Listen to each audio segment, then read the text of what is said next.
Blackout Nation, The Complete Season 1. Written by Scott Medbury. Narrated by Adam Barr. Episode 1. The Lights Go Out. Chapter 1. End of Shift. Sarah Mitchell's hands were still shaking when she pushed through the doors of the ER break room. The tremors had nothing to do with the 4 cups of coffee she had already consumed during her 12-hour shift. They were aftershocks from losing her last patient, a 16-year-old girl whose heart had simply stopped during cheerleading practice. Her reflection in the break room window caught her eye, shoulder-length brown hair escaping its tight ponytail, dark circles under green eyes that had seen too much death for 30 years of life. She looked away quickly. The hospital scrubs hung loose on her athletic frame. She'd lost weight again, something her therapist would probably want to discuss at their next session. "Some days just suck," Rebecca said, looking up from her phone. Her dark curls were escaping from a messy bun, and her scrubs had visible blood stains from the same code blue. Rebecca had been her rock since Sarah started at Mount Sinai 3 years ago, fresh out of the army and trying to adjust to civilian life. "Yeah." Sarah sank into the chair opposite her best friend and fellow nurse. "I really thought we had her. One minute she was doing backflips, the next..." She trailed off, remembering the girl's father arriving too late, his anguished howls still echoing in her ears. "You did everything right." Rebecca reached across the table and squeezed Sarah's hand. "Sometimes everything right still isn't enough." Sarah nodded, trying to push away memories of other times when everything right hadn't been enough. Back in Afghanistan, with different bodies under her hands, different lives slipping away. The desert heat, the smell of blood mixed with dust, the sound of incoming mortars. She took a deep breath and focused on her surroundings, the hum of the fluorescent lights, the faint antiseptic smell, the drone of CNN from the wall-mounted TV. "I need to call Devin," she said, pulling out her phone, "and make sure he got home from school okay. Mrs. Henderson next door watches him, but I like to check in." "How's he doing? Still having trouble adjusting?" "Better. The nightmares about his mom aren't as frequent." Sarah frowned when the phone glitched as she accessed her contacts. Her 8-year-old nephew had been in her care for nearly a year now, ever since her sister had died. "Losing your only parent is a lot for a kid to handle." "You're doing great with him," Rebecca said. "He's lucky to have you." "Damn it." The screen of her phone had gone dark and was now unresponsive. "What's up?" Rebecca asked, taking a bite of a granola bar she'd pulled from her pocket. Sarah tapped her phone's screen, but it remained dark and lifeless. She pressed the power button repeatedly, but there was no response. "Damn battery is flat. But I swear I had 60% left." Rebecca pulled her own phone from her jacket. "Here, why don't you use mine?" She pressed the power button. Her expression shifted. "What the hell?" She jabbed at it again, but the screen stayed dark. "Mine's dead too. I charged it this morning." The break room door burst open. Jason from radiology stuck his head in, his face pale. "Hey, we've got issues. CT just went down mid-scan. Everything's dead." "Everything?" Rebecca asked, standing up. "Everything electrical. Computers, machines, even the backup generators won't start. We've got patients stuck in elevators, monitors offline." The fluorescent lights flickered once and died. For a moment, they stood in the gray afternoon light filtering through the windows. Then the backup lights should have kicked in. They didn't. "What the hell?" Sarah muttered, her combat-trained instincts starting to tingle. Something wasn't right. This was more than a simple power outage. A car alarm started wailing in the parking lot, then another, and another. Through the window, Sarah watched as traffic signals went dark. Cars began piling up at the intersection, their angry horns adding to the cacophony. A city bus drifted powerless through the intersection, causing other vehicles to swerve wildly. In the distance, she heard the distinctive sound of metal crushing metal, followed by more horns and the first human screams. "This isn't just us," Sarah said, as adrenaline flooded her system. "This is everything." She turned to Rebecca and Jason, who were still staring out the window as more crashes echoed through the city. "We need to get to our patients. Now. Jason, find Dr. Patel. Rebecca, we'll start with the ICU." As they rushed from the break room, Sarah's mind was already racing through the implications. No power meant no ventilators, no monitors, no medicine pumps. Their most critical patients had minutes, maybe less. The thought that this might be an electromagnetic pulse, something she'd learned about during her Army days, tried to surface, but she pushed it away. Right now, she needed to focus on the immediate crisis. Still, the soldier in her, the part that had survived 3 tours in Afghanistan, was screaming that this was just the beginning. She couldn't know it then, but this was the last normal moment of her life. The last moment when the world made sense. The last moment before everything changed. Behind her, the TV screen was black. Chapter 2. Code Black. Different emotions crossed Jake Cooper's face as he stood at his living room window, watching the chaos on his street begin to unfold. A minivan rolled to a slow stop, its confused driver stepping out to inspect the lifeless engine. Neighbors emerged from their homes, shouting questions into the thickening air of unease, while others fumbled with dead cell phones. Jake's stomach tightened as he imagined the same confusion rippling through busier parts of the city. Crammed highways turning into parking lots, desperate crowds piling into unlit stores. This was just the beginning. People would be panicking soon. But Jake had been preparing for this moment for the past decade.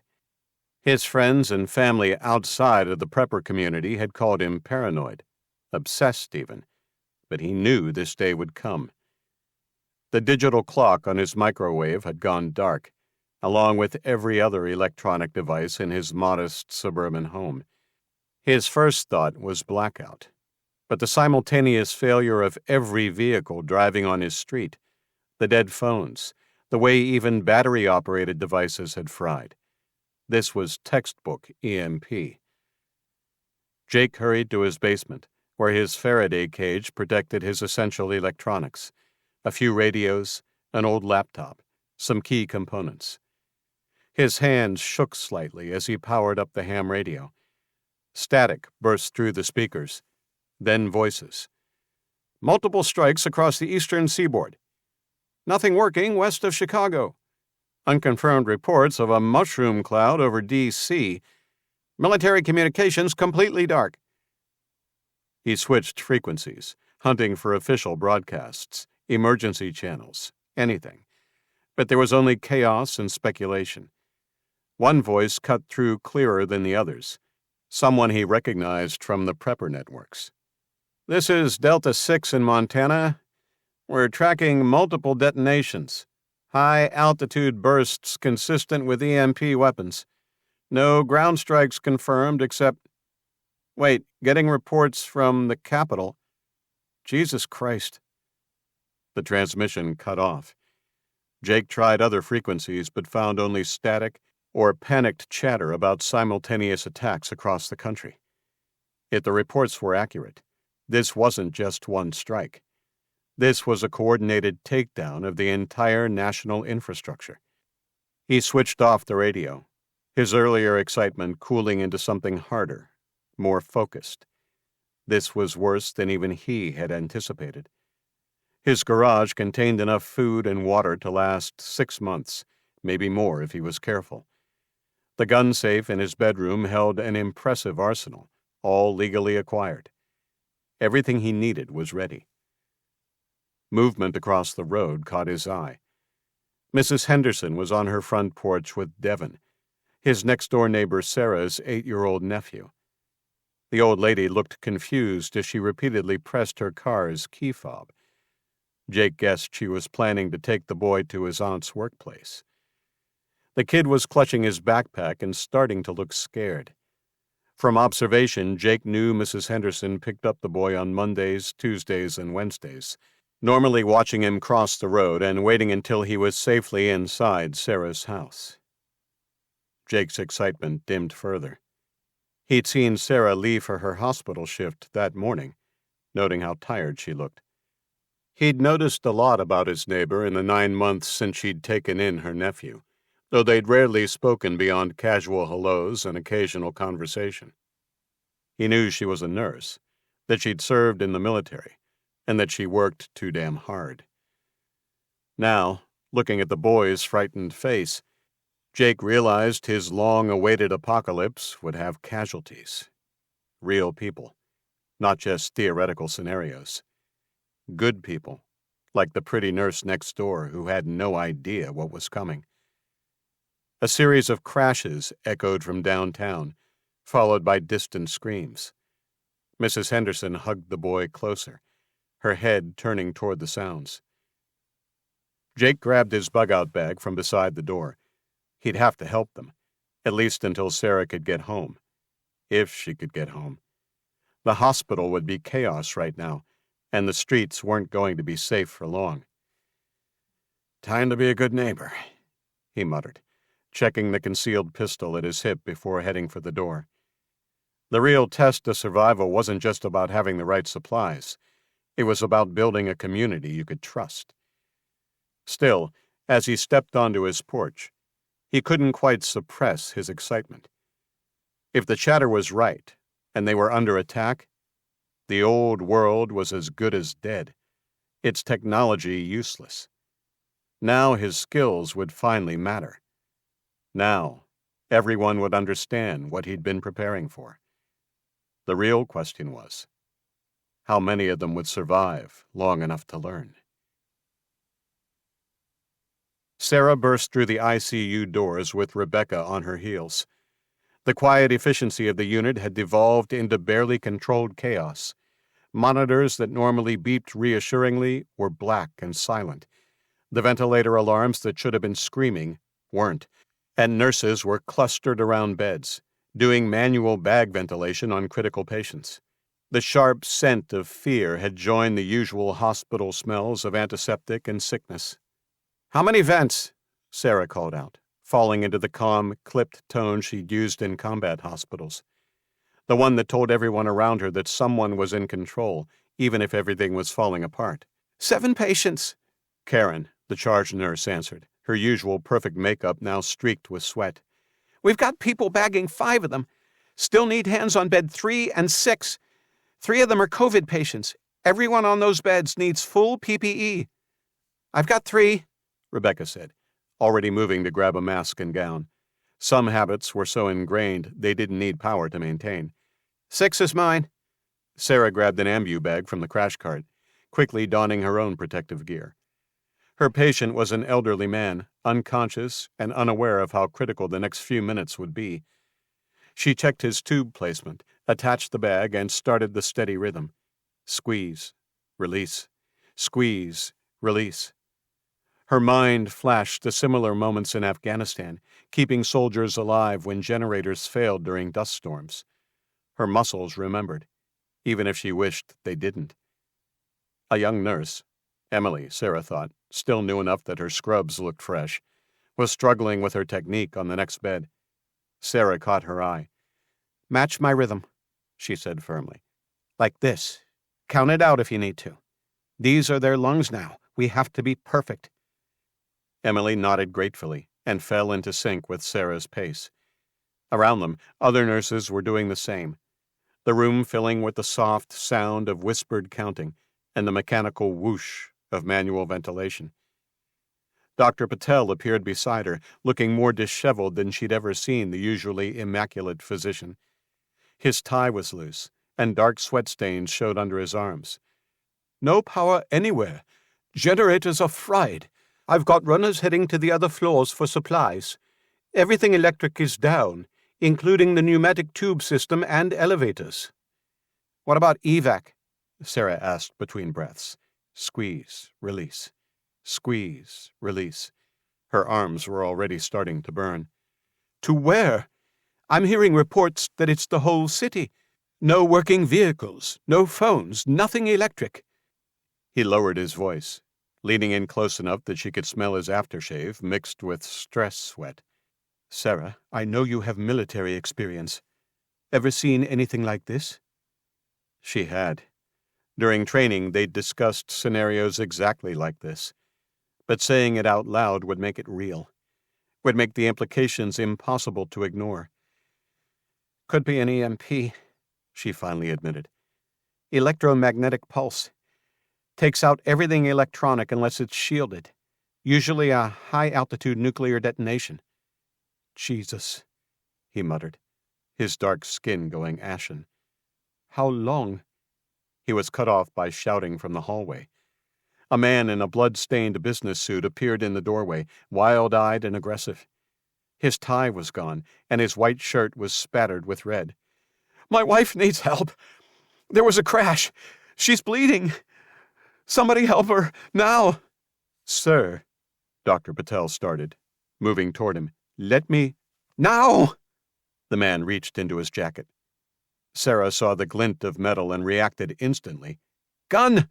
she shouted, muscle memory taking over as she dropped to one knee, keeping her body between the weapon and her patient. Her hands never stopped their rhythm on the ambu bag, even as her mind shifted into combat mode, calculating angles, exits, threats. But the man wasn't attacking. He pulled out a Rolex and thrust it toward Dr. Patel, his hands shaking. "It's worth $30,000. Please, please help her. She's pregnant." The last word hung in the air like a physical thing. Sarah saw Emily falter in her rhythm for just a moment before recovering. Security arrived, looking very insecure without their radios, and escorted the man out, promising his wife would be seen in the ER. Sarah stood slowly, her heart pounding.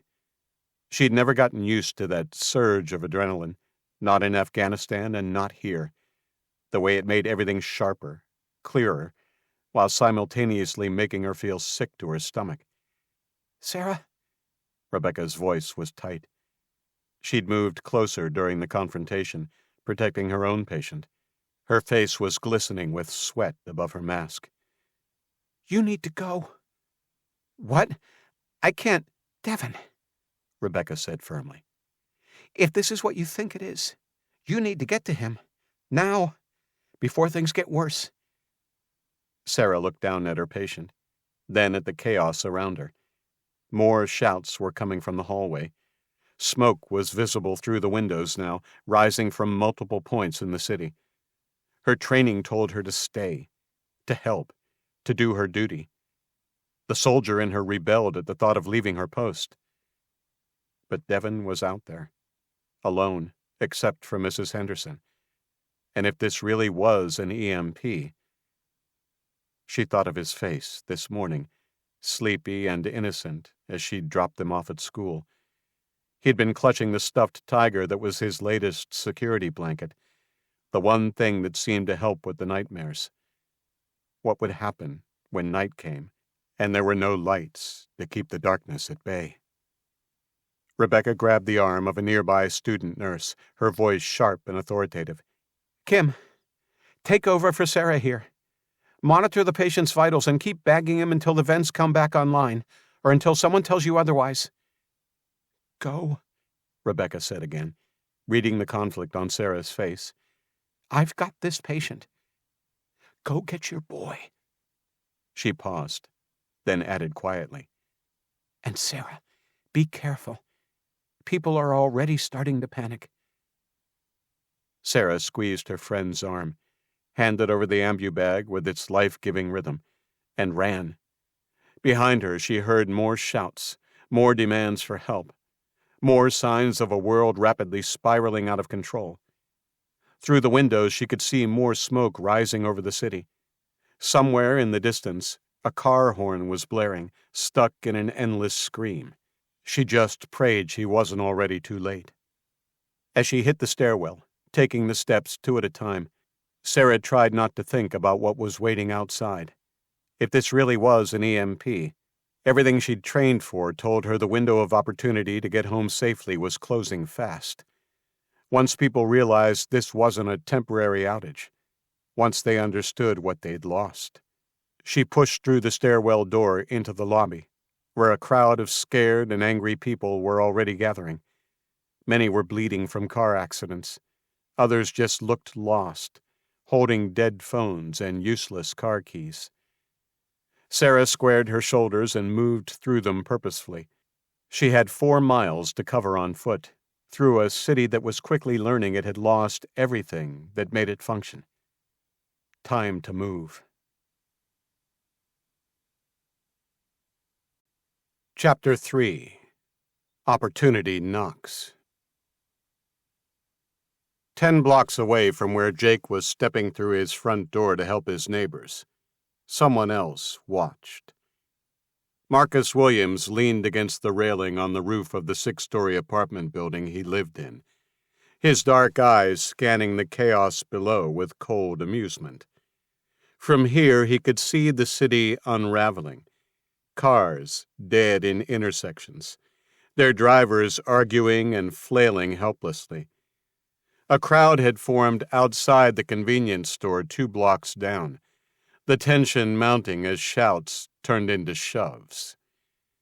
He'd heard the sharp crack of a gunshot not 10 minutes ago, and knew it wouldn't be the last. His smile was faint, but sharp, a predator's grin.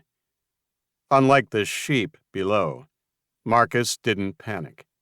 His day job was running a protection racket on the east side, extorting businesses for protection money.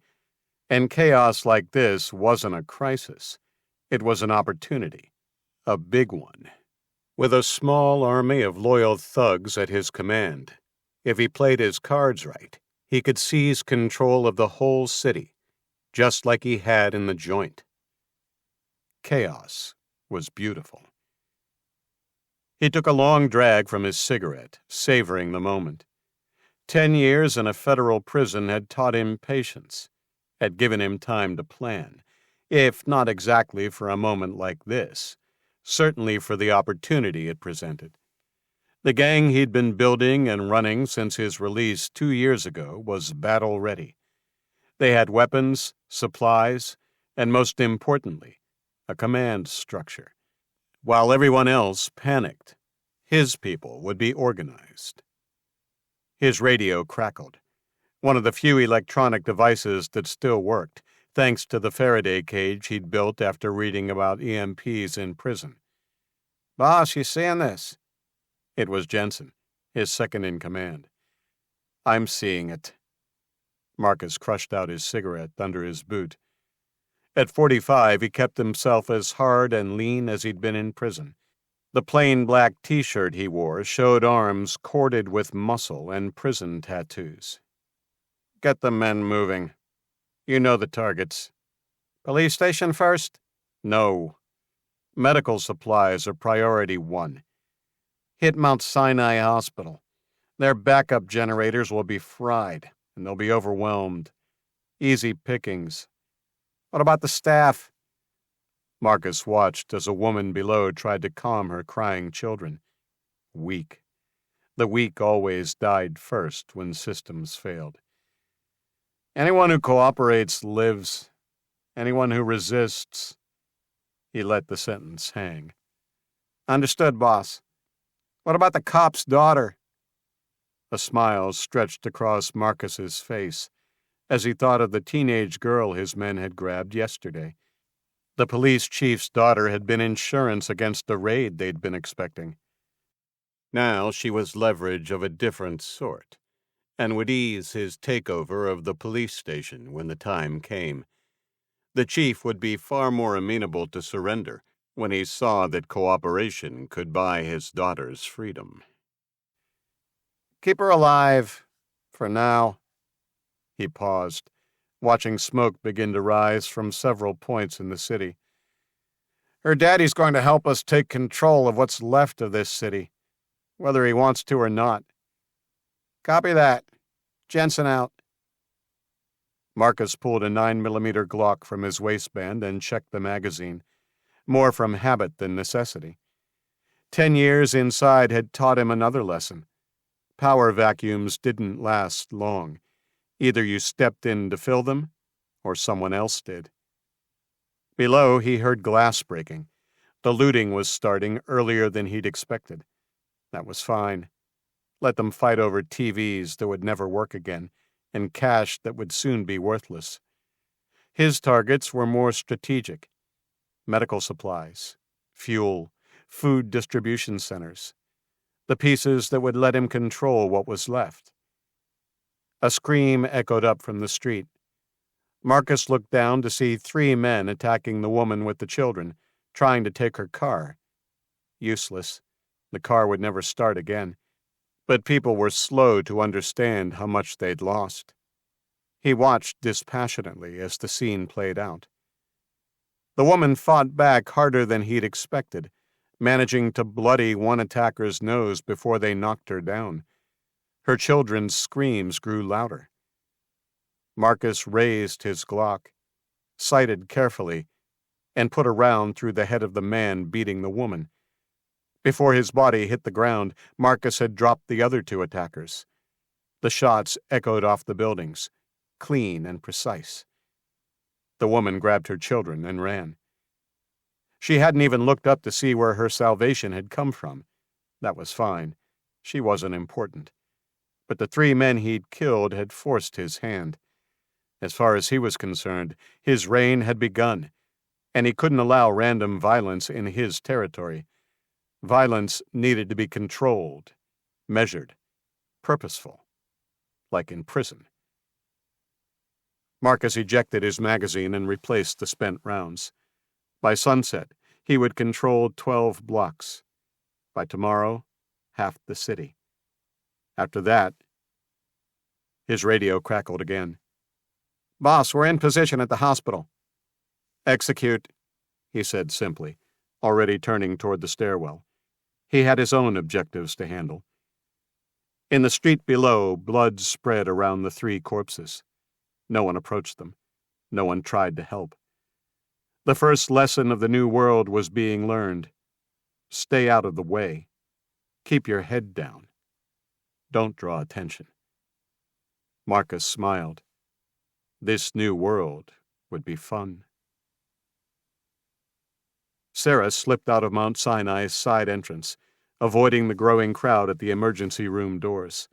Her shoes, comfortable nursing clogs that had seen 1,000 shifts, made no sound on the pavement as she moved. The evening air felt charged, different, like the atmosphere before a thunderstorm. The hair on the back of her neck stood up as she noticed a group of men approaching the hospital's main entrance. Something about their purposeful stride and coordinated movements set off warning bells. These weren't worried relatives or injured civilians. This was a team. Her soldier's instincts kicked in, and she pressed herself against the wall so that she was partially hidden behind a row of dead ambulances. The men moved like wolves among sheep, weaving through the crowd of panicked civilians with practiced ease. 6 of them total, all wearing casual clothes that didn't quite mask their disciplined and menacing demeanors. Their leader was tall, muscular, with a distinctive neck tattoo visible above his collar. The others flanked him in a loose formation that spoke of tactical knowledge. Sarah studied their gear through narrowed eyes. They wore lightweight jackets despite the warm evening. Concealment, not comfort. She caught glimpses of weapon bulges, saw the slight adjustments they made as they walked to accommodate the hidden hardware. 2 carried backpacks that likely held more than just supplies. These men hadn't just grabbed whatever weapons they could find. They were equipped, prepared. The leader spoke into a radio, a detail that made her blood run cold. Nothing electronic was working, yet they had functioning communications. They'd known this was coming. The man gestured, splitting his team into 2 groups of 3, each taking different entrances. Classic penetration strategy. "Hospital security is on high alert already," she whispered to herself, trying to find comfort in the thought. "They've got good people, trained people. They'll be ready for this." But even as she said it, she knew hospital security wasn't prepared for men like these. Not today. Not when everything had changed. Every instinct screamed at her to go back, to warn Rebecca and the others. The soldier in her mapped out how she could do it, slip back inside, sound the alarm, help organize a defense. She knew the hospital's layout better than they did. But Devon's face flashed in her mind, and the mental map reoriented to the 4 miles between her and her nephew. The city was already unraveling. She could smell smoke, hear sporadic gunshots, see the first signs of looting in broken windows down the block. One of the men paused at the entrance, scanning the area. Sarah held her breath as his gaze passed over her hiding spot. A pistol grip was visible under his jacket as he turned. Not just any gun. She recognized the distinctive shape of a suppressor. These men weren't planning to announce their presence.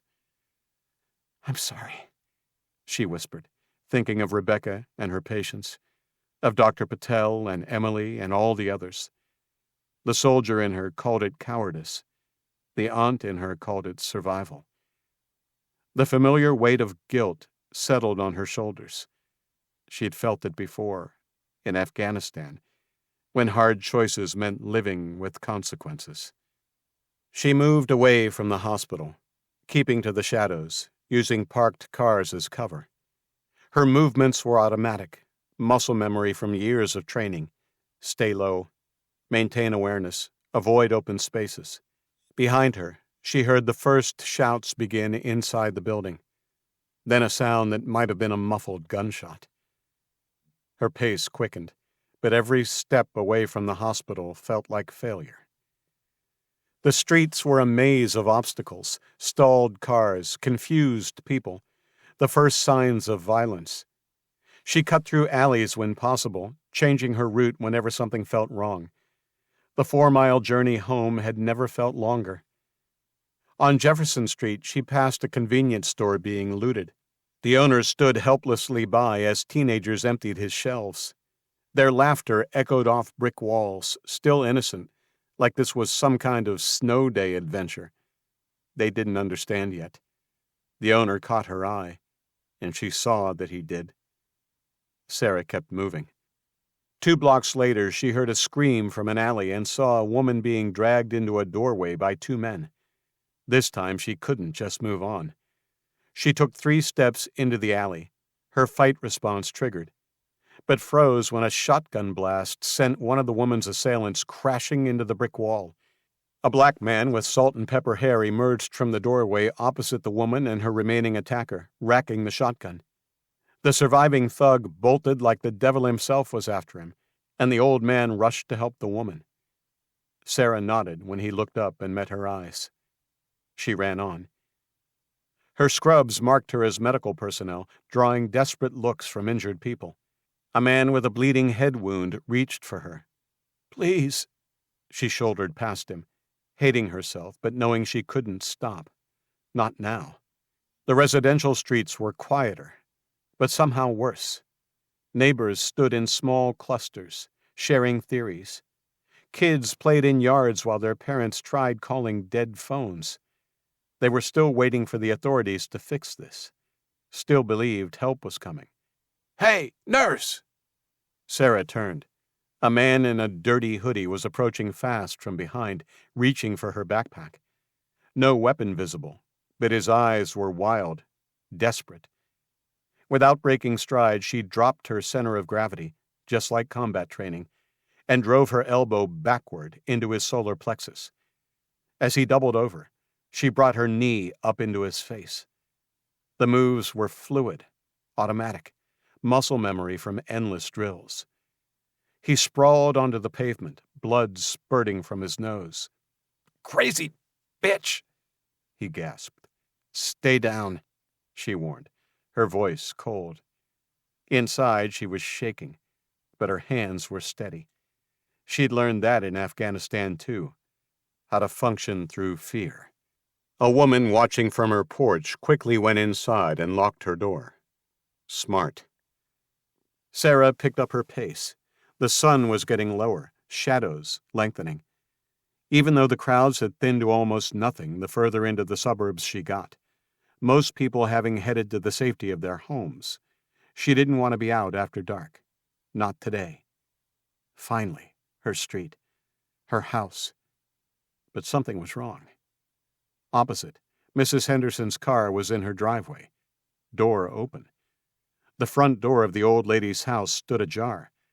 She sprinted the last 50 yards to her front door, unlocking it and flinging it open. "Devon!" The house was empty. No Devon. No Mrs. Henderson. No signs of struggle. But no note either. Wherever they were, Devon hadn't made it through their front door. Fear clawed at her throat. "Devon!" She ran back outside, scanning the street. Nothing moved, except curtains quickly closing as neighbors avoided her gaze. "Devon!" Chapter 4. Rushed Choices. "Aunt Sarah!" Devon's voice cut through her panic like a blade. Sarah spun toward her next-door neighbor's house and saw her nephew leaning out of an upstairs window, his dark hair tousled, eyes wide with excitement rather than fear. Relief hit her so hard her knees almost buckled. "Devon, stay there, I'm coming." She was halfway to Jake's front door when it opened. He stood in the doorway, his light, muscular frame somehow more imposing than she remembered from their casual neighborly encounters. Gone was the laid-back survival instructor who taught weekend courses in the state park. This man moved with the contained energy of someone who'd spent years preparing for this exact moment. He held up his hands in a peaceful gesture, but she noticed how he positioned himself, ready for anything. "He's safe," Jake said quickly. "Mrs. Henderson, too. I got them inside when everything went dark. I've been watching the situation develop." Sarah took in the details. The gun holstered at his hip, the tactical vest, the radio clipped to his belt, another functioning radio, like the men at the hospital had. Her combat instincts flared. "Move," she said, her voice hard. "I'm taking my nephew." "Aunt Sarah!" Devon burst past Jake and ran to her. She caught him in a fierce hug, checking him over for any injuries even as she tried to keep one eye on Jake. The stuffed tiger was clutched in Devon's hand, its fur slightly singed. "Mr. Cooper made us hot chocolate on a real fire, and he showed me his solar panels and his radio room and—" "Radio room?" Sarah interrupted, looking up at Jake with renewed suspicion. "Oh, don't worry about all that prepper nonsense," Mrs. Henderson called from inside, appearing behind Jake. The elderly woman looked oddly cheerful, as if this were just another power outage. "Though I must say it was nice having somewhere to wait for you, Sarah dear. But now that you're here, I should head home. My cats will be wondering where their dinner is." Jake turned to her, his expression grave. "Mrs. Henderson, please. It's not safe. This isn't a normal blackout. The power isn't coming back on tonight. Maybe not for a long time." "Nonsense," she said, gathering her purse and cardigan. "The authorities will have it sorted by morning. I've lived through plenty of outages before. Besides, I have candles, and my landline phone should still work." She patted Jake's arm. "You're a sweet boy to worry, but I'll be fine. It's just across the street, after all." "Martha," Jake's voice took on an urgent tone, "your landline won't work. Nothing electrical will work. This is different. Please, stay." But Mrs. Henderson was already moving past them, that same cheerful determination on her face. "I'll leave my porch light on. Well, I would if it worked." She laughed at her own joke. "You'll be able to see I'm fine from here. Thank you for the hospitality." "Please, lock your door right away," he called after her, "and call if you need anything." Sarah caught the flash of frustration on Jake's face as he watched the older woman walk away. She understood it. She'd seen that same stubborn denial in patients' families, refusing to accept bad news. But she had more immediate concerns. "Maybe we should talk inside," Jake said, gesturing at the growing shadows. "The street won't be safe now that it's getting dark." "Please, Aunt Sarah?" Devon tugged at her scrubs.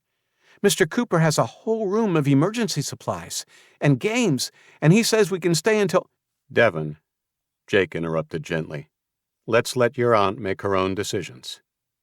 He turned back to Sarah. "But he's right about the supplies. And the security. Whatever's happening, it's not going to get better tonight. You're welcome to stay. Both of you. No obligations." A scream echoed from somewhere in the distance, followed by the sound of breaking glass. Sarah pulled Devon closer, watching as Mrs. Henderson waved reassuringly at them from her front porch, apparently unperturbed by the scream, before stepping inside and shutting her door. "Why?" she asked Jake, turning back to him. "Why help us?" His expression softened slightly. "Because that's what neighbors do. And because I've been preparing for something like this for years. Having good people nearby. That matters now. More than ever." Sarah studied him for a long moment. Everything she'd learned in the military and in life told her to be cautious. But she'd also learned to read people, and what she saw in Jake's steady gaze wasn't threatening. It was competent, prepared. There was something else, too, something in the way he looked at her that made her pulse quicken in a way that had nothing to do with fear. "Okay," she said finally. "We'll stay. For now." Jake nodded and stepped aside to let them enter. As Sarah crossed the threshold, she caught a glimpse of his living room, completely transformed into what looked like a command center, with maps spread across tables and carefully organized supplies along the walls. A small fire burned in the hearth, casting dancing shadows on stacks of emergency gear. Whatever was happening, Jake Cooper had been ready for it. The question was, could she trust him? From across the street came the faint glow of candlelight in Mrs. Henderson's window. Sarah caught Jake watching it too, his jaw tight with worry. Finally, he shut the front door with a thud, revealing its inner lining of metal sheets and heavy-duty hinges. He slid 3 thick deadbolts into place, locking out the encroaching darkness, or locking them in. She kept a firm grip on Devon's shoulder, hoping her instincts about Jake were right, but prepared to fight if they weren't. Either way, it would be a long night. Sarah sat at Jake's kitchen table, warming her hands around a mug of real coffee, a luxury she hadn't expected to find on a day like this. The wood stove crackled softly, fighting back the growing chill of the October night. Devon was asleep upstairs, exhausted from the excitement and fear, his stuffed tiger clutched tight against his chest. She'd checked on him twice already, each time finding him in the same position, face peaceful, despite everything that had happened. The kitchen counter behind Jake was lined with emergency gear, radios, maps, weapons, and first aid supplies, all meticulously organized. A lantern cast warm light across the room, making it feel normal, almost. But the occasional distant gunshot or scream reminded them that nothing was normal anymore. "You're not what I expected," Sarah said, studying Jake over the rim of her mug. He'd changed into cargo pants and a black t-shirt that showed a physique built from years of outdoor training. When I moved in, I thought you were just the crazy prepper next door. Jake's mouth quirked into a half smile. Teaching weekend warriors how to start fires. Something like that? She found herself returning his smile, then quickly looked away. Though I have to admit, those survival classes make more sense now. I knew you were ex-military before you even told me. I've trained with enough veterans to spot it, Jake said, leaning back in his chair. Just little things, like how your eyes sweep the area when we're chatting over the fence, or the way you always position yourself with something solid behind you, even the way you scan rooms when you enter them. Sarah tensed slightly. I see. And what unit was I with, in your expert opinion? Combat medic, he said, watching her reaction carefully. Well, I guess given that you know I'm an ER nurse, that wasn't too hard to work out. Where did you serve? Sarah studied him for a long moment before answering. 3 tours. Afghanistan. Rough posting. Jake's voice was quieter now. I've had students from over there. Never talked much about it, but it taught me a lot. Made me realize all my book learning and practice scenarios were just that. Practice. Sarah took a sip of coffee, pushing back memories of dust and blood and impossible choices. So when did you know this was something bigger than a blackout? Jake spread a map across the table, pinning down the corners with empty coffee mugs. I've been researching grid vulnerabilities for years, writing articles for survival blogs, teaching courses on it. Most people thought I was paranoid. He traced a line across the city infrastructure.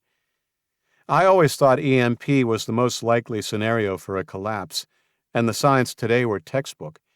Simultaneous vehicle failures, electronics dying even with backup power, classic electromagnetic pulse. The hospital, Sarah said. Everything died at once. Then those men showed up, armed, organized.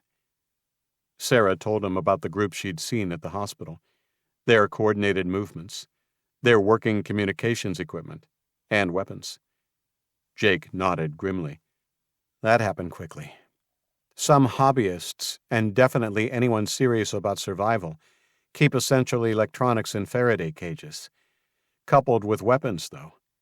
It sounds like those guys were prepared or ready enough to take advantage when it happened. Sarah leaned forward. What happens next in your EMP scenarios? Infrastructure will fall like dominoes, he said, tapping specific points on the map. Power goes first, then water treatment, food distribution, medical services. I've run scenario drills with my students, how fast things fall apart, how people react. But this, he shook his head, this is going to be worse than any simulation. Another scream echoed from somewhere in the darkness outside. They both tensed, but it wasn't close. The hospital, Sarah said quietly. I keep thinking about the people I left behind. I'm not sure security was equipped to deal with those men. Her fingers tightened around the coffee mug. Jake reached across the table and touched her hand. She blushed at the unexpected gesture. You did the right thing, he said. Devon needed you. And from what I've seen of you today, you don't abandon people easily. Sometimes survival means making hard choices. Sarah pulled her hands away, unsettled by her reaction to his touch, and took a sip of her coffee to mask any awkwardness. This wasn't the time for whatever that was. Sarah got up and went to the darkened front window, peeking into the street. A flicker of movement caught her eye, candlelight dancing in Mrs. Henderson's front window. Jake went to the other side of the window and pulled the heavy blackout curtain aside. He followed her gaze. "She shouldn't be alone over there," he said. "I tried to tell her." Sarah nodded and let the curtain fall back into place as she walked back to the table. Jake followed. "Some people can't accept how much the world can change in a day," Sarah said, "or don't want to accept it."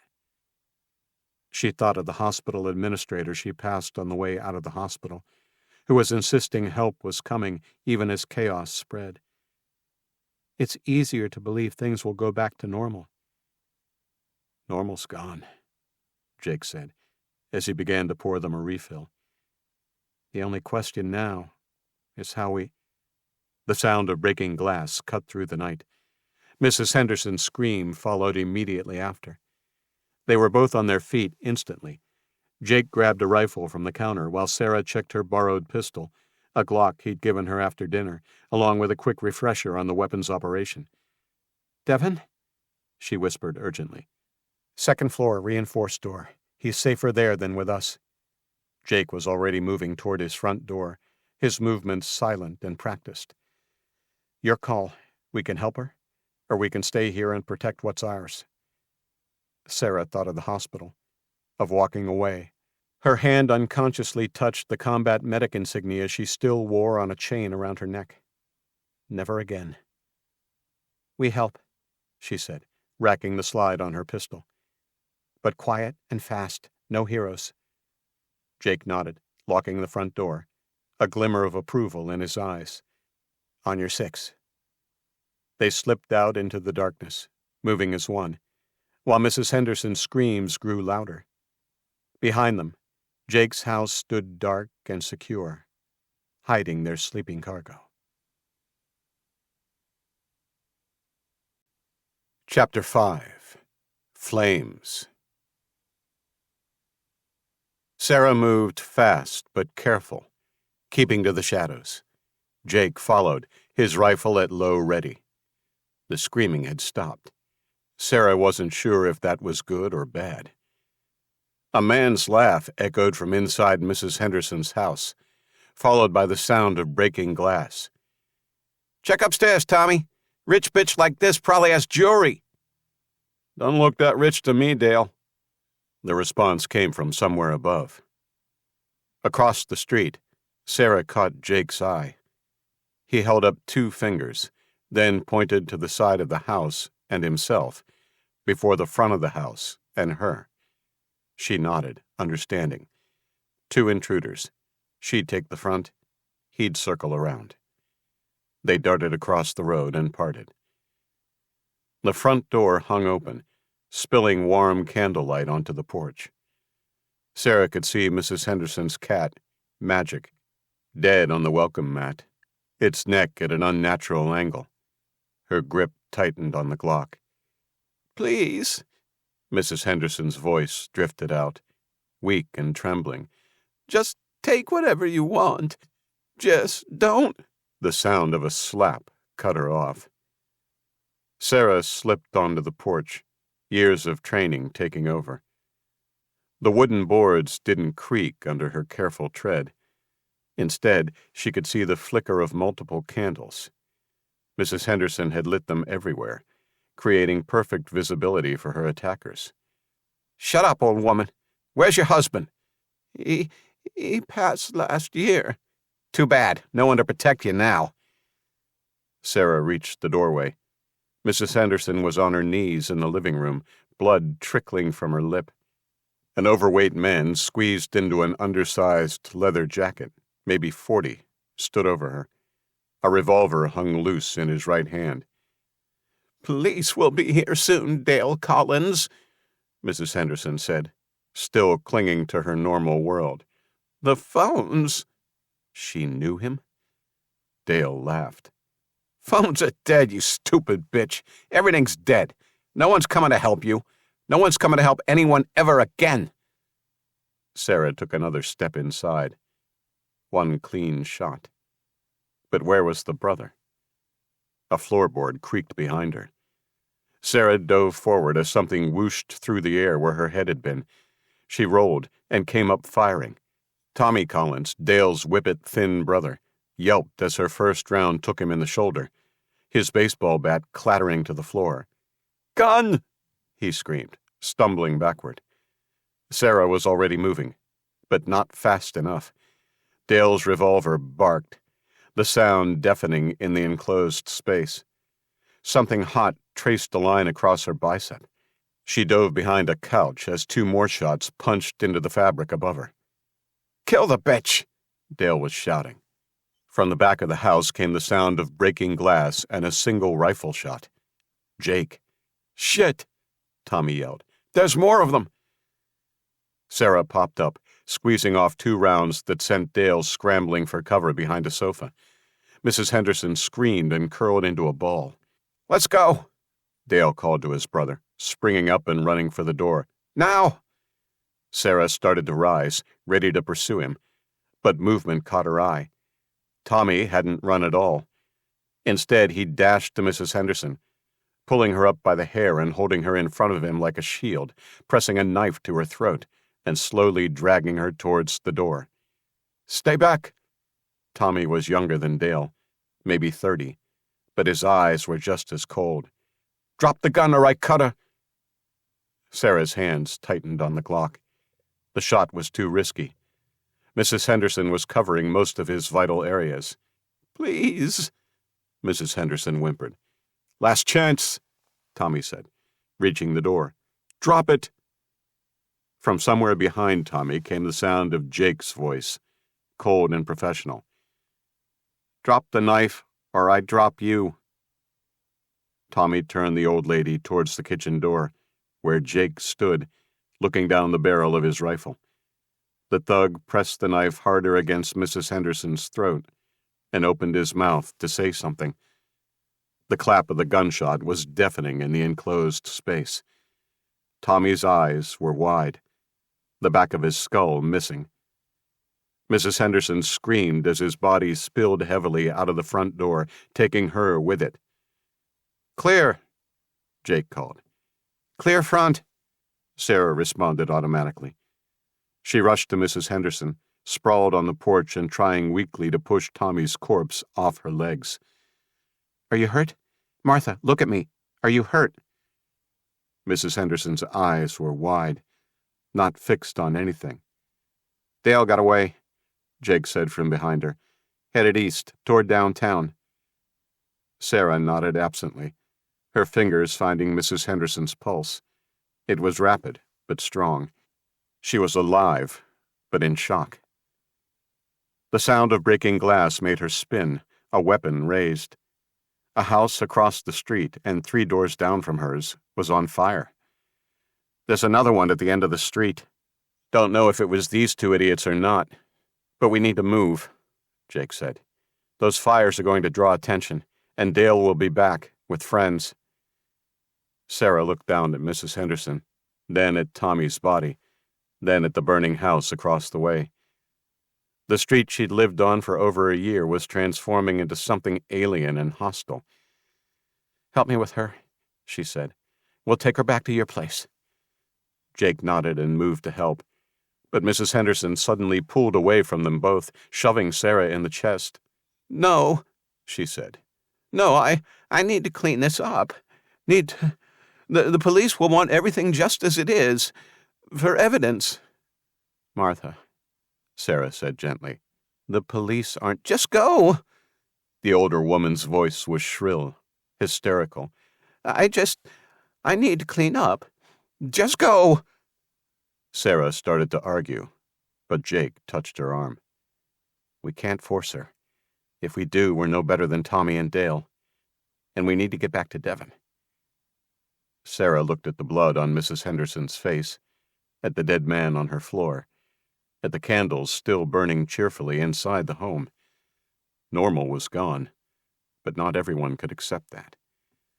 "We'll come back," she promised, but Mrs. Henderson was already turning away, muttering about cleaning supplies. They backed out of the house together, covering each other. The fires were spreading to a 3rd house now. In the distance, more flames lit up the city skyline, like a malevolent sunset. Devin was waiting at the top of the stairs when they returned, his stuffed tiger clutched tight against his chest. Sarah's heart clenched at the fear in his eyes. "I heard gunshots," he whispered. "Come here, buddy." Sarah held out her arms, and he flew down the stairs into them. She caught Jake's eye over Devin's head. He nodded and moved to secure the house, checking locks and sightlines. "Were you fighting bad guys?" Devin's voice was muffled against her shoulder. "No, it was just some loud noises. Everything's okay." The lie tasted bitter, but she forced a smile as she pulled back to look at him. "But you should be in bed, mister." "I was scared." "I know.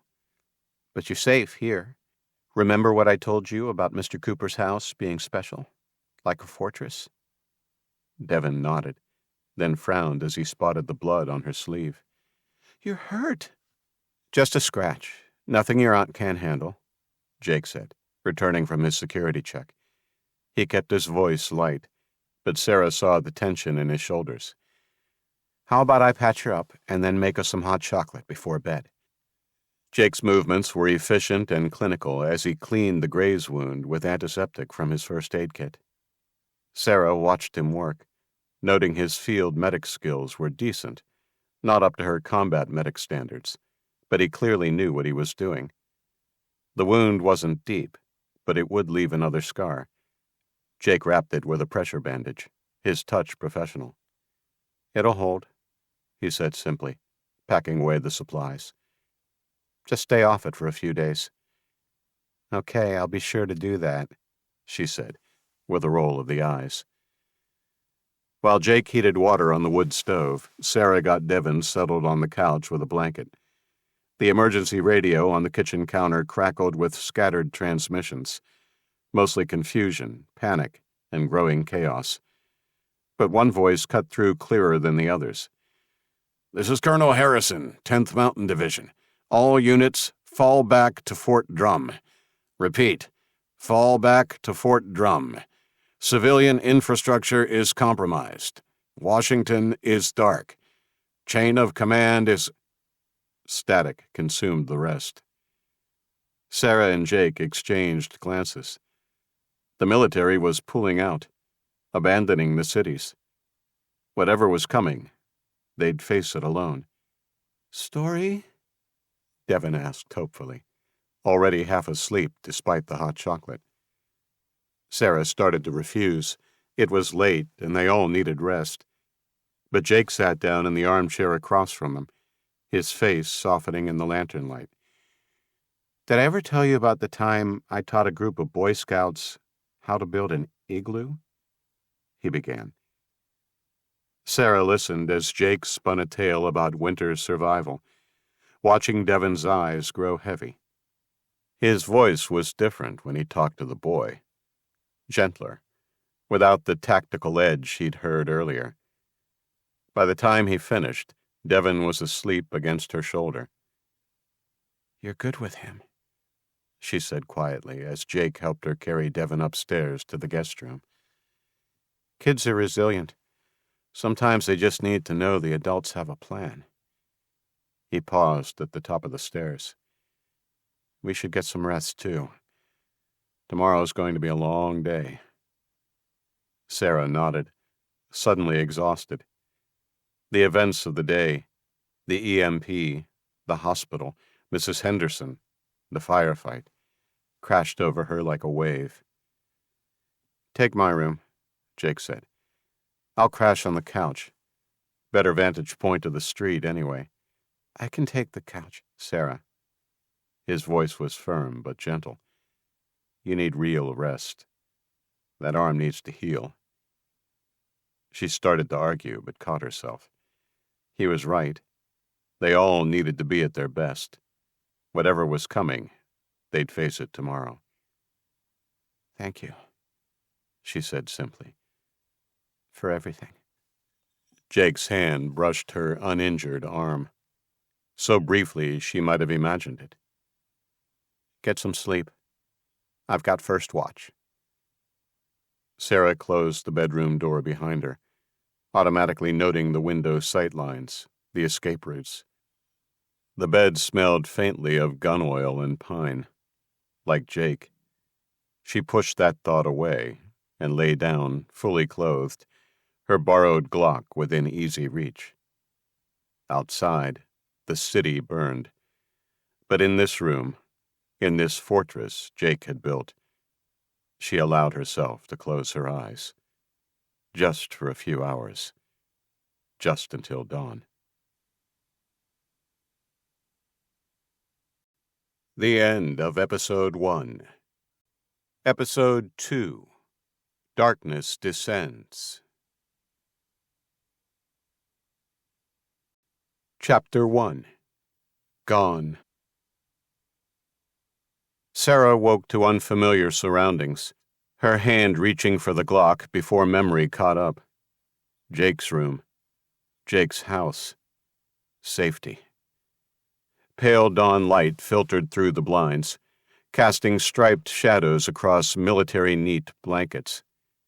She'd slept in her clothes, boots close at hand, old habits that suddenly made sense again. The house was quiet, except for the soft crackle of the wood stove downstairs. She found Jake in the kitchen, already dressed and checking his radio. "Going to check on Mrs. Henderson," she said, checking the Glock's magazine before tucking it into her waistband. Jake looked up sharply. "Not alone?" "It's 50 yards, Jake. Across the street. I'll be fine." She tried a smile. "Make breakfast while I'm gone.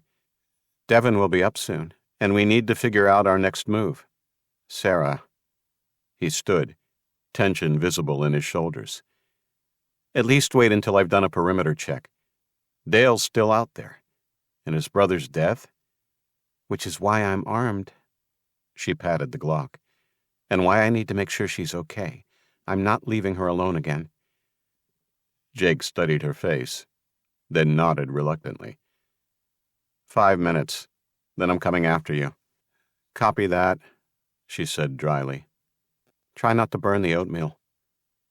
Her attempt at humor seemed forced, even to her. She slipped out the front door.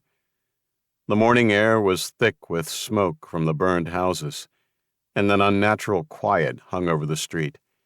No birds, no distant traffic, just the soft pop and crackle of cooling embers. Sarah moved quickly across the road to Mrs. Henderson's house, scanning her surroundings with practiced vigilance. She saw the front door was open as she crossed the lawn, and her heart began to pound. It had been bolted from the inside when they left her. The dead cat was missing. Dark stains on the welcome mat, the only evidence it had been there at all. Mrs. Henderson had likely dealt with the cat. But Tommy Collins' body was gone as well. That couldn't have been her. "Mrs. Henderson?" she called softly, stepping up onto the porch, one hand on the Glock. "Martha?" No answer. Just the whisper of wind through the open door. Sarah knew before she stepped inside. Knew from the stillness, from the wrongness in the air. Mrs. Henderson was dead. But she had to be sure. She had to know what her choices had cost. Sarah crossed the threshold, the floorboards creaking under her boots. Early morning light penetrated the house at odd angles through windows and half-drawn curtains. The candles Mrs. Henderson had so carefully placed and lit were all extinguished. Her hand stayed close to the Glock as she moved forward. The living room had been methodically stripped of electronics, telling her immediately that whoever had breached the house after they left had no idea what was valuable and what was not in this new reality. "Martha!" Her whisper seemed to echo in the stillness. Blood spatters marked the carpet where she had winged Tommy Collins, but they'd been partially scrubbed. The cleaning supplies Mrs. Henderson had muttered about were there. A bucket of pink-tinged water, bloody rags. She had actually tried to clean up, just like she'd said. Tried to make things normal again. A sudden crash from the kitchen made Sarah spin, Glock drawn. Her heart hammered as she edged toward the doorway, using the wall as cover. She took a breath, then moved swiftly around the corner, weapon ready. A broom lay on the linoleum floor. It looked like it had simply slipped from where it had been propped against the table. Nothing more. But the kitchen told its own story. Cupboards hanging open, drawers pulled out. Even the cookie jar Mrs. Henderson always kept full for Devon lay shattered on the counter. Sarah moved deeper into the house, keeping her footsteps light, clearing rooms with mechanical precision. The bathroom had been ransacked, drawers open and their contents thrown on the floor. Upstairs bedrooms were looted too, clothes and linen scattered everywhere. But she didn't spot any signs of a physical struggle, or a body. She began to hope. Sarah froze at a creaking sound above her. She held her breath, listening. Just the house settling, or... 30 seconds passed. Nothing. She turned to leave the room when she spotted something in the top drawer of the heavy oak dresser by the door. It was a small black and white photograph in an ornate pewter frame. It was Martha and her husband on their wedding day, young and smiling, full of hope. On the back, 1963 was scrawled in faded blue ink. Sarah felt tears spring to her eyes and carefully tucked it into her pocket. The weight of it felt like a stone. The back door was open too, swinging gently in the morning breeze. Martha's prized rose bushes had been trampled, their branches broken. On the back step, a single bloody handprint marked the railing. "Oh, Martha," Sarah whispered. "Why didn't you come with us?" She stood there too long, studying the handprint. Was it Martha's, Dale's, or someone else's entirely? The questions felt like accusations. She should have tried harder to convince her. She should have forced her to come. Should have... A whistle cut through the morning air. Jake signaled that her 5 minutes were up. Sarah took one last look around, her mind logging details with clinical detachment.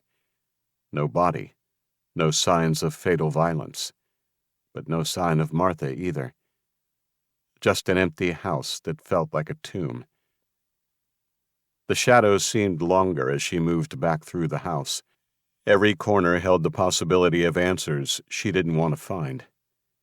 The morning light through broken curtains painted strange patterns on the walls, like reaching hands. She was halfway back across the street when she saw Jake tense in the doorway. His rifle came up smoothly. "Stop," he hissed, holding up his hand like a traffic cop. Sarah stopped instantly, her eyebrow raised. The faint rumble of an engine reached her ears and grew louder with every second. A vehicle. Impossible, unless... "Inside!" Jake's voice was urgent but controlled. "Now!" She sprinted for the door. Behind her, she heard the distinctive rumble of a truck. No, more than one. She pushed past Jake, and he bolted the door. They both rushed to the blacked-out window and carefully peered through the gaps in the black plastic. Sarah's gaze locked onto the hulking transport rumbling into view at the end of their street. Its shape was unmistakable. Military. "Aunt Sarah?" came Devon's voice from behind them at the foot of the stairs. She met Jake's eyes, saw her own fear reflected there. "We need to get back upstairs," Jake said, barely a whisper, but the urgency in his voice had Devon moving instantly. Sarah followed, guiding her nephew with a hand on his shoulder. Jake brought up the rear, his footsteps silent. At the top of the stairs, Sarah started toward the front bedroom, but Jake caught her arm. "Back room," he breathed. "Better angles, more cover, harder to spot movement through the windows." Always thinking tactically. Sarah nodded. Of course, he'd have defensive positions worked out. The bedroom was sparse. A single bed, a dresser, blackout curtains already drawn on the two windows, one over the backyard and the other the side of the house. Gun safe in the corner, medical supplies stacked neatly against one wall. This was Jake's fallback position, she realized, his last line of defense. "Devin, honey," Sarah whispered, pulling him close. "we need to be absolutely silent, like the quietest ninja ever. Can you do that?" Devin nodded, his eyes wide but alert. No tears, no panic. Sarah felt a surge of pride. He was adapting to this new world faster than most adults. Jake and Sarah moved to the side window. It offered a view down the street while being partially obscured by a large oak tree. Jake crouched and left the blackout curtain in place, but there was a small gap that gave him and Sarah, who was leaning over him, a clear line of sight. The rumble of the engines grew louder. Devin pressed against her side, and she wrapped one arm around him, ready to cover his mouth if needed. Her other hand stayed close to the Glock. 2 transports, Jake reported from his position. Military spec, recent models, not National Guard issue. Sarah nodded. They were M35 cargo trucks, a familiar olive-drab color. Definitely U.S. Army. Or at least, they had been. Now, the markings on the vehicles were buried under rough swaths of black spray paint, the flag and insignias obliterated. 8 on foot, she counted softly. In civilian clothes, with tactical vests.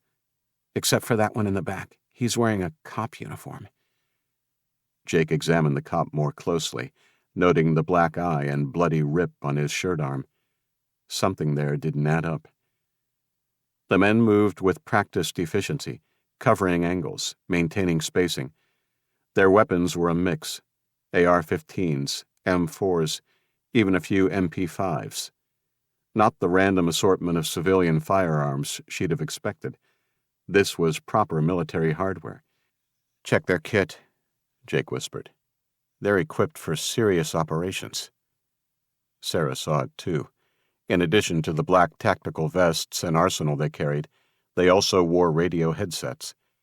Someone had either bankrolled this operation long before the EMP hit, or these boys had known where to target in the confusion post-strike. "Shit," she whispered. "That one in front was one of the men who went into the hospital yesterday. Wait, the shorter guy, too." The first truck passed beneath their window. The cargo bed was covered by a tarp, but the shape beneath suggested supplies. Food, maybe, or weapons. Then came the second transport. "Oh, God," Sarah breathed. The second truck's cargo bed was filled with people. Civilians sat on rough wooden benches bolted to the bed, their hands bound with zip ties. Armed guards stood at each corner, weapons pointed inward. Sarah counted 12 prisoners, men and women, ranging from young adults to elderly.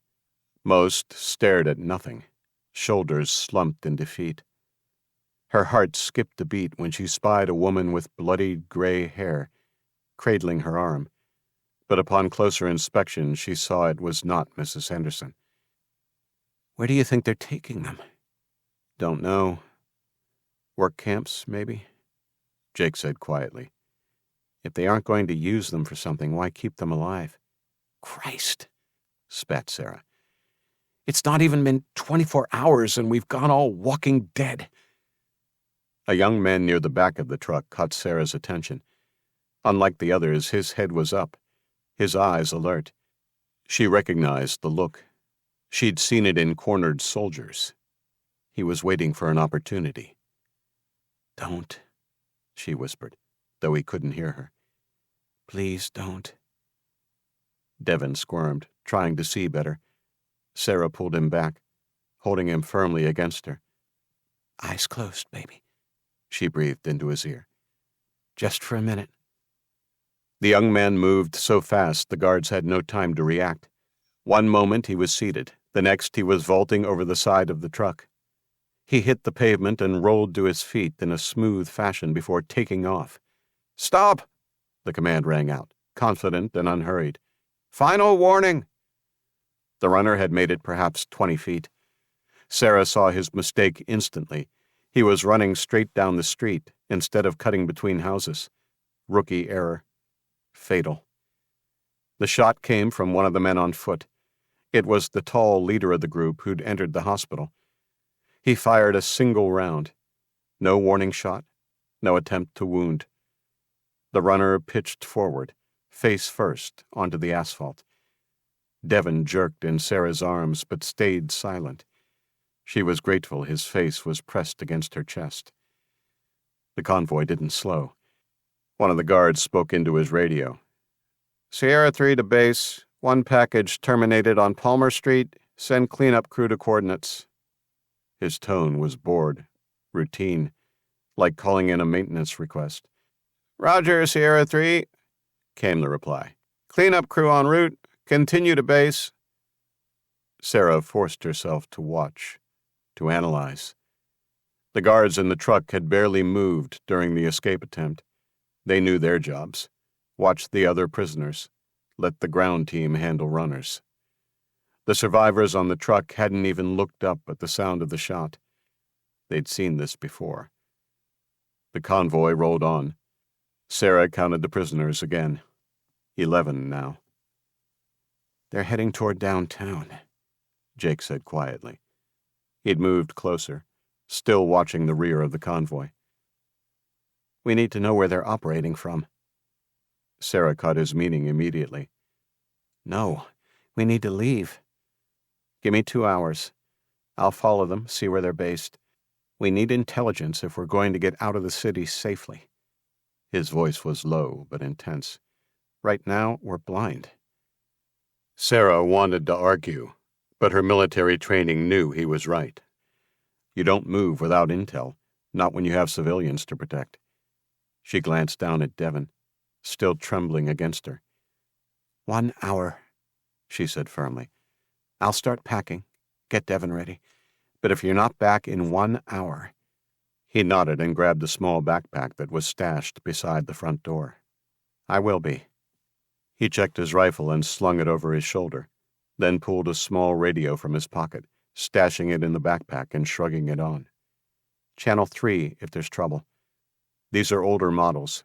Shouldn't be affected by the EMP." The boots below were fading away, the rear guard moving on. In the street, the runner's body lay cooling on the asphalt, a dark stain spreading beneath it. A message for anyone watching, a promise of what resistance earned. Jake moved toward the door with practiced silence. At the threshold, he paused. "Sarah, if I'm not back in an hour..." "We'll wait 90 minutes, she said. "Not a minute more." He nodded once and was gone, leaving Sarah holding Devon in the growing morning light. Chapter 2. Hostiles. Sarah methodically sorted through Jake's supplies, separating what they needed from what they could leave behind. Weight versus necessity, the eternal challenge of life on the move. She'd done this before, in Afghanistan, helping villagers evacuate ahead of Taliban sweeps. But this was different. This was home. The kitchen counter was organized into precise piles: dried foods, medical supplies, ammunition. 3 bags lay open on the floor, ready to be packed strategically, quickest access to the most vital supplies.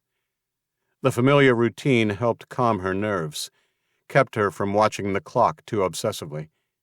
53 minutes since Jake had left, and now all she had to do was make a quick visit to her home and grab clothes for her and Devon. "Devon, honey, can you hand me that box of..." She turned, finding empty air where her nephew had been sitting. Her heart skipped. "Devon?" The house was suddenly, achingly quiet. A subtle change in the quality of light hit her peripheral vision. Something was different in the front of the house. Sarah drew the Glock, moving silently toward the living room. The crash, when it came, was deafening in the morning stillness. The sound of metal on hardwood, followed by Devon's startled yelp. Sarah burst through the doorway, weapon ready. The morning sun streamed through the large front window. The blackout curtain and the rod it hung from were lying on the floor, and there, bathed in sunlight, stood Devon, one edge of the heavy material still clutched in his hand. His eyes were wide with fear, not of her wrath, but of what he saw outside. Time slowed. Sarah saw everything at once. Devon, frozen in the window. 2 men in tactical gear on the street, apparently here to collect the dead runner, the surprise on their faces turning to recognition of opportunity. "Get down!" Sarah lunged forward as the first man reached for his weapon. She grabbed Devon by the shirt collar, yanking him backward as the window exploded inward. The first rounds went high, punching through the wall where they'd been standing. Sarah rolled them behind the heavy oak couch, pressing Devon flat against the floor. "Stay down. Don't move." Her voice was calm, automatic, combat triage calm. More bullets tore into the couch. They were trying to pin them down, she realized. Standard procedure. 1 man laying down suppressing fire while the other moved to flank. He'd be trying to get around to the back door. Sarah popped up from behind the couch, squeezing off 2 rounds through the broken window. The man out front dove for cover behind their vehicle. She hadn't expected to hit him, just needed to interrupt the call for backup he had begun to make. Devon whimpered. Sarah pulled him closer. "Shh, baby, I've got you. Think. The second man would be heading for the back door. They were trapped in a kill zone. A sound from the kitchen, the subtle scrape of a boot on tile. Sarah's mind raced. The couch faced the wrong way. No cover if they came through the kitchen. But the stairs. If she could get Devon upstairs to the reinforced bedroom. The kitchen door creaked. Sarah touched Devon's face, made him look at her. "When I say run, you run up those stairs as fast as you can. Into Jake's room. Lock the door. Understand?" He nodded, tears streaming silently down his face. Sarah took a breath, counted, waited for the next burst of suppressing fire from outside. It came a few seconds later. "Run! Now!" Jake crouched in the shadows of an abandoned office building, watching the convoy slow as it approached Memorial Stadium. Smart choice for a base of operations. High ground, clear sightlines, multiple access points they could control, built-in facilities. The stadium's massive concrete walls would make it nearly impregnable. Getting here had been like running through hell. The city sprawled broken around him. 18 hours of chaos written in blood and ash. 3 blocks back, he'd picked his way past City Hall, now a burnt-out shell. Bodies still littered the steps where desperate citizens had tried to storm the building during the initial panic. The police headquarters across the street was even worse. Every window shattered, cruisers overturned and burnt. He'd counted at least 30 dead, both civilians and police officers, left to rot where they fell. A makeshift gallows had been erected in the town square, with 3 bodies swaying gently in the morning breeze. A crude sign hung around their necks. Looters. Jake was shocked at how quickly his city had unraveled. The only positive he could take from it was that the convoy had been forced to stop regularly to clear the road, allowing him to keep up on foot. The convoy's lead vehicle stopped at what had been the stadium's main gate. New fortifications had been added, concrete barriers, razor wire, sandbagged gun positions. This was clearly a professional outfit, and he couldn't help but wonder how much of the city center's devastation was their handiwork. He doubted that desperate, frightened citizens would have attacked and overrun the police, even if they'd had the firepower. "Command, this is Echo 1. The radio at Jake's hip crackled. Returning with assets from Sector 7 sweep. Jake pulled out his binoculars, studying the gate operation. 4 guards on the walls, 2 in the gatehouse, all with military-grade weapons. The gate rolled open smoothly. They had power. Probably generators they'd been stockpiling before the EMP. Inside the gate, he could see more vehicles, organized supply areas, even what looked like a medical triage center. As the trucks rolled through, a figure emerged from the stadium's main entrance. Even at this distance, Jake could tell this was someone important by how the guards straightened. The man moved with authority, like he owned every step. Jake adjusted his binoculars. Tall, muscular build, shaved head, probably mid-40s. The way he carried himself exuded confidence and competence, though not in a military way. Something else entirely. But it was his face that held Jake's attention. Pale, almost gray eyes, set deep in hardened features. His gaze was cold and analytical, dissecting everything and everyone in its path. It was the leader. It had to be. The guard's deference, his authoritative stance, the cold scrutiny he gave the incoming prisoners, like a farmer eyeing new livestock. Through his militia contacts, he'd heard rumors about a major crime syndicate that had been stockpiling military-grade equipment and building a network of loyal enforcers throughout the city. More troubling were the whispers about compromised police officers on their payroll. The speed of the police station's fall made more sense now, as did the spattering of blue uniforms amongst the rest of the armed men. They'd been undermined from within, long before the EMP hit. When the chaos started, this syndicate had been perfectly positioned to seize key infrastructure. The hospital was a natural step in a takeover, and he had no doubt that other vital infrastructure, like supermarkets and warehouses, had also been seized and secured. Jake reached into his backpack and pulled out a compact parabolic microphone, quickly sliding the earpiece into his left ear. He aimed it squarely at the leader, ready to catch every word. "Sir!" One of the patrol leaders approached Marcus, snapping a crisp salute. "Sector 7 secured. Minimal resistance. 14 assets acquired. 1 terminated during transport." Marcus nodded, seemingly pleased. "Medical personnel?" "None in this sweep, sir. Dr." The man glanced down at the paper he was holding. "Mandel's house was abandoned. Looks like he took his family and left." "That's fine. The ER doctor and nurse you grabbed last night are a good start."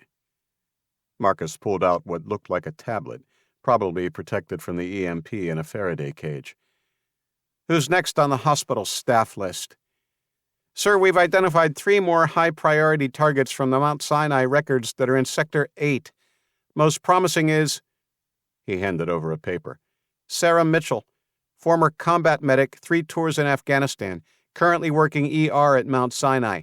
Address is 2247 Palmer Street." Jake's blood ran cold. They had her records. They knew exactly who she was, where she lived. In fact, they had driven right past her house, right past all of them in his home, on their way back. It was dumb luck they'd been in a different sector. "Combat medic," Marcus smiled. "Those are rare, valuable. What's her status?" "Looks like she left the hospital right after the EMP, which means she evaded our first sweep team. Hopefully she's holed up at home." Marcus looked thoughtful. "Combat training makes her more dangerous than the average nurse, but also more useful. We'll need her skills for what's coming.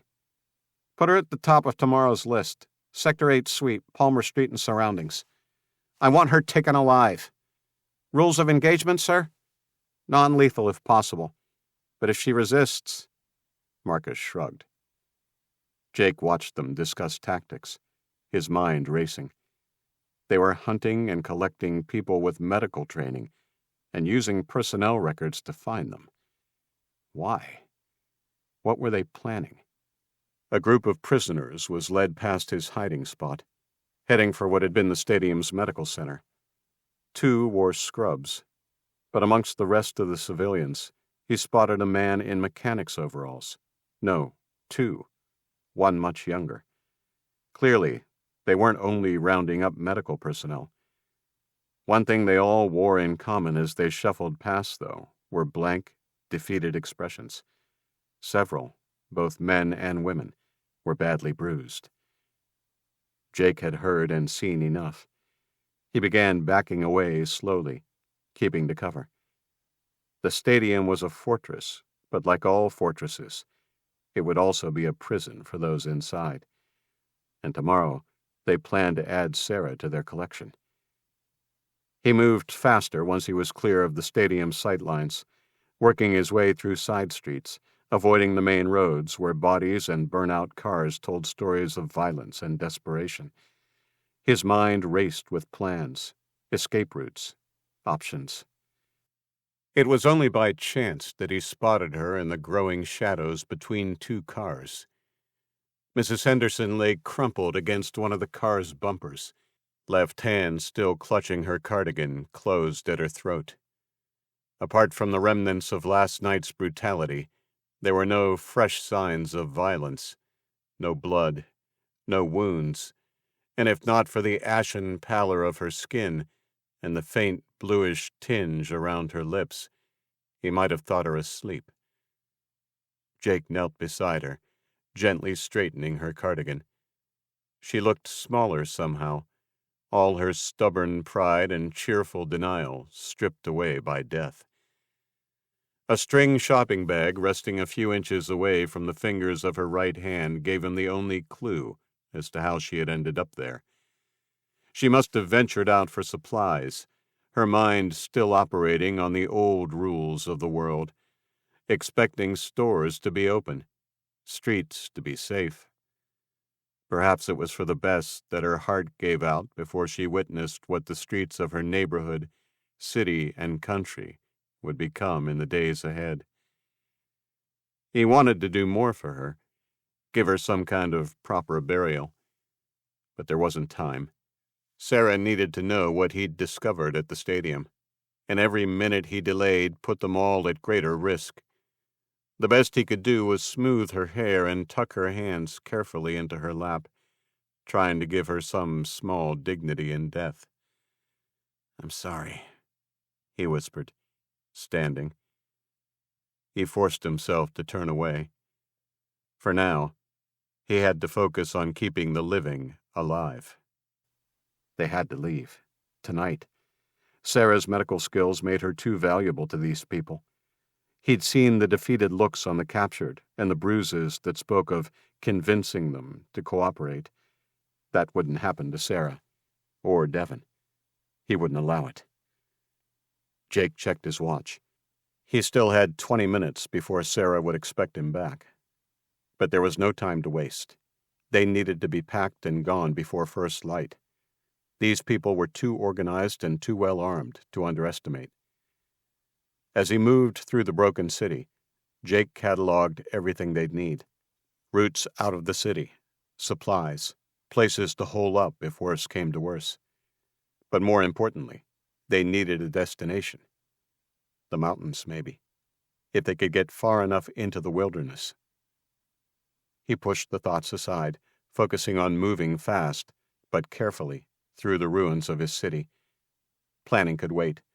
First, he had to get back and warn Sarah. They had 12 hours until dawn. Sarah rose, firing as Devon sprinted for the stairs. 2 rounds into the kitchen doorway, forcing the flanking man back. 1 round through the broken window to pin the other man down. Devon's feet pounded up the stairs. Sarah backed up after him, maintaining fire, keeping both entry points covered. 9 rounds left in the magazine. The stairs seemed impossibly far. A flash of movement in the kitchen. Sarah fired twice. A cry of pain told her at least one round had found its mark. But now, the man outside was moving, using his partner's distraction to advance on the house. 3 stairs to go. 7 rounds left. An equation she didn't like.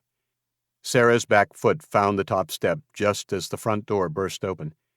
She dove into the hallway as rounds chewed up the wall behind her. Rolling to her feet, she sprinted for Jake's room, where Devon had left the door open. More shots from below. They were coordinating again, trying to catch her in a crossfire. But they'd lost their element of surprise, and she knew the layout better than they did. Sarah slammed the bedroom door, throwing the reinforced lock. Devon huddled in the corner, exactly where she'd trained him to go in emergencies. 7 to base, a radio crackled from downstairs. We encountered hostiles. I can't raise Williams. Need immediate backup. Sarah allowed herself a grim smile. Let them think there were more defenders. It might buy them a few minutes. She checked her magazine. 7 rounds, plus 1 spare magazine. Not enough for a prolonged fight, but maybe enough to hold out until... Chapter 3. Visitors. Jake registered the broken window before he cleared the neighbor's hedge. Fresh glass glittered on the lawn like frost, gunfire still echoing in his ears. A man in tactical gear stood watching the front door, rifle ready. Amateur hour. He'd left his vehicle, exposed, no one watching his 6. His first instinct was to rush in, but he forced himself to pause, to analyze. Sarah was good. Her steady, controlled shots from inside told him that. More gunfire erupted, followed by a cry of pain. Not Sarah's voice. She'd hit someone. Jake ghosted through his own yard, years of training taking over. The man at the front was too focused on the broken window, hadn't checked his periphery. Sloppy. Jake crept closer. Williams, the man in front said quietly into his comms. Status. Radio silence. More gunfire from upstairs. Sarah, conserving ammunition. 3 shots, carefully placed. Jake smiled grimly. She was buying time, waiting for him. He saw the man click a button on his mic. 7 to base, he said in a shaky voice. We encountered hostiles. I can't raise Williams. Need immediate backup. Jake crossed the open ground in 3 long strides. The man never saw him coming. One moment he was calling for backup. The next he was face down in the grass, Jake's knee in his back, rifle pressed against his skull. Drop it, Jake said quietly, or this gets messy.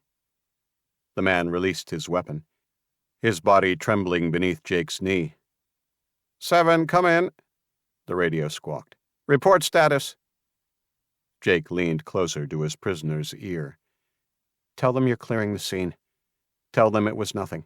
Do it right, you walk away from this. The man hesitated, sweat beading on his forehead despite the cool morning air. Jake pressed the rifle harder against his head. 7 to base, the man finally said, voice remarkably steady despite his shaking hands. False alarm. Scene clear. Just some kids running. There was a long delay before a response came. When it came, the tone was markedly different. Copy that, 7. Stand by for additional instructions. Jake waited until the radio went silent. Smart choice, but they didn't buy it. Now here's what happens next. But the man was already moving, twisting, a blade glinting in his hand. Jake rolled sideways as the blade slashed where his throat had been. Amateur hour was over. They grappled in the grass, neither able to bring a weapon to bear. The man was strong and fought with desperation. The knife swept past his face. Jake trapped the arm, twisted it sharply, and felt something snap. The man screamed, and his blade fell from numb fingers. Jake ended it with 3 sharp punches. The man went limp. A noise from inside the house. Movement. Labored breathing. Williams. Jake zip-tied his unconscious prisoner and moved toward the broken window, keeping low. He could hear someone trying to drag themselves across the floor. Jake slipped through the window, glass crunching under his boots. A blood trail led from the stairs toward the kitchen. He followed it, weapon ready. Williams had managed to prop himself against the kitchen counter, his hand pressed against a bleeding wound in his side. His weapon lay just out of reach. His eyes widened when he saw Jake. "Do it," Williams gasped. "Just make it quick."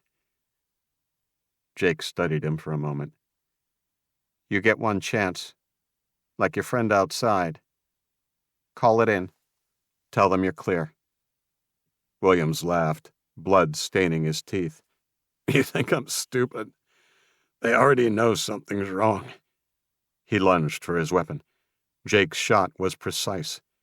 Williams slumped, eyes vacant. "Sarah? Devin? We're clear?" Sarah's voice, strong and steady, from upstairs. He found them in his reinforced bedroom. Devin launched himself into Jake's arms, trembling but trying to be brave as the 2 adults met each other's eyes. "We have to go," they said simultaneously. Sarah nodded toward the window. "How long until their backup arrives?" 15 minutes, maybe less.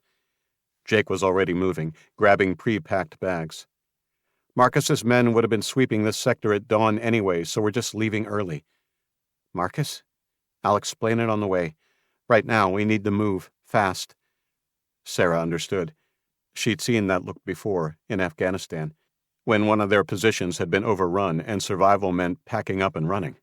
"Devin, remember how we packed our emergency bags in the kitchen?" she asked calmly. "It's time to get them. Come on." Sarah was already moving, one hand guiding Devin while keeping her Glock ready. But Devin froze in the hallway, his eyes fixed on the bullet holes in the wall. Sarah knelt before him, forcing him to look at her. "Hey, remember what we talked about? When things get scary, we move. Moving keeps us safe. Can you do that for me?"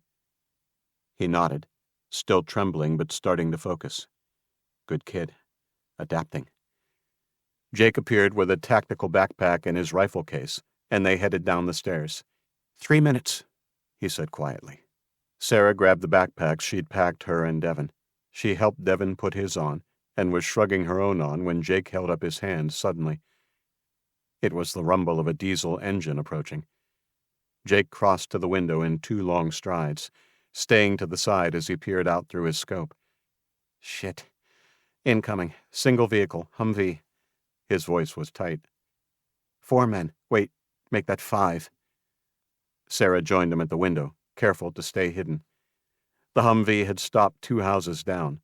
4 men emerged, moving with practiced ease and quiet purpose. The driver stayed behind the wheel. The last one to exit the vehicle caught her eye.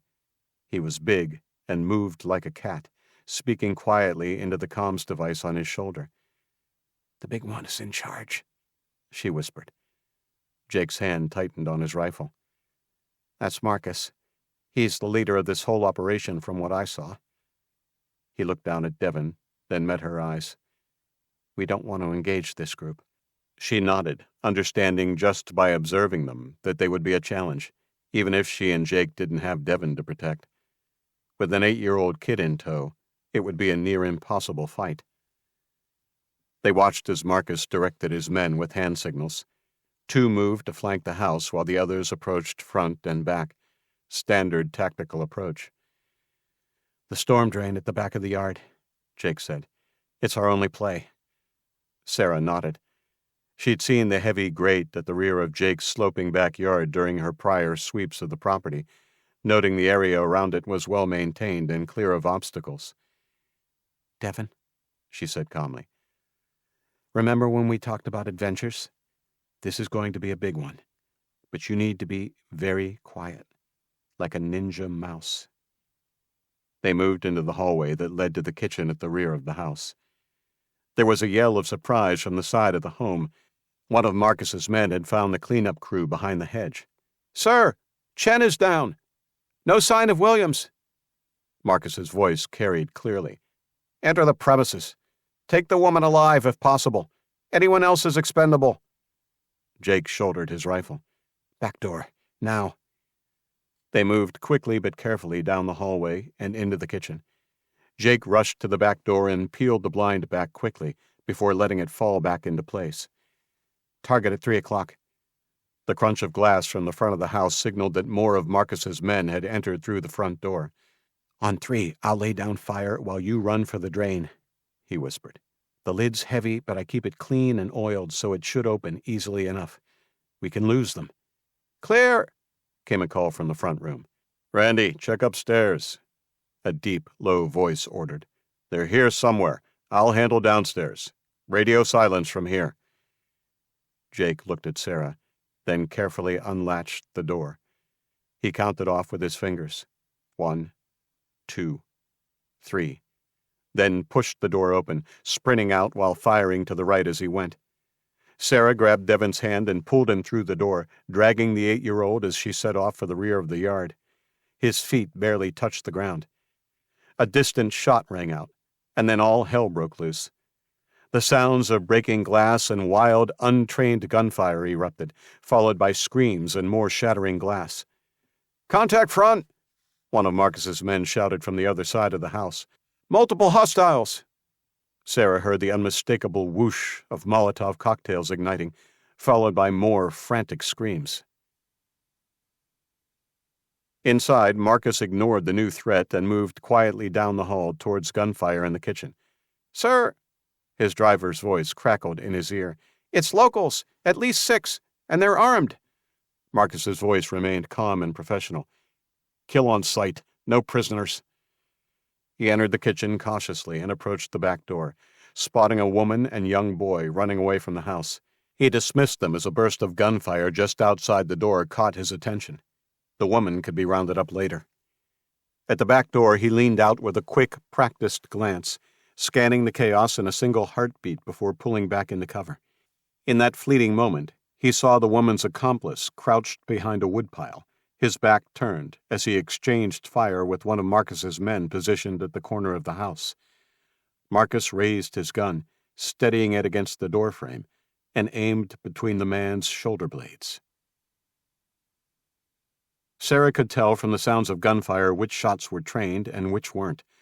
Marcus's men fired in controlled bursts, while the gunfire of the new combatants, possibly neighbors or another gang, was sporadic and desperate.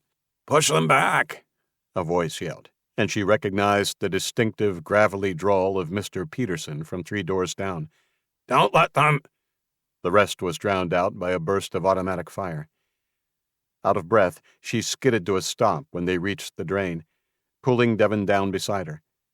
Behind, only the roof of the house was visible over the top of the slope they just careened down. She exhaled slightly, relaxing for a moment. Devon whimpered, and she patted his head. "You're okay. I need you to be brave now. Stay quiet, okay?" Without waiting for him to respond, she turned to the drain cover and slipped her fingers between the heavy steel grates, bracing herself and pulling. It didn't budge. Chapter 4. Run. Marcus's finger had begun to tighten on the trigger when the doorframe beside him exploded into splinters. He ducked and spun to face a big, beer-bellied man in a Stetson, racking a smoking shotgun. Without hesitation, Marcus dove right, firing as he moved. Bullets stitched across the man's chest, and he fell forward, his next blast tearing into the grass. Behind him, the sharp rattle of gunfire split the air, followed by a choked scream. Marcus spun around just in time to see his ally crumpling to the ground, while the stranger turned and brought his weapon to bear. Marcus dove through the doorway as rounds cracked past him. Jake cursed as the militia leader disappeared inside. He assessed the situation quickly. Mr. Peterson, the ex-sheriff he'd long ago marked as a reliable ally, lay face down yards away. Smoke billowed from the house front, punctuated by sporadic gunfire. With Peterson down and Marcus joining his men, the fight wouldn't last long. A horrific scream cut through the air. A figure stumbled into view from the western side of the house, flailing, engulfed in flames. Jake recognized Stevie Scanlon, the high school senior from 3 doors down. "Shit, Stevie," Jake muttered as the kid collapsed, shrieking in agony. Jake didn't hesitate. Hesitation would only make this harder. He flipped the selector to single shot, steadied his aim, and pulled the trigger once. The shrieking stopped.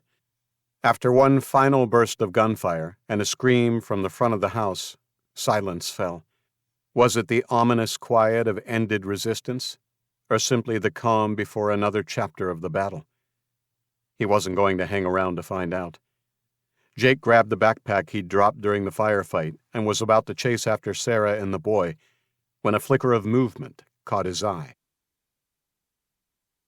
Sarah's breath came in ragged gasps as she tugged on the drain cover with all her strength. It wouldn't budge. Panic clawed at her, but she forced herself to think. Devon clung to her arm, wide-eyed, his small body trembling. "Stay low, Devon," she whispered. "I just need 1 second." She scanned the yard and spotted a shovel propped against the fence.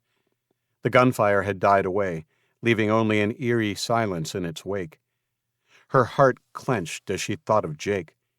She had no idea if he was alive, but she couldn't afford to think about it now. Her priority was getting Devon to safety. "Stay here," she told him, her voice calmer than she felt. "I'll be right back." She darted across the yard, each step feeling like a lifetime, and snatched up the garden implement. Running back, she wedged the blade into the gap beneath the drain cover, gritting her teeth as she pressed down on the handle, trying to pry it open.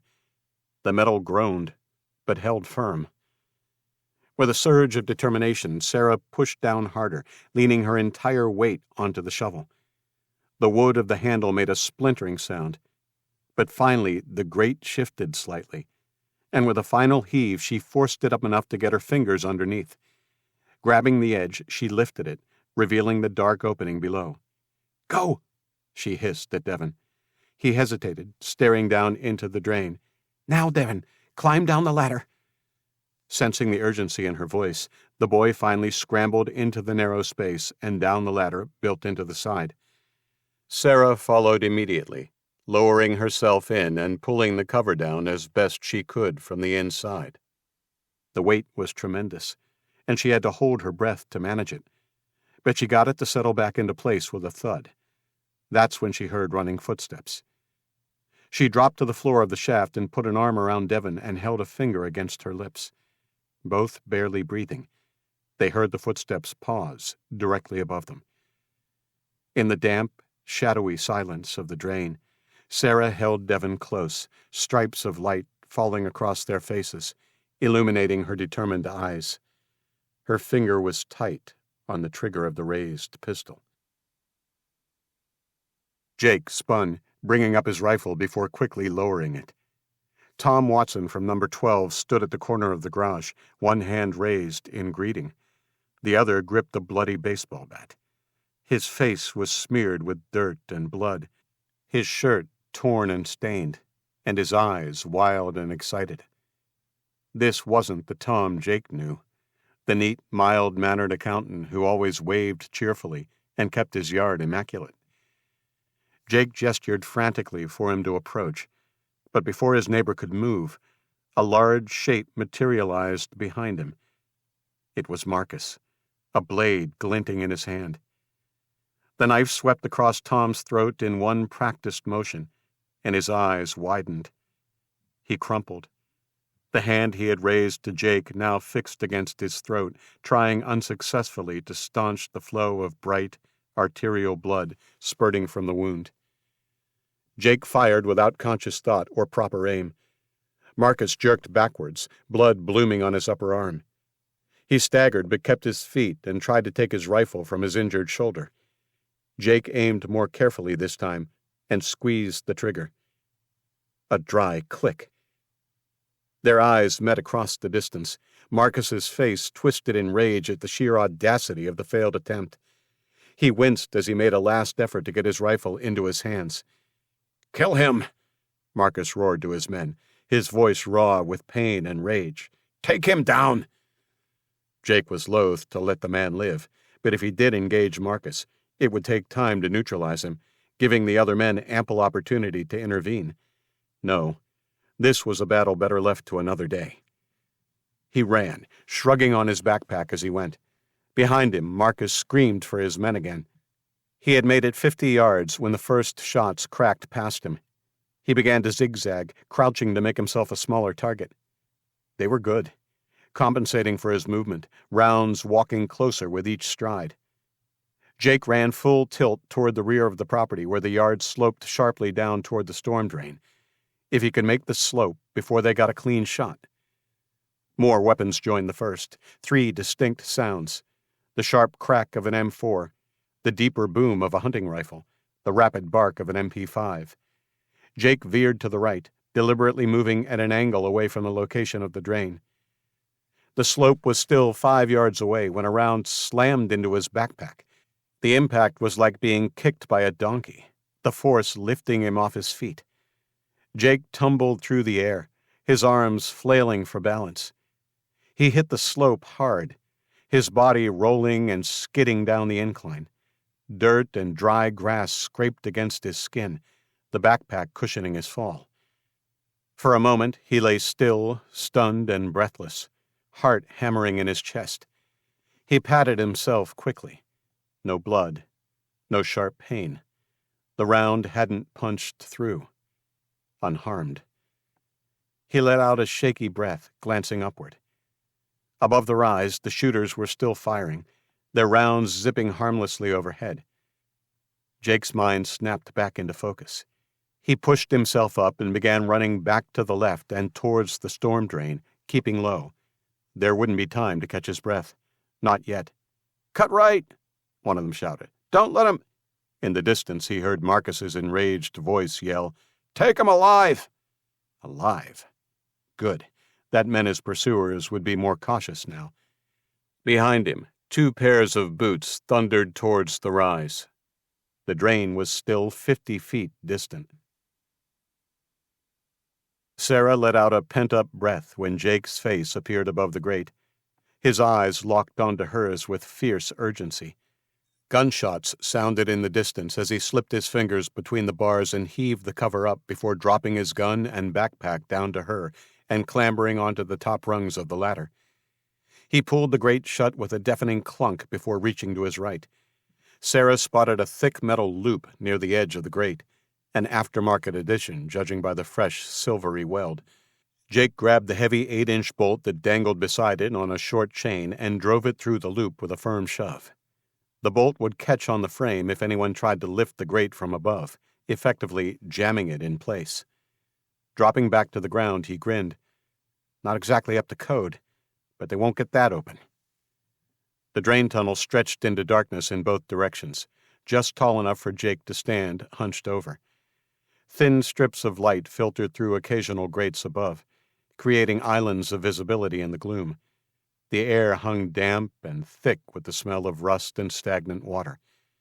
Devon pressed against Sarah's leg. "I don't like it down here." "None of us do, buddy," Jake said, expertly reloading his rifle. "But I know these tunnels, used to map them just in case." He pointed left. "That way leads downtown. Takes us to the river if we follow it all the way through. 3 miles, with lots of branches and outlets." Sarah nodded, understanding. Multiple escape routes if needed. Always have options. Angry voices echoed from above. Jake recognized Marcus's, tight with rage. Devon flinched at the sound. "River," Sarah whispered. Jake nodded. "Let's go." He took point, moving quickly but quietly through the shallow water. Sarah guided Devon between them, one hand on his shoulder. They moved fast, leaving their pursuers' frustrated voices behind. The tunnel felt endless, dark and claustrophobic, broken only by occasional shafts of light from above. After 2 turns and 40 minutes of walking, Jake held up his fist. Sarah pulled Devin close, listening. Faint splashing echoed from a side tunnel. Then silence. Was someone else down here? "Keep moving," Jake breathed. "Quiet as you can." The tunnel turned to the east, following the street above. More drains broke up the darkness with stark patterns of light and shadow. Devin was struggling, but stayed silent. Sarah felt a surge of pride mixed with sadness as she thought of his mother, her sister, Patricia, taken by cancer less than a year ago. No 8-year-old should have to deal with losing a parent. Yet here he was, facing something that would affect them all, forever, if what Jake had heard about D.C. was true. They had just passed another grate when the rumble of engines above made them freeze. Multiple vehicles. Marcus's group. It had to be. And by luck, rather than good management, they were almost on top of them. "We need to move. Come on." Sarah jogged after Jake, pulling Devin along. They didn't stop until they'd put another 2 turns and at least a mile between them and the sounds above. Jake raised a finger to his lips. Over their ragged breathing, they heard no sounds of pursuit. Jake had just signaled they should move on when a splash echoed up ahead. He and Sarah raised their weapons, peering into the dimly lit tunnel. A single grate in the distance provided just enough light to see the junction ahead. A figure darted across the intersection. Jake quickly held up his hand. Whoever it was had been small, definitely not one of Marcus's men. They disappeared down another tunnel before either adult could get a clear look. Jake and Sarah exchanged glances. Others were using the tunnels too. Survivors, refugees, or something worse. 2 miles to the river, Jake said softly. "Stay alert. We're not the only ones down here." They moved deeper into the darkness, leaving Marcus's search behind. But Sarah couldn't shake the feeling that they were being watched. Maybe the hunt wasn't over. Maybe it had just moved underground. Chapter 5. Underground. They walked for what felt like hours, the monotony broken only by Devin's occasional stumbles and the distant sounds of the search continuing above. Jake led them through a maze of intersecting tunnels, each choice made with quiet confidence. Sarah had lost all sense of direction, but she trusted his movements. This wasn't his first time down here. The water level had risen slightly, now halfway to their ankles. The sound of their splashing, no matter how careful they tried to be, seemed to echo forever in the darkness. Sarah's thigh holster was soaked, and Devin's shoes made soft, squishing sounds with each step. "How much further?" she whispered. "River's close, maybe 20 minutes. Jake paused at another junction, checking markings on the wall that Sarah couldn't make out. "But we might have a problem. Besides the obvious ones? These tunnels drain into the river through a series of outflows. They'll have figured that out by now. Marcus seems like the type to think ahead." Sarah understood. They'd be watching the exits. "Are there any other options?" Before Jake could answer, Devin tugged at Sarah's sleeve. "Aunt Sarah," his voice trembled. "Someone's following us." Both adults spun, weapons raised. The tunnel behind them was empty, but Sarah had learned to trust Devin's instincts. Ever since he lost his mother, Devin had developed a strange sensitivity to the world around him. More than once he'd called out, "Someone's here," just moments before a knock on the door, or muttered, "There's been an accident," seconds before Sarah heard the faint wail of an ambulance siren. They stood motionless, straining to hear beyond the soft drip of water. At first, there was only silence. Then Devin tensed beside her, head tilted, as if picking up something beyond Sarah's reach. A faint splash echoed in that direction, then another, before silence blanketed the tunnel, broken only by the steady, rhythmic drip. "Good ears, buddy," Jake whispered. He gestured to a side tunnel. "This way. Quiet now." The passage he chose was narrower, forcing them to walk single file. Sarah kept Devon between them, one hand on his shoulder. The water was shallower here, but the air felt thicker, harder to breathe. Jake stopped so suddenly Sarah almost ran into Devon. She started to ask why when she heard it. Another splash. Closer now. Whoever was following had chosen the same tunnel. Jake pressed them against the tunnel wall, into the shadows. Sarah could feel Devon's heart racing as she held him close. Their pursuer was being careful, but not careful enough. Each splash, though faint, gave away their position. 10 yards away. 8. 5. Jake's rifle inched upward, his finger tightening on the trigger. A dim shaft of light from a grate they had passed under 30 yards back briefly illuminated their stalker. Sarah's breath caught. It was a girl, maybe 15 or 16, wearing a once bright yellow coat, now faded and smeared with grime. She moved with a wary grace, her gaze darting over her shoulder as if she'd spent a lifetime in hiding. She was nearly 10 feet away when the day outside brightened as a cloud revealed the sun, allowing more light into the tunnel. She saw them, her eyes widening in surprise, and in that charged silence, no one dared to move. Suddenly she spun on her heels, ready to run. "Wait!" Sarah started to call, but Jake's hand clamped over her mouth. More splashing echoed from the main tunnel, heavier this time. Multiple sets of boots moving with purpose. Marcus's men had found their trail. The girl heard it too. She looked back at them, then at the junction ahead, indecision clear on her face. Sarah could almost see her calculating the odds of escape alone versus trusting strangers. Jake slowly lowered his hand from Sarah's mouth and pointed to a spot high on the tunnel wall, a maintenance alcove, almost invisible in the shadows. The girl followed his gesture, then nodded once. They moved as one, Jake boosting first Devon, then Sarah into the alcove, before helping the girl. He pulled himself up last, just as flashlight beams began sweeping the tunnel below. The alcove was barely big enough for all of them. Sarah held Devon against her chest, his face pressed into her shoulder to keep him quiet. The girl huddled beside them, her yellow coat rustling slightly until Jake put a steadying hand on her shoulder. Her trembling subsided, but her eyes remained huge in the darkness, reflecting the occasional flash of light from below. Boots splashed through the water beneath them. Sarah counted at least 4 distinct patterns, professional and measured, not the chaotic searching of amateurs. A flashlight beam swept upward, and she held her breath as it passed just inches from their hiding spot. Jake's hand tightened imperceptibly on his rifle.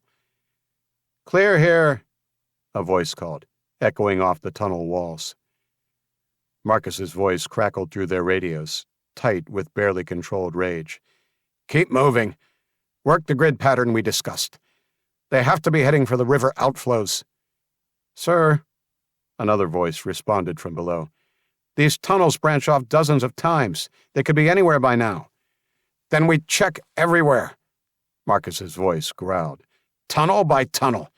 I want that medic. And Svensson, if you find the male target, soften him up as much as you want. But I want him alive." Jake felt Sarah tense beside her. "Outflows are covered, sir. Nothing comes out without us seeing it." "Good." A pause, then, "Rodriguez, take your team east. Svensson, continue north. I want updates every 10 minutes. If they're down there, they'll surface eventually." The boots moved on, splitting up at the junction. Their flashlight beams created crazy patterns on the tunnel walls as they departed in different directions. Sarah waited until the splashing had faded before releasing her breath. Beside her, the girl did the same.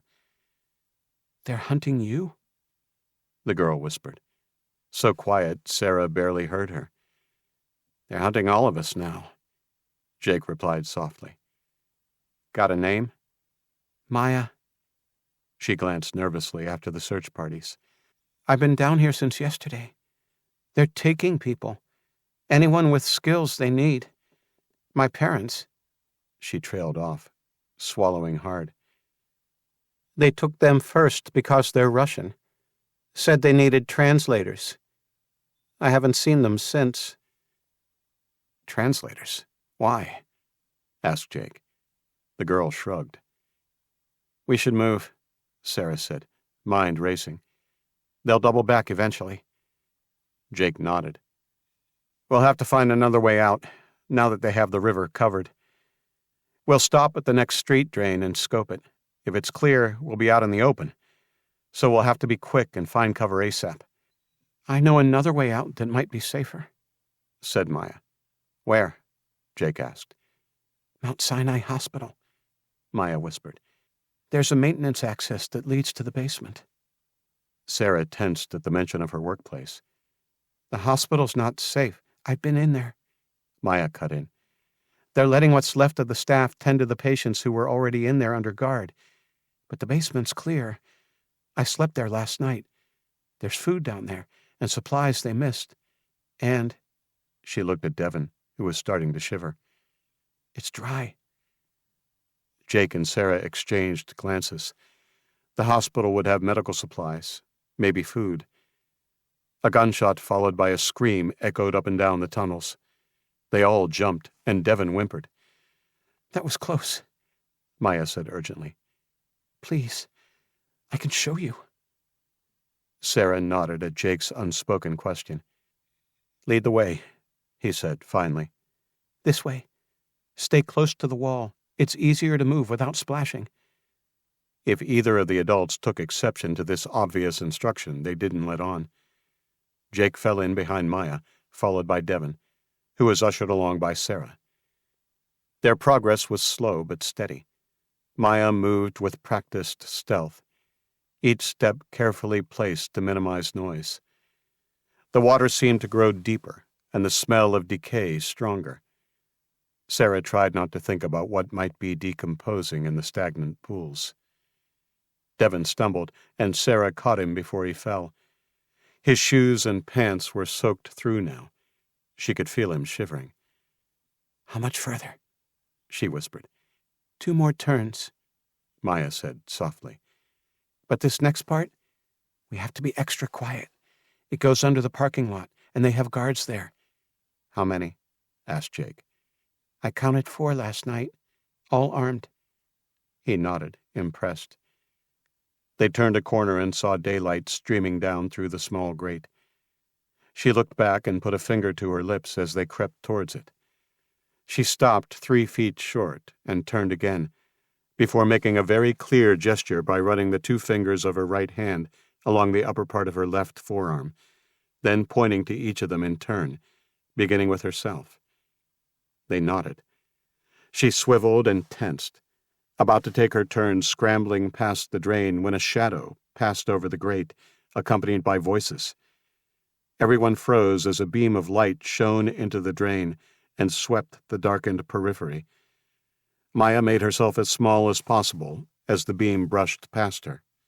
Waste of time. They're heading for the river, not back toward... Orders are orders. Check every tunnel within 6 blocks. So stupid. Isn't it just 2 people? Listen, they killed one of our men, and Schmidt told me the same guy wounded Marcus. But hey, if you want to radio Marcus and tell him it's stupid, be my guest. Forget it. Anyway, this one's all clear. Come on, man, you have to lift the grate. Jake quickly gestured Maya should come to them. She moved swiftly and quietly, and together they scrambled back around the last corner they'd turned. They pressed against the tunnel wall, barely breathing, as they heard the bump and scrape of the cover being removed and dragged to the side. Flashlight beams lit up the area they'd just abandoned before sweeping back the other way. Devon buried his face in Sarah's side. Ah, Christ, it stinks, moaned voice 1. No way I'm going down there. The goddamn thing is empty. Shit, that's bad, said voice 2. Fine, it's clear. Put the grate back and we'll check the one in the street. They heard the grate slam back into place and the voices faded away. They all relaxed. "Funny. I don't think it smells that bad down here," said Jake with a grin. "Yeah, I guess you get used to it," Sarah agreed. "You do," said Maya. "We should go." They passed under the parking lot grate one by one. Then the tunnel curved sharply left, then right. Sarah had lost her bearings again, but Maya moved with certainty. "There," she said, pointing at 5 rungs set into the wall. At the top was a rusty metal hatch with a lever handle. Jake dropped his gear and climbed the rungs. Despite the rust, the hatch opened easily. He peered into the room beyond, then, when he was satisfied it was clear, dropped back to the floor of the tunnel. Maya went first, moving with practiced ease up the metal rungs. Sarah helped Devon follow, then she followed him. Jake put his backpack on, then shouldered his rifle and brought up the rear, closing the hatch behind him once he was through. The maintenance room smelled of oil and bleach. Jake's flashlight revealed shelves of abandoned tools and electrical equipment. A thick layer of dust covered everything except a narrow path along the floor. "This way." Maya led them behind a row of tall lockers, where she had created a living space, hidden from the door's sightline. "Home sweet home," Maya whispered, pulling a battery-powered lantern from behind a crate. The soft light revealed her hideout's careful organization. 2 thin mattresses salvaged from somewhere lay against the wall. Supplies were arranged in neat rows. Canned food, medical supplies, batteries, even clean clothes. Most impressive were the 3 one-gallon jugs of water, carefully dated with a marker. "Smart setup," Jake murmured, examining her security measures. Heavy wrenches had been positioned to jam the door. Pieces of broken mirror were angled to see around corners. "Multiple exits?" Maya nodded, pulling a folded paper from her coat. "The hatch, plus stairs at the rear to the main basement. As far as I can tell, no one even comes down here anymore." A thud from above made them all freeze. Footsteps from the floor above crossed the ceiling, accompanied by muffled voices. Maya calmly reached up and dimmed the lantern. They waited in tense silence until the sounds faded. "That's normal," she said. Sarah blinked, eyes wide, then smiled. You did all this? How did you know to do it?" Maya laughed. "Aftermath." "What?" "Aftermath." "The survival game?" Jake asked, surprise evident in his voice. Maya nodded. 5,000 hours. My parents hated it, said I was wasting time. But it teaches you everything. Sightlines, resource management, patrol patterns." She gestured to her setup. "The mirror trick? Standard tactic for monitoring hostile NPCs. And keeping supplies elevated, sorted by priority, that's just basic inventory management." Devon's face lit up. "Oh, that's like in Minecraft. I build forts and keep all my stuff in chests, so the creepers don't get it." He looked at Maya with wide eyes. "Is that what you're doing?" "Sure is, buddy." "A video game taught you all this?" Sarah asked. "Yeah," Maya said. "My team was ranked 3rd globally before." She trailed off, then squared her shoulders. "Anyway, the skills transferred, especially the stealth mechanics. The bad guys in the hospital, they're just badly programmed NPCs. Predictable patrol routes, limited sight range, terrible situational awareness." Jake nodded appreciatively. "Gaming is tactical training. The military's been doing it for years." "So your parents, you were saying they were taken?" Sarah asked. "Yeah, the dumb thing is, we always had a secret stash of food, and Dad set up the basement to be a safe room. They always thought America might collapse into a civil war." Jake nodded, shrugging off his backpack and resting it beside the rifle he'd propped up against the shelving. "Can I ask why they didn't use it? The safe room?" It happened too fast. Dad was out on the road and Mom didn't want to shut us in without him. When he did come home, it was with a bunch of goons. Mom told me to hide." There was a hitch in the girl's voice, but she didn't cry. Sarah took a step towards her, but the girl turned and busied herself making up the mattresses. The woman didn't take offense. Devin claimed the first mattress Maya finished, his eyes heavy. Sarah helped him out of his wet shoes and socks, using a clean T-shirt from Maya's supplies to dry his feet. The boy was nearly asleep when Maya brought him a candy bar. "Here," she said. "Sometimes candy helps with the scary stuff." Devin studied her for a moment before breaking the bar in half and offering her part. Maya's surprise was visible even in the dim light. She took it with a small smile, and they ate in companionable silence until Devin drifted off. Maya glanced at Sarah. "He's a good kid," she whispered. "You've done a great job with him." "You look so young. How old were you when you had him?" Sarah's eyes widened. The girl's directness made her seem far older than her years. Smiling softly, she brushed a hand over Devin's hair before responding. "I'm not his mom. He's my nephew." "Oh." Maya's cheeks flushed faintly. "I thought he was... sorry." Sarah gave a small, understanding smile, though her eyes were clouded. "His mom, my sister, she died 9 months ago." The girl nodded, a sad look on her face. Jake grabbed his pack and rustled around in it before pulling out 2 plain wrapped food bars. "You should both eat. These will keep you full. They're packed with calories. Have them with water." He unwrapped one for himself and took a position near the door, seated with his back against the wall, his rifle across his knees. Sarah didn't realize how hungry she was and wolfed the bar down. Maya ate half of hers, then rewrapped it and slid it into the pocket of her coat, before taking it off and folding it neatly. "Get some rest," he told them. "I'll wake you in 4 hours, Sarah." Sarah knew she should sleep, but her mind was racing. She sat beside Jake instead, watching Maya curl up near Devin, the girl leaving the other mattress free for the adults. They were quiet for a long time, listening to the children's steady breathing. "What do you think this Marcus wants?" she asked Jake when it was clear the girl was asleep. "Building his kingdom." Jake's voice was hard. "First thing any warlord needs is medical personnel, especially now." He paused.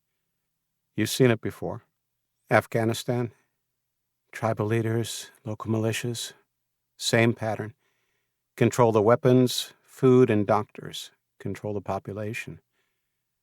She studied his profile in the dim light. "What aren't you telling me about what you saw today?" "Marcus isn't just grabbing people randomly. He's got lists, records, and those men of his. Some are former military." He shifted, checking the door again. "Before all this, I'd heard rumors of a big protection racket in the industrial district. It had fingers in everything: construction, shipping, even hospital suppliers. It's got to be him who was running it. That's probably how he got those personnel records so fast."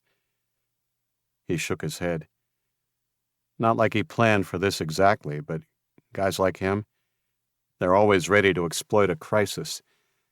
He already had the manpower, the territory, even radio gear for coordinating his crews. When everything went dark, he just adapted." More footsteps crossed above them, closer this time. A door creaked somewhere in the darkness beyond their hideout. Sarah's hand moved to her weapon, but Jake touched her arm, shaking his head. The sounds faded. "We need to get these kids out of the city," Sarah said quietly. "Yeah." Jake checked his watch. "But not tonight. Tonight we rest Plan? The storm is only going to get worse, and this might be our last chance to breathe for a while. Sarah felt the weight of his words, the truth in them. She looked at Devon and Maya, sleeping peacefully despite everything. Two children from different worlds, brought together by chaos, finding comfort in each other's presence. We'll protect them, Jake said quietly, as if reading her thoughts. Sarah met his eyes, saw something there that made her look quickly away. In the distance, gunfire echoed through the city. But here, in their small sanctuary, surrounded by Maya's careful preparations, they allowed themselves a moment of peace. Morning would come soon enough, and with it, decisions that would change everything. I'll sleep. Wake me in 4, said Sarah. The end of Episode 2. Episode 3. The Hospital. Chapter 1. Company. Sarah glanced at Jake's sleeping form, his rifle still propped against his leg. She'd let him rest past the 4-hour mark. He needed it after tailing Marcus's men across half the city. The battery-powered lantern cast soft shadows across their hideout, where Devon and Maya still slept peacefully on their mattresses. In the 6 hours since they'd arrived, the sounds from above had grown quieter. The night shift, Sarah thought, remembering how the hospital's rhythm changed after sunset. She'd worked enough of those shifts to know the patterns. Now those same corridors would be stocked by Marcus's men, instead of nurses doing their rounds.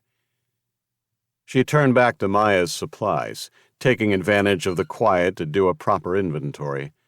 Most were basic: bandages, over-the-counter pain medication, antibiotic ointment. Useful, but not enough for a real emergency. Her fingers traced the lapel of their only bottle of prescription antibiotics, mind already calculating doses and scenarios. A soft scraping sound froze her, mid-reach. She tilted her head, listening. The basement's silence played tricks on the ears, but she'd spent enough time in combat zones to trust her instincts. There. Another sound. The distinctive clink of metal on metal, coming from deeper in the darkness. She drew her Glock, glancing at the others. Jake hadn't stirred, exhaustion keeping him under. Sarah moved silently to the edge of their hideout, peering around the lockers. Shadows shifted in the maintenance room beyond. Someone was going through the shelves, moving with purpose rather than random searching. Sarah edged forward, using the rows of equipment for cover. The beam of a flashlight bounced off walls, and she caught glimpses of a tall figure methodically checking cabinets. She rounded the final shelf, weapon raised. "Don't move." The figure spun, hands rising. His flashlight clattered to the floor, beam spinning crazily before settling on a stack of boxes. In the reflected light, Sarah saw an athletic man in his early 30s, wearing scrubs beneath a maintenance worker's jacket. His face was stubbled, dark circles under his eyes suggesting days without real sleep. "Sarah?" His voice was barely a whisper. "Sarah Mitchell?" She kept the Glock steady. "How do you know my name?" "It's Pete. Pete Campbell. I'm an orderly in the ER." His hand stayed raised, but some of the tension left his shoulders. "I brought in that crash victim last month, the one with the neck injury who went nuts. I helped subdue him, so you could administer midazolam." Sarah vaguely remembered the situation, but she'd been focused on the patient, not those around him, and did not recognize the man. "Prove it," she said quietly. "ID. Slowly." Pete carefully reached for his jacket pocket. Movements telegraphed. He extracted his hospital ID badge, held it where she could see. The photo matched his face, though in it he looked younger, cleaner, professional. "I've been hiding down here since they came," he said. "Since they took the hospital. I knew all the maintenance areas from my shifts, places they wouldn't think to check." He swallowed hard. "I saw what they did to the staff who resisted. What they're still doing." Sarah lowered the Glock slightly. "How many others are down here?" "Just me." His voice cracked slightly. "I tried to help the others hide, but it happened so fast. They knew exactly who they wanted. Doctors, nurses, specialists. They killed the security guards." He met her eyes. Sarah felt cold settle in her stomach. Behind her, she heard the soft pad of bare feet. Maya, coming to investigate. The girl's silent approach impressed her, even now. "He's telling the truth," Maya said softly. "I've seen him before." Pete's eyes widened slightly at Maya's sudden appearance, but he didn't seem surprised. "I've seen you, too. You're good. Better at staying hidden than I am." Maya looked slightly irritated that she'd been spotted before. Sarah finally lowered the Glock completely. "We need to talk, but not here. We have a spot." He nodded. "Lead the way. I've got some things you need to know about what's been happening since the EMP." He retrieved his flashlight, clicking it off. "None of it's good." Sarah gestured him toward their hideout, Maya falling in behind them like a silent shadow. As they walked, Sarah noted how Pete moved, careful, practiced steps that minimized noise. Like them, he'd learned fast, adapting to his new situation in the space of just 48 hours. They settled in the back corner of Maya's hideout, Pete sinking wearily onto an overturned milk crate. Jake had woken at their return, instantly alert, his rifle trained on the newcomer until Sarah explained who he was. Now he leaned against the wall, weapon lowered but close at hand, while Devon somehow slept through it all. "Start from the beginning," Sarah said quietly. "What happened when they took the hospital?" Pete ran a hand through his unwashed hair. "I was doing my rounds on the 3rd floor when the power went. At first, we thought it was just another outage. We'd switched to generators, business as usual." He gave a bitter laugh. "But nothing worked. Not the backups, not the phones, not even battery-powered equipment. Then came the first gunshots in the lobby. The team I saw," Sarah said. 7 men, led by a guy with a neck tattoo." "You were here?" Pete asked. "I'd already left to make sure Devon was okay," she said, gesturing at the sleeping boy and trying to keep her guilt at bay. "But I passed them as they arrived." "Oh. Well, they came in through the main entrance. I don't know what happened at the start, but I made my way down there and the security guards were already dead. I couldn't get out, though. There were 2 outside, guarding the door, and 1 inside. They were letting civilians out, but rounding up anyone who looked like staff. Then, before I snuck back upstairs, I saw 4 more show up and—" A deep, unexpected sob broke his narrative. Sarah put a hand on his arm, and he took a deep breath. "They were turning away accident victims and anyone else trying to get in. But one dad, he was holding his daughter. She was bleeding from a head wound, and he started arguing. They shot him." "Jesus," breathed Sarah. "Just like that, in the temple, no warning." "I'm sorry you had to see that," said Jake. "I know it's tough, but can you remember anything that might help us?"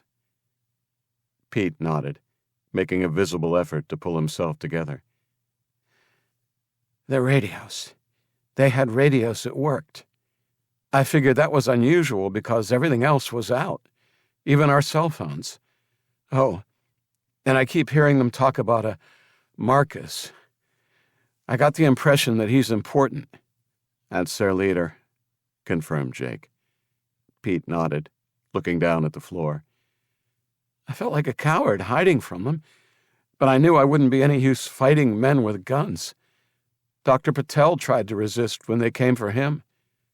Pete's voice caught. They shot his nurse, Lisa, right there at the nurse's station, just to make a point. After that, He trailed off, shaking his head. most people stopped fighting. Sarah's jaw tightened. She'd worked with Lisa for 2 years. "How have you stayed hidden?" asked Jake. I used the service corridors. "Service corridors?" Yeah, maintenance, passages, storage halls, staff shortcuts. Places only people who work here know about. Been here 5 years. Learned every back route and hidden corner. Had to, working nights. Sometimes you need a quiet place to catch your breath. He gestured at their surroundings. Never thought I'd be living in them. Maya handed him a bottle of water. He took it gratefully, drinking before continuing. I kept moving, staying hidden, watching through service hatches. The ones still here are concentrated in the ER, and they are keeping the doctors and nurses in the observation unit. But why? Maya asked. What do they need all these doctors for? Pete shook his head. Don't know exactly, but I've heard things. They talk about preparing for the invasion and medical support requirements. Whatever's coming, it sounds like this Marcus guy wants to be ready. A scream echoed from somewhere, distant but clear. They all tensed, but only silence followed. Sarah felt sick. Rebecca, if she was alive, was up there. This wasn't just about survival anymore. This was something darker, more organized. She looked at Devon, still somehow sleeping peacefully, and knew they couldn't stay here much longer. Something else played on her mind, though. She stared into the dim light of the lantern, the shadows dancing across the concrete walls. Rebecca would have stayed, would have found a way to help if their positions were reversed. Her friend's face kept appearing in her mind, determined, compassionate, always putting others first. She'd been that way since Sarah's first day at Mount Sinai, helping her adjust to civilian medicine after Afghanistan. We can't just leave, she said finally, breaking the heavy silence. Rebecca's still up there. Others, too. Jake's expression hardened, the same look she'd seen when he'd explained about Marcus's operation at the stadium. We've got 2 kids to protect. A rescue mission is too risky. I'm not saying we storm the place. Sarah leaned forward, keeping her voice low to avoid waking Devon. But we need to at least see if she's alive, if there's any chance. I can help. Pete interrupted quietly, setting down his water bottle. I know every maintenance corridor, every observation point. There are ways to get close without being seen. Jake studied him, the tactical part of his mind already working the problem, despite his reservations. How close? There's an access panel in the ceiling of the nurse's station, used for maintaining the ventilation system. Pete sketched a rough layout on the dusty floor with his finger. From there you can see most of the observation ward. They've got 2 guards posted at the main entrance, and 1 patrolling the halls. Sometimes a second roamer, but not always. But my knowledge is limited. I haven't been near it in a while. Too risky. Any other access points? Sarah asked, studying his makeshift map. Service corridor. Runs behind the ER. Maintenance hatch lets you see the whole department. It's how I knew where they are. He paused, considering. There's also a path through the old laundry chutes that gets you above the pharmacy. Tight fit, but workable. Sarah remembered those chutes from her shifts. They had been sealed off years ago when the hospital switched to a centralized laundry system, perfect for surveillance, if you could stomach the claustrophobia. I can show you, Pete continued. At least let you see what you're dealing with. Sarah met Jake's eyes across the dim space, saw the conflict there. He understood about not leaving people behind. She'd seen that in how he'd helped Mrs. Henderson, even if it hadn't ended well. But he also understood about protecting those in your care. Devin and Maya weren't just refugees anymore. They were their responsibility. Just recon, she said softly. That's all I'm asking. We look, we assess, we decide. Jake was quiet for a long moment, his fingers absently checking his rifle's magazine, a soldier's nervous habit.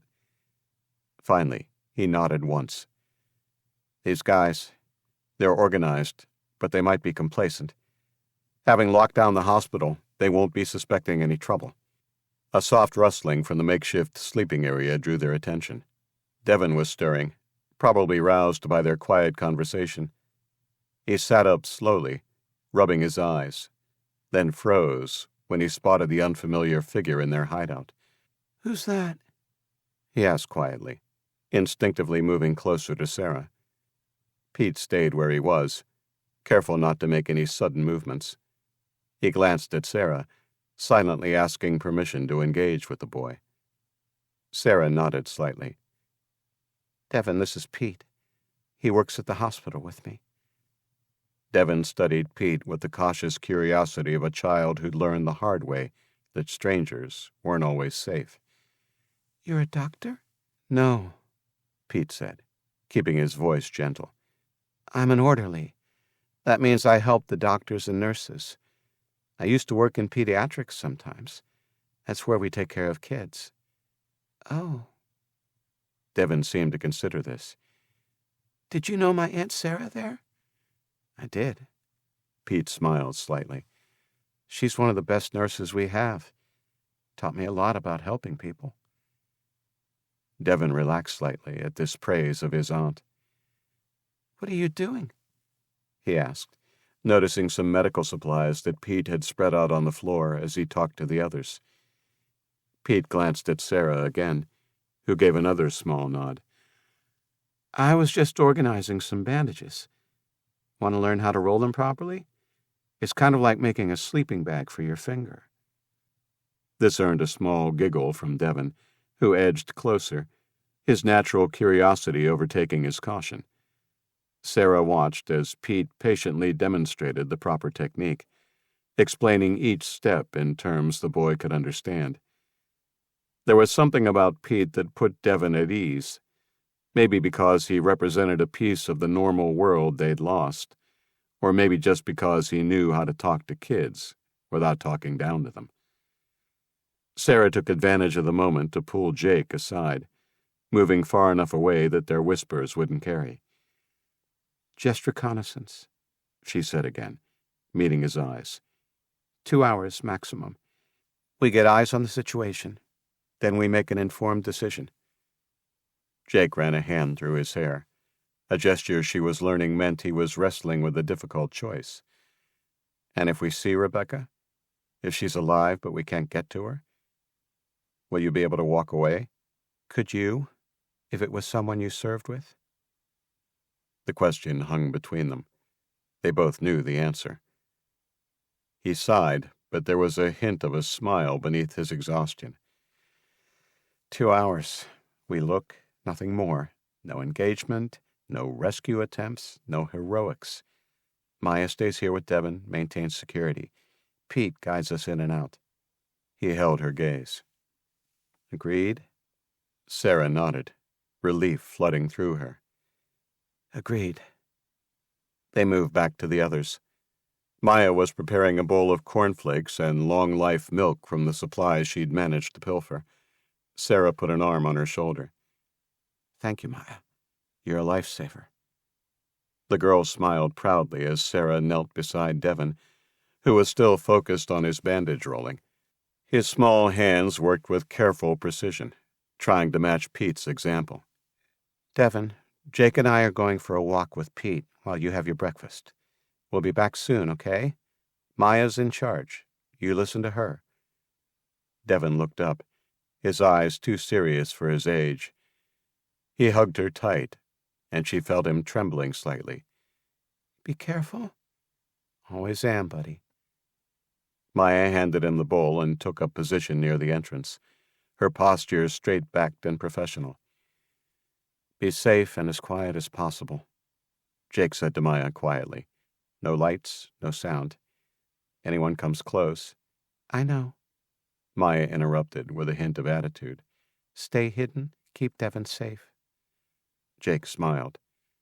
"Copy that." They moved toward the door, Sarah taking a final look at their makeshift sanctuary. Maya stood ready to bolt the door behind them, her face serious in the lantern light. Devin ate his cornflakes, worry still evident in his eyes. "Ready?" Pete whispered. Sarah felt the familiar pre-mission tension settling in her shoulders. The weight of her Glock was reassuring against her hip as she checked it one final time. Across from her, Jake performed his own weapon check with practiced efficiency. "Lead the way." They slipped into the darkness, and Maya gave a final wave before closing the door softly behind them. Darkness swallowed them quickly, and Pete flicking on his penlight was more of a relief than Sarah might have admitted to anybody. They moved quietly and quickly along the corridor, then up steps to the first floor. Chapter 2. Opportunity. Pete led them through the darkness with the practiced ease of someone who'd spent years navigating these hidden spaces. His penlight beam barely touched the ground, just enough to avoid obstacles. Sarah moved behind him, with Jake bringing up the rear, his rifle held ready. The maintenance corridors were a maze of pipes and conduits, the air thick with the smell of old dust and machine oil. Their footsteps, no matter how careful, echoed softly off concrete walls. Every so often, Pete would pause, holding up his hand for silence as voices or footsteps passed above or beyond the walls. "Watch your head here," he whispered, ducking under a low-hanging pipe. 2 more turns, then we're at the access point for the observation ward. We'll need to climb up between the walls to reach the ceiling space." Sarah's nerves tingled with pre-mission tension, just like Afghanistan. The familiar weight of the Glock at her hip was reassuring. She'd cleaned it thoroughly after their firefight at Jake's house, knowing she might need it again soon. Pete stopped at a narrow gap between 2 concrete walls. "This is going to be tight," he breathed. "We have to go up about 20 feet. There are maintenance holds cut into the concrete, but they're old. Test each one before you put your weight on it." He went first, wedging himself into the gap and finding the first handhold. Sarah watched his technique, the way he kept his body flat against one wall, using opposing pressure to maintain stability. It was like rock climbing in reverse, in the dark. Sarah nodded and followed Pete into the gap. The space was claustrophobic, barely wider than her shoulders. She had to turn her head sideways to look up, following Pete's slow progress. The handholds were rough-cut divots in the concrete, spaced irregularly. Some felt solid, others shifted worryingly under her fingers. Above her, Pete disappeared into darkness. Then his hand appeared, reaching down. "Almost there," he breathed. "There's a ledge here."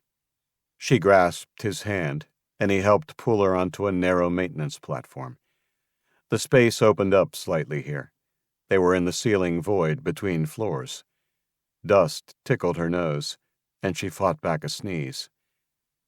Jake emerged a moment later, movements silent, despite the rifle slung across his back. They crouched in the darkness, letting their eyes adjust. Thin strips of light leaked through seams in the ceiling panels, creating a dim grid pattern. "This way," Pete mouthed, pointing. Panels right above the nurses' station. Gives us a view of most of the ward. They crawled forward on hands and knees, testing each section of flooring before putting their weight on it. The ceiling structure wasn't meant to hold people. One wrong move and they'd crash through into a world of trouble. Sarah's world narrowed to the space immediately around her. The ceiling void was a maze of pipes, ducts, and electrical conduits. Cobwebs brushed her face. Every small sound seemed magnified. The subtle creak of structural members, the soft whisper of their clothing. Pete stopped, pointing down. Through gaps in the ceiling grid, Sarah could make out the nurses' station below. Her breath caught as a familiar figure walked past. Dr. Patel, his normally immaculate appearance disheveled.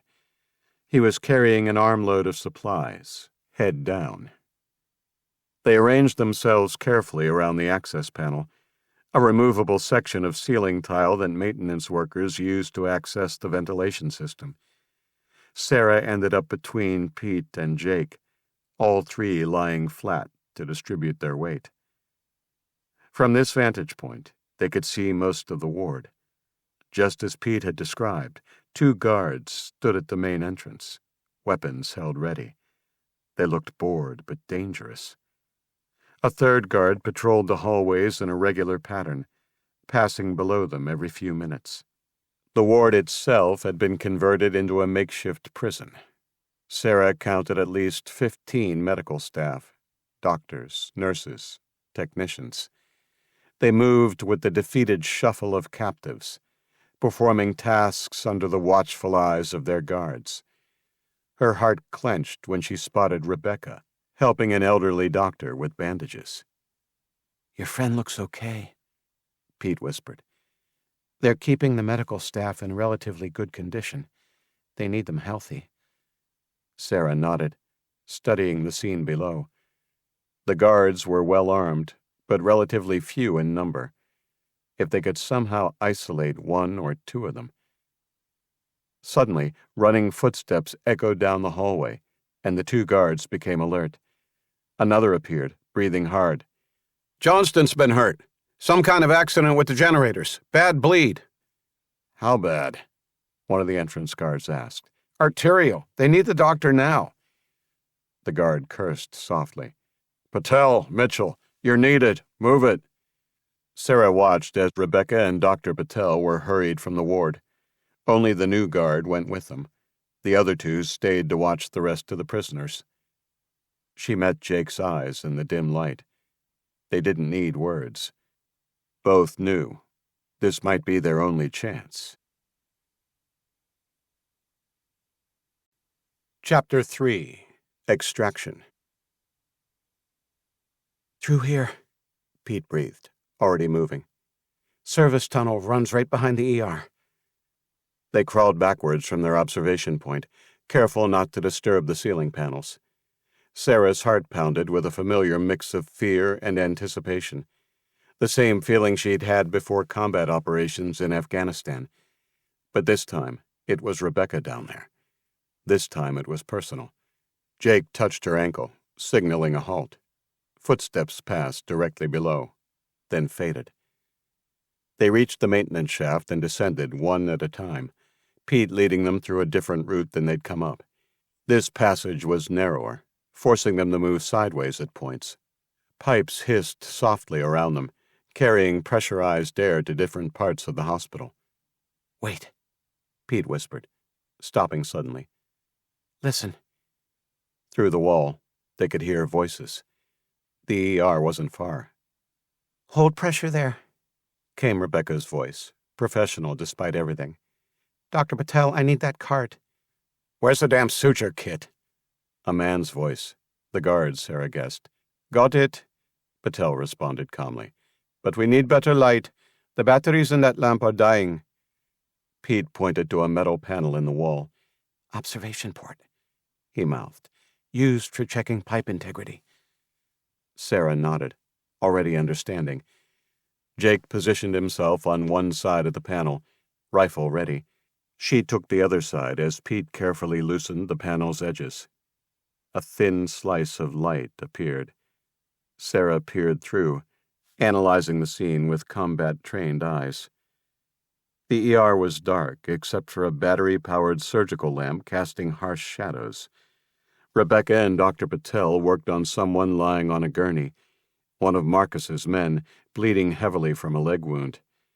The guard stood near the door, assault rifle held loosely, more concerned with the medical procedure than security. Amateur, Sarah thought. In his position, she'd have maintained proper situational awareness, kept scanning the room. But he was focused entirely on the injured man. She caught Jake's eye and made a series of quick hand signals. Old military shorthand they both understood. He nodded once. Time to move. On my mark, Jake breathed, so quiet Sarah barely heard him. 3, 2. A clatter from the ER interrupted. Dr. Patel had knocked over an instrument tray. The metallic sound seemed deafening in the darkness. The guard spun toward the sound, his shadow elongating in the harsh battery-powered light. Sorry, the doctor said quickly, hands raised apologetically. The light. Just keep working, the guard snapped, taking a step closer to the gurney. His rifle hung loose at his side as he watched the doctor's work. How much longer? Hard to tell in this light, Patel responded calmly. Perfect positioning. The guard's attention was completely focused forward, his back exposed to the maintenance panel. Sarah felt Jake shift beside her, muscles tensing. They'd done similar takedowns 100 times in training. Jake moved first, pushing the panel open in complete silence. Sarah was right behind him, Glock already drawn. 2 steps took them through the opening. The guard never heard them coming. Jake's rifle butt caught him behind the ear with surgical precision. Not enough force to kill, just to incapacitate. Sarah was there to catch him as he crumpled, controlling his fall to avoid noise. His weapon clattered softly as she lowered him to the floor, one hand supporting his head to muffle any impact. Rebecca spun at the sound, a bloody suture needle still in her hand. Her eyes widened, recognition and disbelief warring on her face. Dark circles under her eyes spoke of sleepless nights, but her hands remained steady. Sarah pressed a finger to her lips, already pulling zip ties from her pocket. Sarah? Rebecca whispered, shock and hope battling in her voice. How did you? Keep working, Beck, Sarah told her, efficiently securing the guard's wrists behind his back. The zip ties would hold him long enough. She grabbed his radio and weapons, passing the rifle to Jake, then looked at her wide-eyed friend. We'll get you out of here. How stable is he? Femoral bleed, Dr. Patel reported professionally, not missing a beat as he continued suturing. His hands moved with practiced efficiency despite the poor light. Caught it early enough. The artery's clamped and I've got the major bleeders tied off. But we've got it controlled. 2 minutes to finish. Jake secured the door while Pete slipped in through the maintenance panel. We need to move fast, Jake said. They'll expect a progress report soon. Sarah performed a quick sweep of the ER, checking sight lines and potential threats. The battery lamp cast strange shadows, creating blind spots she didn't like. But the room was secure for now. Amazing how quickly old combat instincts returned. How many more guards between here and the exit route? 2 patrol the connecting corridor, Rebecca said, her hand steady as she assisted Patel. She passed him another suture without being asked. Regular pattern, every 10 minutes, like clockwork. They just passed, Patel added, tying off another stitch with precise movements. We have 7 minutes before they return. Sarah met Jake's eyes across the darkened room. 7 minutes to get 5 people through hostile territory. Pete, Jake whispered, checking the magazine in his newly acquired rifle. Options? Pete moved to the ER's main doors, peering through the narrow window. Well, the main corridor's clear, but we need to cross it to reach the service corridor. It's about 60 feet down on the left. What about this patient? Rebecca asked, over her initial shock at the appearance of her friend and the other two. She watched Dr. Patel as he closed the last suture. Her instinct to finish the job they'd started was strong. "He'll live," he said, clearly not as concerned with this patient as he would have been under normal circumstances. "Bandage him." Sarah checked her watch. 5 minutes until the patrol. "Pete, tell me about the service corridor." "Maintenance access behind radiology. Run straight down to the basement, but—" He hesitated. "We'll have to pass under the guard post at the east entrance." Jake was already moving, gathering supplies into a small pack. "They won't be looking down. Sarah, how do you want to proceed?" "Pete on point. He knows the route. Rebecca and Dr. Patel in the middle. Me, then you bring up the rear." She checked the unconscious guard's restraints one final time. Then her gaze fell on Patel and Rebecca. "Any questions?" Rebecca shook her head, stripping off her bloody gloves. Her hands were trembling slightly, but her eyes were clear. "Lead the way." They moved to the door. Sarah could feel the tension radiating from everyone, the mix of fear and adrenaline that came before any operation. She touched Rebecca's arm. "Stay close. Move fast. If anything happens, hit the deck and we'll handle it. Just like your combat stories." Rebecca managed a weak smile. "Never thought I'd be living one." "Movement," Jake whispered sharply. They pressed against the walls, holding their breath. Footsteps approached. A different patrol, passing early. Sarah's hand tightened on her Glock. If they checked the ER. But the steps continued past, fading toward the cafeteria. Pete released a silent breath. "Now," Sarah breathed. "Before they loop back." Pete eased the door open. The corridor beyond was dark, except for emergency lighting casting pools of sickly green light every 20 feet. He checked both directions, then darted across to the far wall. Sarah watched his technique with approval, fast but silent, staying in the shadows. She gestured to Patel. The doctor hesitated for just a moment, then followed Pete's path. His footsteps were louder than Sarah would have liked, but he made it. Rebecca went next, moving better. She'd clearly been watching Pete's technique. 4 seconds of exposed ground, then she was safely across. "Go," Jake whispered to Sarah. "I've got our 6. Sarah crossed last, feeling horribly vulnerable in the open space. But then she was pressed against the far wall, pulse pounding in her ears. They'd made it. Or so she thought. A radio crackled in the distance. "Jenkins, report status on Johnston. Jenkins! Somebody get eyes on the ER." They were out of time. Pete led them to an unmarked door, fingers opening the lock with his master key. Sarah could hear voices growing louder from the direction of the observation ward. The door opened with a soft click.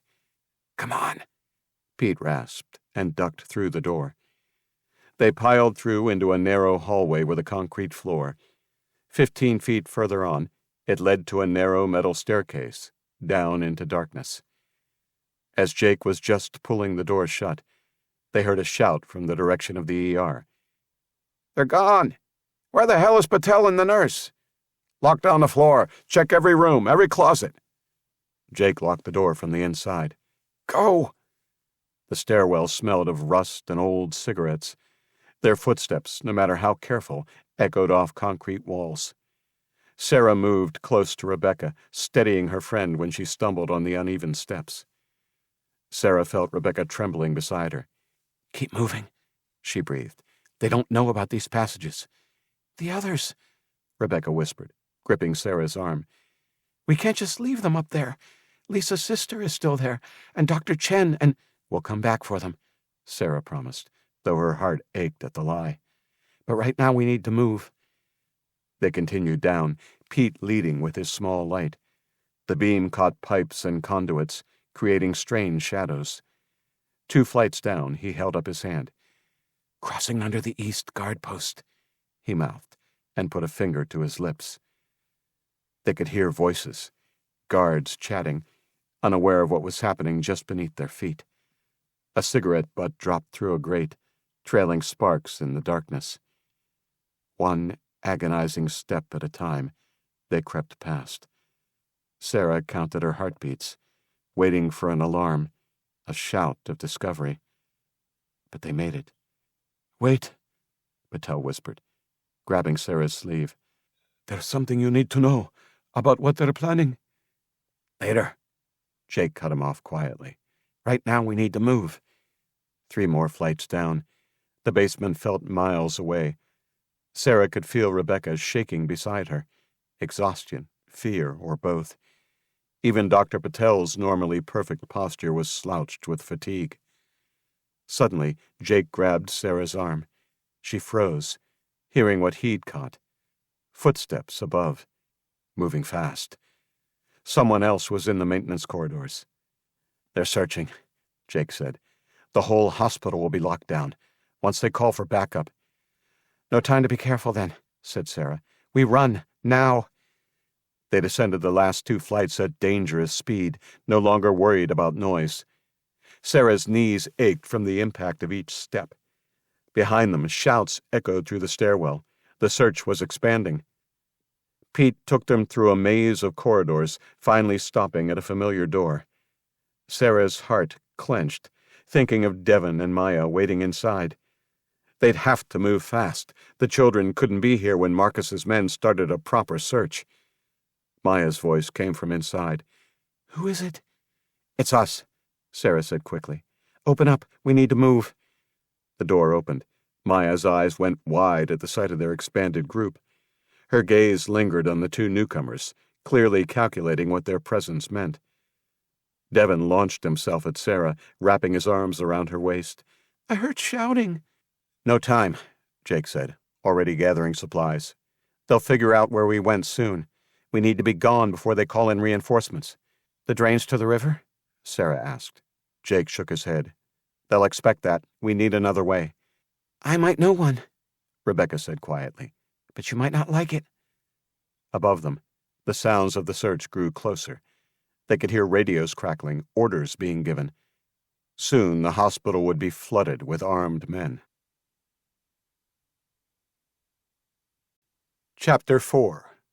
Rumors. "We'll take anything at this stage," said Sarah.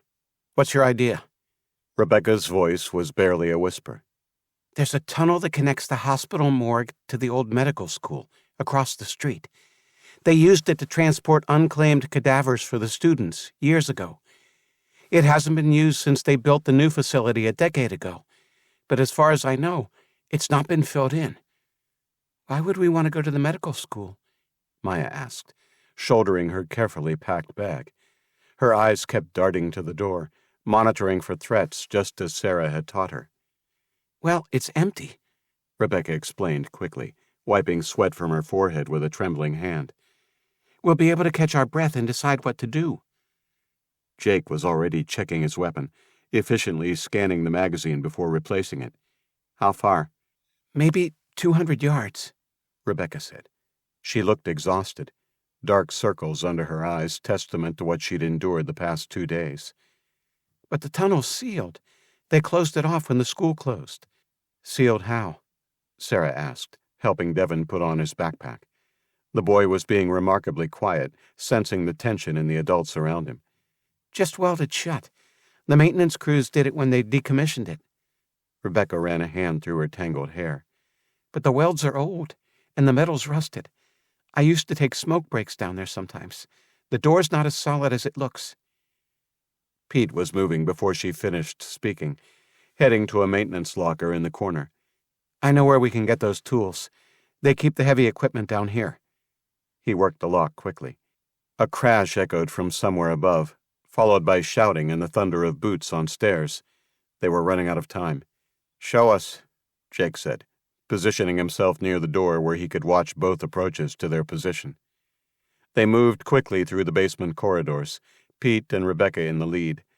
The morgue was in the oldest part of the hospital, and the air here was different, stale and heavy with damp.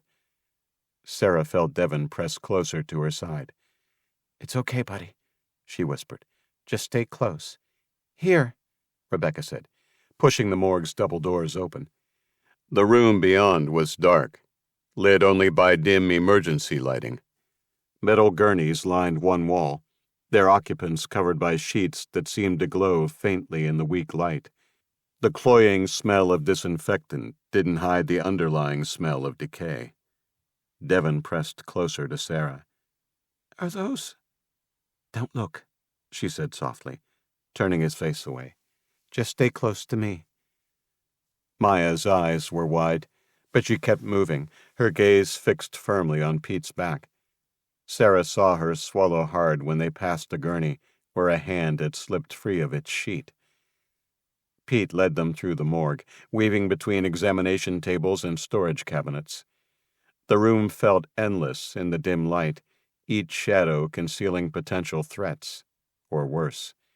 "Through here," Rebecca whispered, pointing to a heavy door marked Medical School Access, Authorized Personnel Only.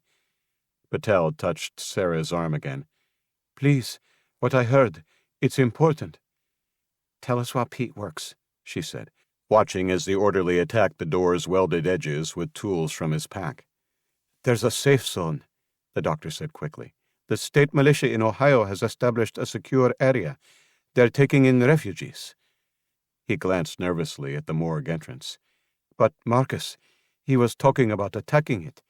Once he has enough men, enough medical support for casualties. That's why he's gathering doctors, supplies." A metallic screech made them all jump as Pete worked on the welds. Devon whimpered softly. "How do you know this?" Jake asked, still covering the entrance. "The guards talk. They think we're too broken to listen. But I heard Marcus talking to them on the radio yesterday. When he finally has control of the city, he wants to attack that safe zone before they get too big." Gunfire and shouts sounded from above them, closer now. "Almost there," Pete grunted, attacking the final weld. "But it's going to make noise when it gives." Sarah looked at the frightened faces around her, Devon clutching her hand, Maya trying to be brave, Rebecca and Patel exhausted but determined. They needed more than just escape. They needed a destination. "A safe zone," she said quietly. "If we can make it there." A loud crash from behind them made them all jump. Maya bit back a scream. "Got it," Pete hissed as the door's seal finally broke. The tunnel stretched away into darkness, its concrete walls slick with moisture. The air was stale, thick with the musty smell of abandonment. Pete's small light barely penetrated the gloom. "We need to block their way in case they find the tunnel," Jake said, pulling the door closed behind them. "Help me with these gurneys." There were several old gurneys lined against the tunnel wall, probably left from when the passage was active. Sarah and Pete helped Jake drag them to the entrance, while Rebecca kept the children back from the worst of the rust and decay. "Stack them," Jake directed. "Make it look like they've been here forever. If anyone opens that door, I want them to think this tunnel's been blocked for years." They worked methodically, creating a barrier of tangled metal. Jake wove old chains through the frames, making them harder to move. The whole thing looked like it had collapsed there naturally years ago. "Good enough," Sarah said finally. "They'll search the morgue eventually, but hopefully we'll be long gone by then. Stay in the middle," she told the kids, positioning them between herself and Rebecca. "Maya, hold Devon's hand." They moved down the tunnel, their footsteps echoing despite their best efforts at silence. The beam of Pete's light showed regular support pillars, their concrete surfaces black with mold. Rusted pipes ran along the ceiling, dripping steadily. Devon jumped at a particularly loud drip. "I don't like it down here," he whispered. "Neither do I," Maya answered softly, squeezing his hand. "But sometimes the scariest path is the safest one. Like in games, the hard levels have the best loot." Sarah smiled despite everything. Maya had a way of reaching Devon that constantly surprised her. "How far?" Sarah asked Rebecca. 50 yards to the medical school access," Rebecca answered, helping Patel, who was struggling with the pace. "There's a stairwell that leads up to the basement level." "This safe zone," Sarah said quietly, falling back to walk beside them. "Tell me more." "It's being organized by the Ohio National Guard," Patel explained, his breathing easier now that they were walking instead of running. "They're gathering survivors at an abandoned Air Force base. They have power, supplies, medical facilities." "And Marcus plans to attack it?" Patel nodded grimly. "It's what he said, but who knows?" "There!" Rebecca pointed to a metal staircase barely visible in the gloom. "Up!" But as they reached the stairs, Sarah's heart sank. The access door at the top was chained shut. "Pete?" she asked urgently. He was already moving, tools in hand. "On it. This is old chain. Shouldn't take long to cut through." Sarah glanced back down the tunnel. Everything was quiet. No signs of pursuit, yet. But she knew that wouldn't last. Eventually, they would search the morgue. Eventually, they would find the tunnel. But it might be hours, or even a day, depending on how many men they had and how quickly they searched.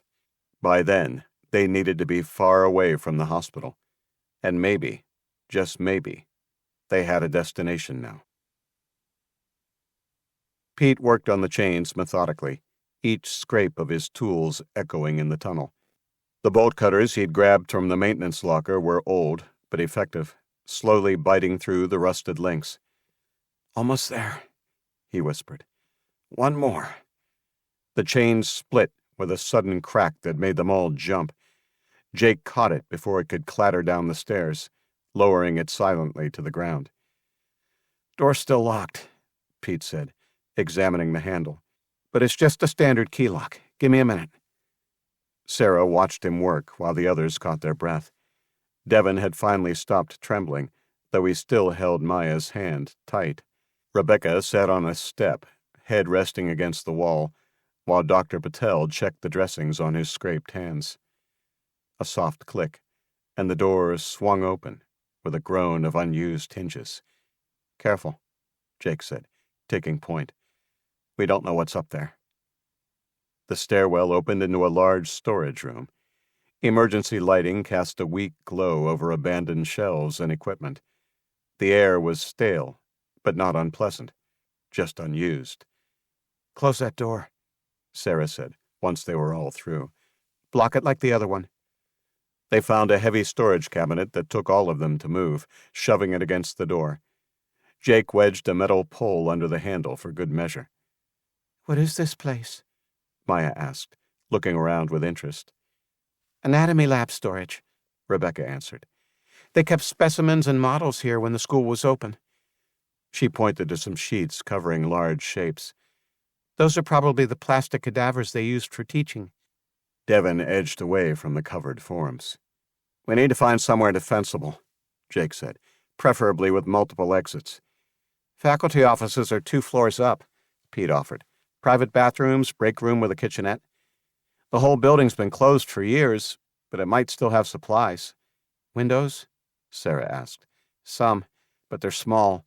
The building was designed to minimize distractions for students." Jake nodded. "Show us." They moved through the abandoned school like ghosts, their lights catching empty bulletin boards and dusty display cases. The silence was absolute. No distant sirens. No sounds of searching men. Just the quiet of a building long forgotten. The faculty offices were through a set of heavy fire doors. Inside, a long hallway branched into individual rooms, each with its own nameplate, now thick with dust. "Break room's here," Pete said, leading them to a larger space. "Has its own emergency exit to the back stairs." Sarah surveyed the room critically. 2 doors, both lockable. Small windows set high in the wall. Cabinets that might still hold supplies. More importantly, the room was large enough for all of them, but small enough to defend. "This will do," she said. Rebecca collapsed into a dusty chair, while Patel began examining the kitchenette's water pipes. "Think it still works?" Sarah asked him.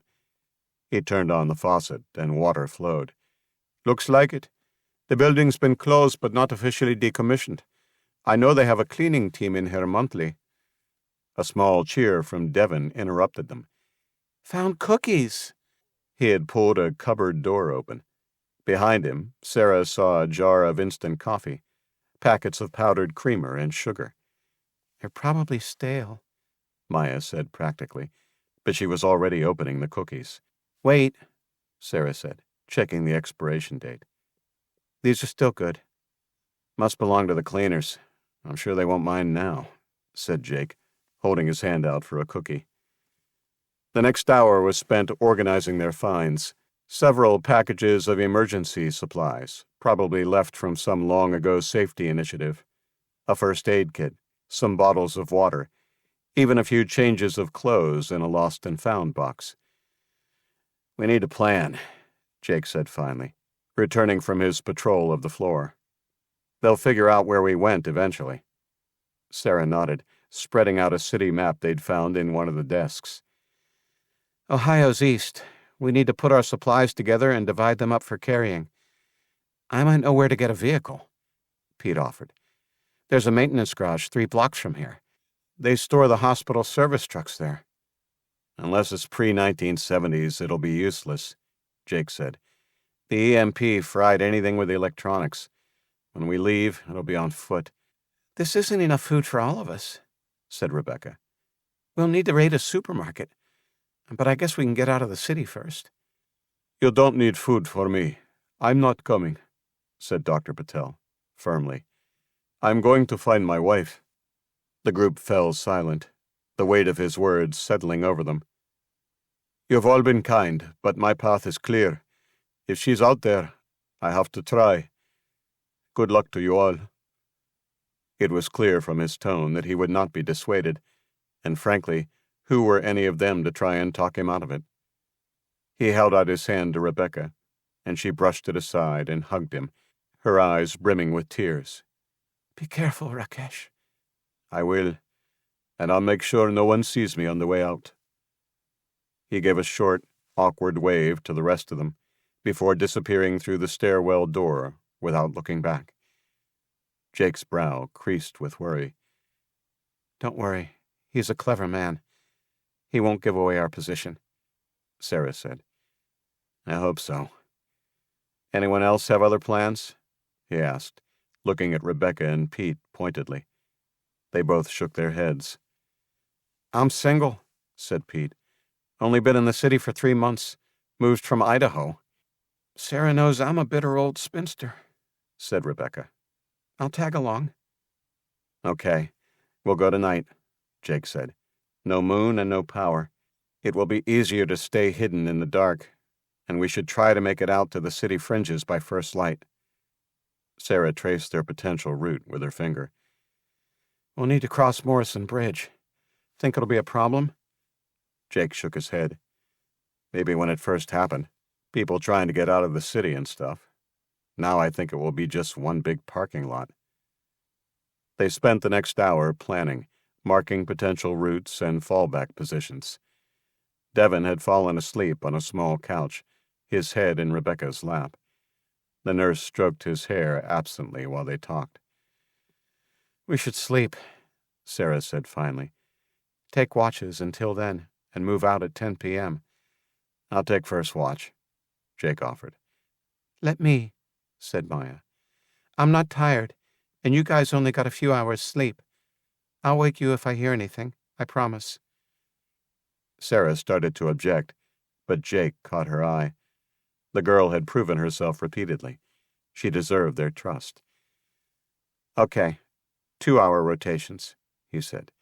But you wake me in 2 hours. I'll take the second, and Sarah can take the third. Rebecca looks beat, and so does Pete. So you guys can do first shifts tomorrow night, when we're out of the city. No one protested, and they quickly set about making the room more secure, barricading doors and creating sleeping spaces from old cushions and abandoned coats. The rest of the cookies were shared out, along with some of the water. As Sarah was about to bed down, she noticed Devin's eyes were open, still heavy, but alert. She lay down next to him and pulled him close. What's wrong, buddy? Are we going to make it? He asked quietly. To the safe place? Sarah pulled him close. Yes, I promise. We've got good people with us now. Strong people. We'll make it. He nodded, seeming satisfied. Like a team? Exactly. Like a team. Sarah watched him drift off to sleep, thinking about his words. They were a team now, thrown together by circumstance, but bound by something stronger. Survival, yes, but also hope. Somewhere, east of them, across miles of broken city and desperate people, there was safety. They just had to reach it. She checked her watch. Just over 7 hours to go. 7 short hours to rest, to prepare, to gather their strength. After that, they'd face whatever came, together. The end of Episode 3. Episode 4. On the Move. Chapter 1. Stealth. Sarah checked her watch in the dim light of the medical school break room. 9:57 p.m. Time to move. She'd let everyone rest as long as possible, but the darkness wouldn't last forever. Outside, the city was pitch black. No street lights, no house lights, nothing but occasional fires burning in the distance. Jake emptied their gathered supplies onto the break room table, sorting them into piles with military precision. Everyone takes water and food first, he said quietly. Then medical supplies, spread across multiple packs in case we get separated.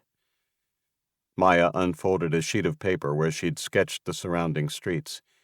She'd added detailed notes about patrol patterns, marked with times and numbers of men. They're most active between midnight and 4 a.m., she whispered. But I've noticed gaps in their coverage, here and here. She pointed to 2 intersections they'd need to cross. Her fingers traced along a side street. The patrols spend more time on the main roads looking for survivors trying to escape. These alleys, they barely check them. Smart girl, Rebecca said, adjusting her borrowed backpack. Her hand shook slightly as she tightened the straps, but her voice was steady.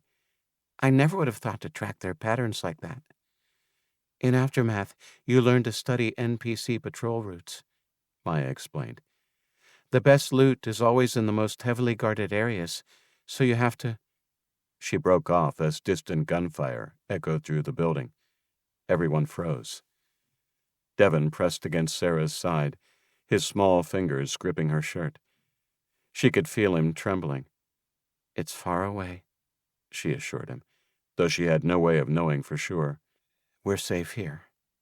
3 blocks east, Maya said confidently.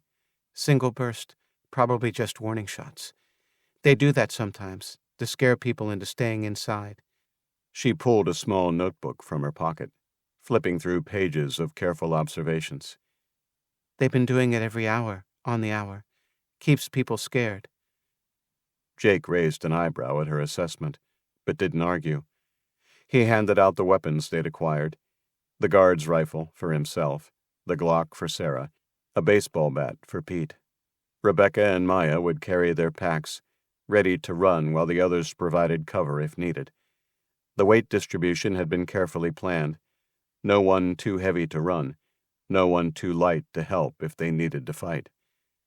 Remember the route, Jake said, tracing it on Maya's map. If we get split up, head for the Valley Street Bridge. That's our target. Wait no more than 30 minutes there, then proceed alone if you have to. He looked each of them in the eye. Everyone clear? And remember, no lights, no noise. Hand signals only once we're outside. They nodded.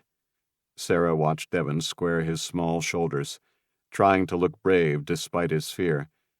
Rebecca knelt beside him, adjusting his backpack straps.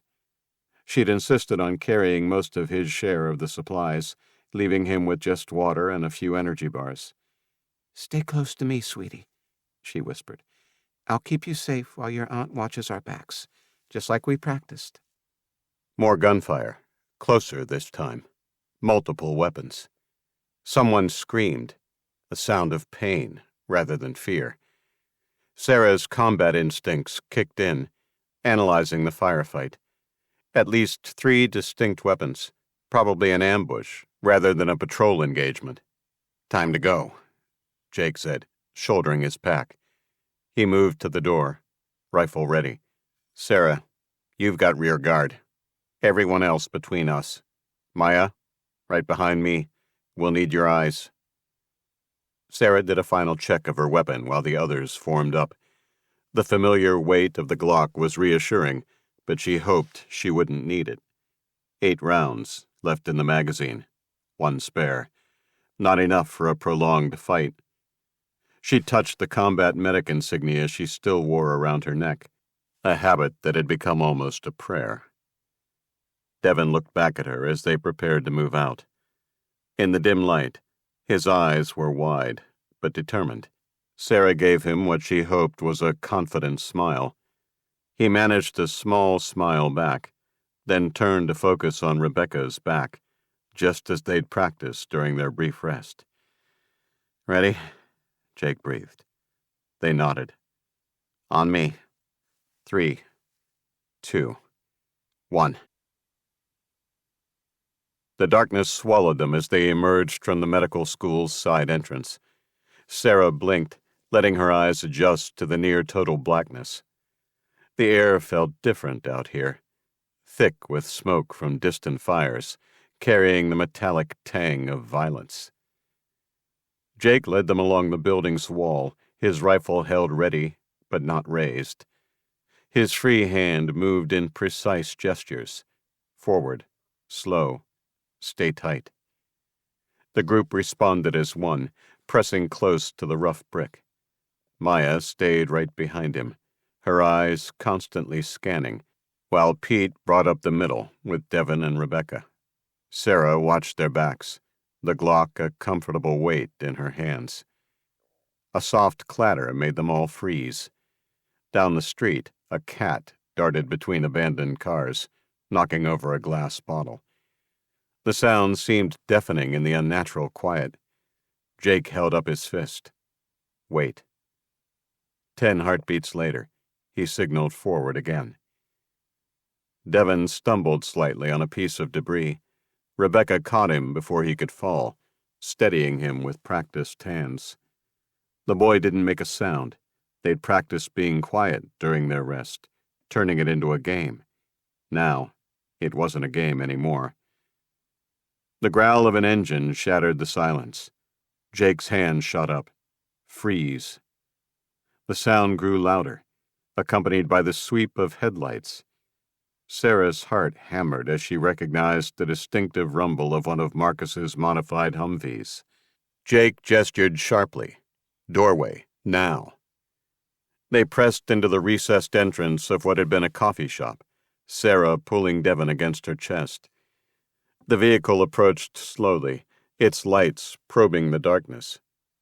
Through the dirty windshield, Sarah could make out 2 figures. The passenger held something that looked like night vision goggles. Rebecca's breathing quickened.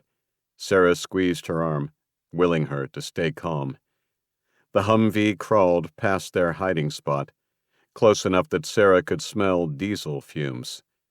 Devin trembled against her, but didn't make a sound. The vehicle stopped, 30 feet ahead. The passenger door opened with a creak. "Thought I saw something," a gruff voice said. "Probably another fucking cat," his companion replied. "We've been chasing shadows all night." "Marcus said check everything." Sarah's finger tightened on the Glock's trigger. Beside her, she felt Jake shift his weight, preparing for a fight. Rebecca pressed herself deeper into the shadows, pulling Maya with her. Pete's hand gripped the baseball bat, his knuckles white in the darkness. A flashlight beam swept the street, getting closer to their doorway. Sarah felt Devin press harder against her, his face buried in her shirt. The beam touched the edge of their hiding spot, and she held her breath. 8 rounds in her magazine. The patrol had body armor. Bad odds. The light lingered for what felt like eternity, then moved on. "Nothing," the man muttered. "Just garbage and shadows." "Told you," his partner called from the vehicle. "Come on, we've got 6 more blocks to cover before shift change." Yeah. The passenger door slammed. "This whole sector's dead anyway. Nobody's stupid enough to be out here." The engine revved, and the Humvee pulled away, continuing its slow patrol down the street. They watched its taillights disappear around a corner, the sound of its engine fading into the night's ambient noise of distant fires and occasional gunfire. Jake waited another full 5 minutes before signaling them forward. They emerged from the doorway like ghosts, staying close to the buildings. Maya pointed to an alley half a block ahead, their next waypoint. Jake held up his fist as they approached the intersection, and the group froze in the shadows. The abandoned gas station ahead was a problem. Its canopy created a large, open space they'd need to cross, with nowhere to hide. Even in the darkness, they'd be exposed. Maya tugged at Jake's sleeve, pointing. In the dim moonlight, 3 figures moved near the gas pumps. They were hunched over a car's fuel tank, a length of rubber hose hanging between them. "It won't work," one whispered harshly. "The power's dead. The pumps won't—" "Shut up," another cut him off. "The tanks are still full underground. We just need to—" "You're both idiots," the third said. "We should be looking for food, not—" The argument died as a piece of debris crunched under Pete's boot. All 3 figures spun toward the sound. Metal glinted in their hands. A shotgun, a revolver, and something that looked like a machete. "Who's there?" the one with the shotgun called out, his voice shaking slightly. "Show yourselves." Jake raised the rifle instinctively, but Sarah touched his arm. She'd seen something in the way they moved, the way they held their weapons. These weren't Marcus's men. Just scared people, probably as hungry as they were. "Easy," she called softly, stepping forward with her hands raised. "We're just passing through. We don't want trouble." "Stay back!" The man with the revolver was young, probably barely out of his teens. His hand trembled as he aimed at them. "We'll shoot!" Devin whimpered softly behind her. Sarah kept her voice calm. "You're trying to get fuel, right? For a generator, maybe?" She slowly reached into her pack. "I've got something better. Medical supplies. Antibiotics." The 3 men exchanged glances. The one with the machete lowered his weapon slightly. "What kind of antibiotics?" "Amoxicillin and clean bandages." She held up the small bottle she'd taken from the hospital. "You've got people hurt, don't you? That's why you need the generator." The shotgun lowered a fraction. "My sister," the man said quietly, "cut herself trying to break into the pharmacy. It's infected." "Let us cross," Sarah said, "and the medicine is yours." She glanced at Jake, who nodded almost imperceptibly. They could spare these supplies. They had more spread across their packs. The 3 men conferred in whispers. Finally, the one with the shotgun stepped aside. "Cross. Slowly. Leave the medicine by the pump." They moved across the open space one at a time. Sarah placed the bottle and bandages carefully on the ground as she passed. The young man with the revolver snatched them up quickly. "Thank you," he muttered. As they reached the far side of the station, Sarah heard Devin whisper, "Why did you help them? They were going to shoot us." "Sometimes," she whispered back, "the best way to survive isn't by fighting. Sometimes it's by helping others survive, too." They melted back into the darkness, leaving the 3 men to their fuel siphoning attempt. Behind them, the argument had already resumed. but quieter now, tempered by the small victory of medical supplies. Maya pointed to their next waypoint, a dark alley that would take them closer to the bridge. As they moved out, Sarah caught Jake watching her with an expression she couldn't quite read. Respect, maybe. Or something more. The group pressed against a crumbling brick wall as another patrol passed by. They'd been pinned in this position for 20 minutes, watching Marcus's men move in overlapping patterns through the intersection ahead. 2 Humvees and at least 8 men on foot, all heavily armed. "We're boxed in," Pete whispered. "They've got every approach covered." Maya shook her head, her eyes darting between the different patrol routes. Her lips moved silently as she counted seconds between each pass. Sarah recognized the intense focus she'd seen in combat veterans analyzing tactical situations. "No," Maya breathed. "Look, they're making a mistake." She pulled out her notebook, sketching quickly. "The foot patrol thinks the Humvee is covering that corner, but they're off by almost 40 seconds. There's a gap." Jake studied her diagram. "You're sure?" "It's just like Aftermath's AI pathing. When you have multiple units, they don't coordinate perfectly. She trailed off, counting under her breath as a Humvee passed. "Now, the gap's starting." Sure enough, the vehicle turned north while the foot patrol was still moving south. A 30-foot stretch of darkness opened up, completely uncovered. "We've got 38 seconds, Maya whispered. "If we time it right, we can cross in groups of 2. They won't see us if we stay tight to that dumpster." Jake watched another cycle, then nodded. "You call it." Maya's face lit up with fierce concentration. She waited until the next Humvee passed, counting softly. "First pair. Now." Jake and Pete darted across, vanishing into shadows.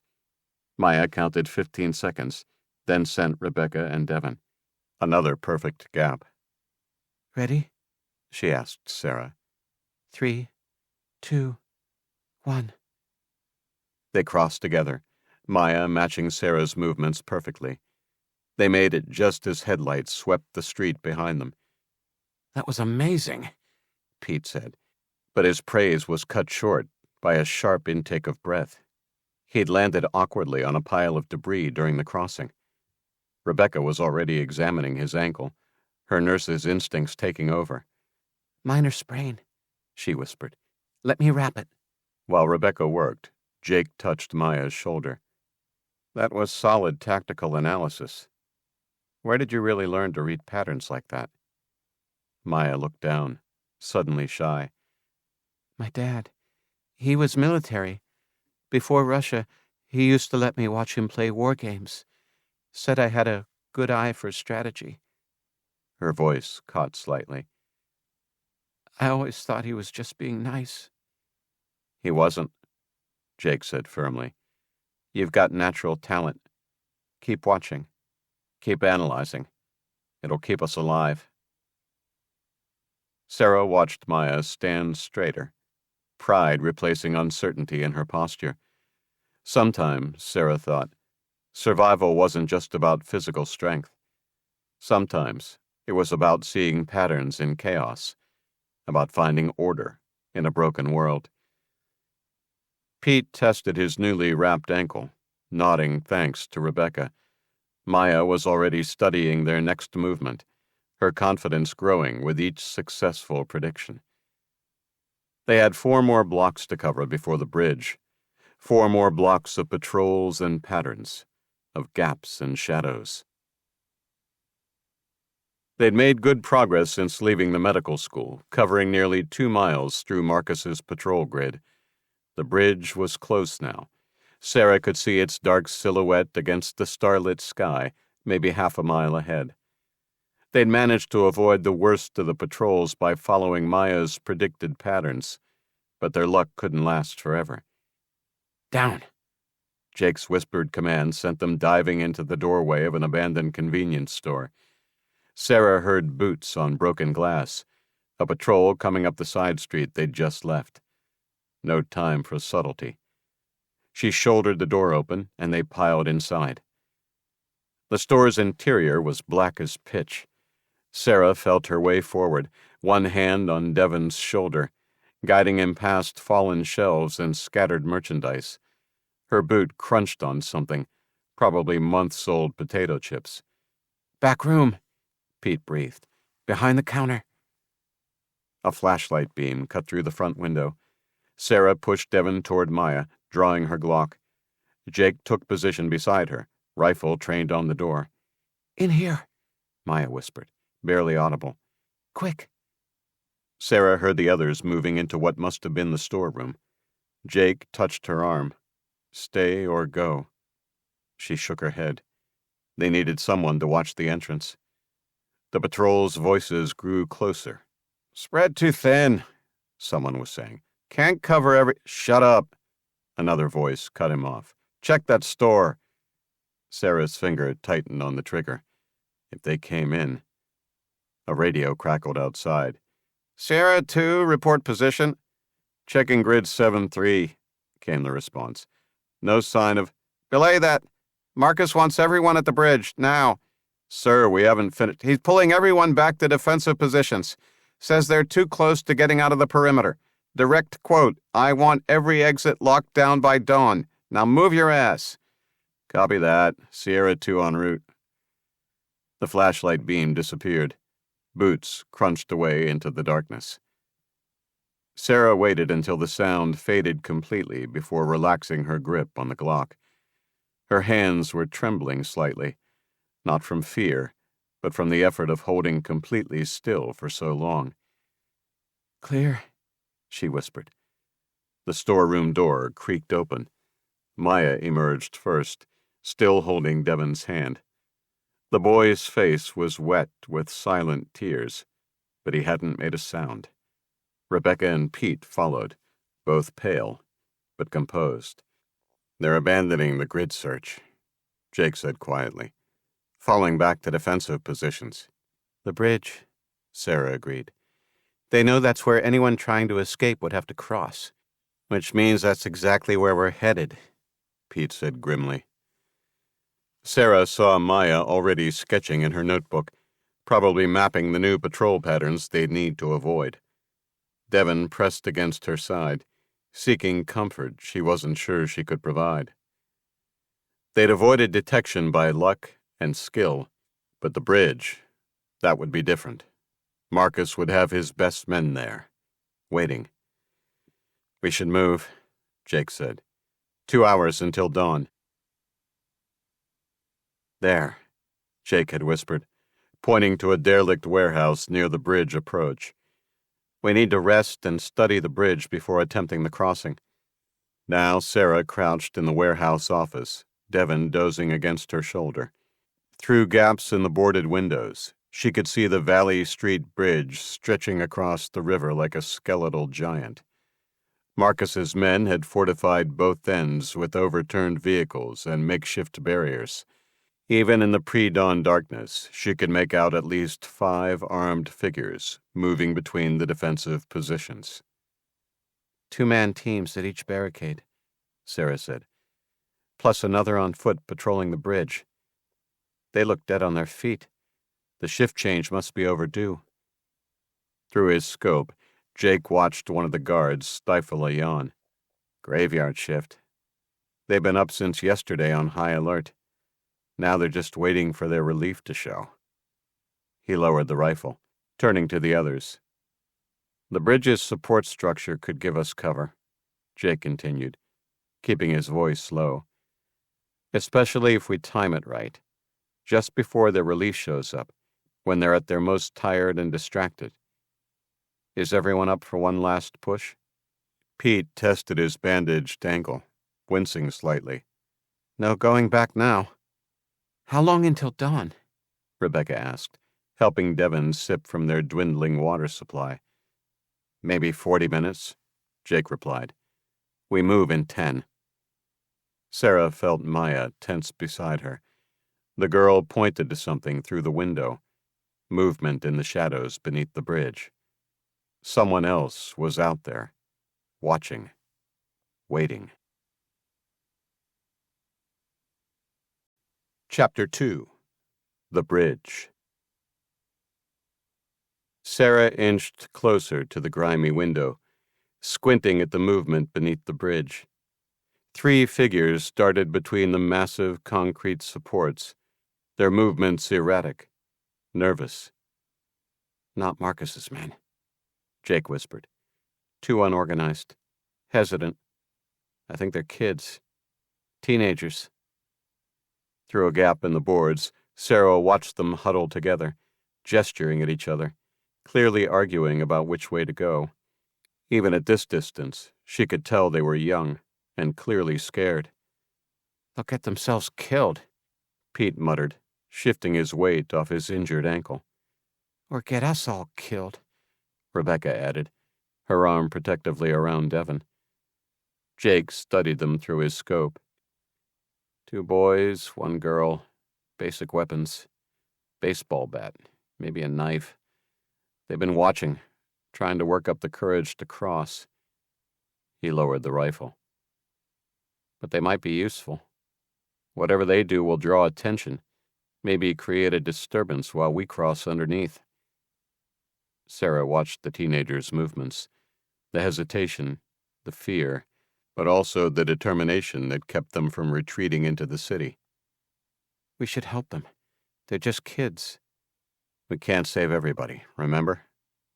Sarah did indeed remember, all too clearly. Jake checked his watch. "I expect a guard change in less than half an hour.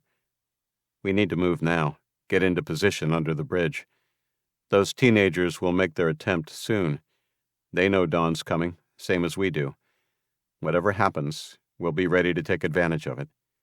"And if they get caught?" Rebecca asked softly. Jake met her eyes. "Then we use that distraction." Sarah touched Devon's shoulder. "Stay close to Rebecca. Pete, how's the ankle?" "It'll hold." He tested his weight on it. "Getting better." They gathered their packs, moving silently through the warehouse.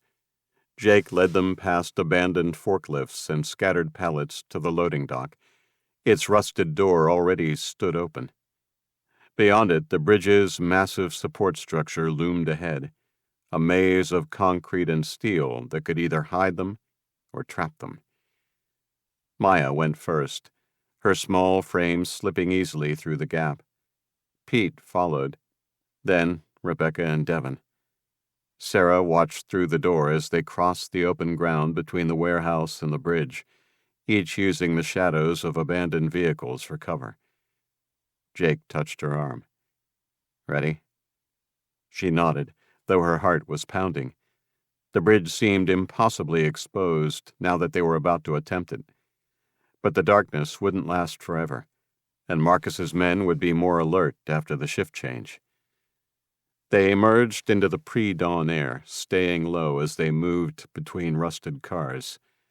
The teenagers were somewhere ahead in the darkness, hidden by the bridge's concrete supports. Sarah could only hope their presence would help, rather than hinder. The river whispered beneath them as they reached the first pylon, the sound masking their footsteps on the gravel. Above, the guards' boots scraped on the bridge deck, but the noise seemed distant, removed from their world down here in the shadows. Sarah pressed her back against the cool concrete, feeling the rough surface through her shirt.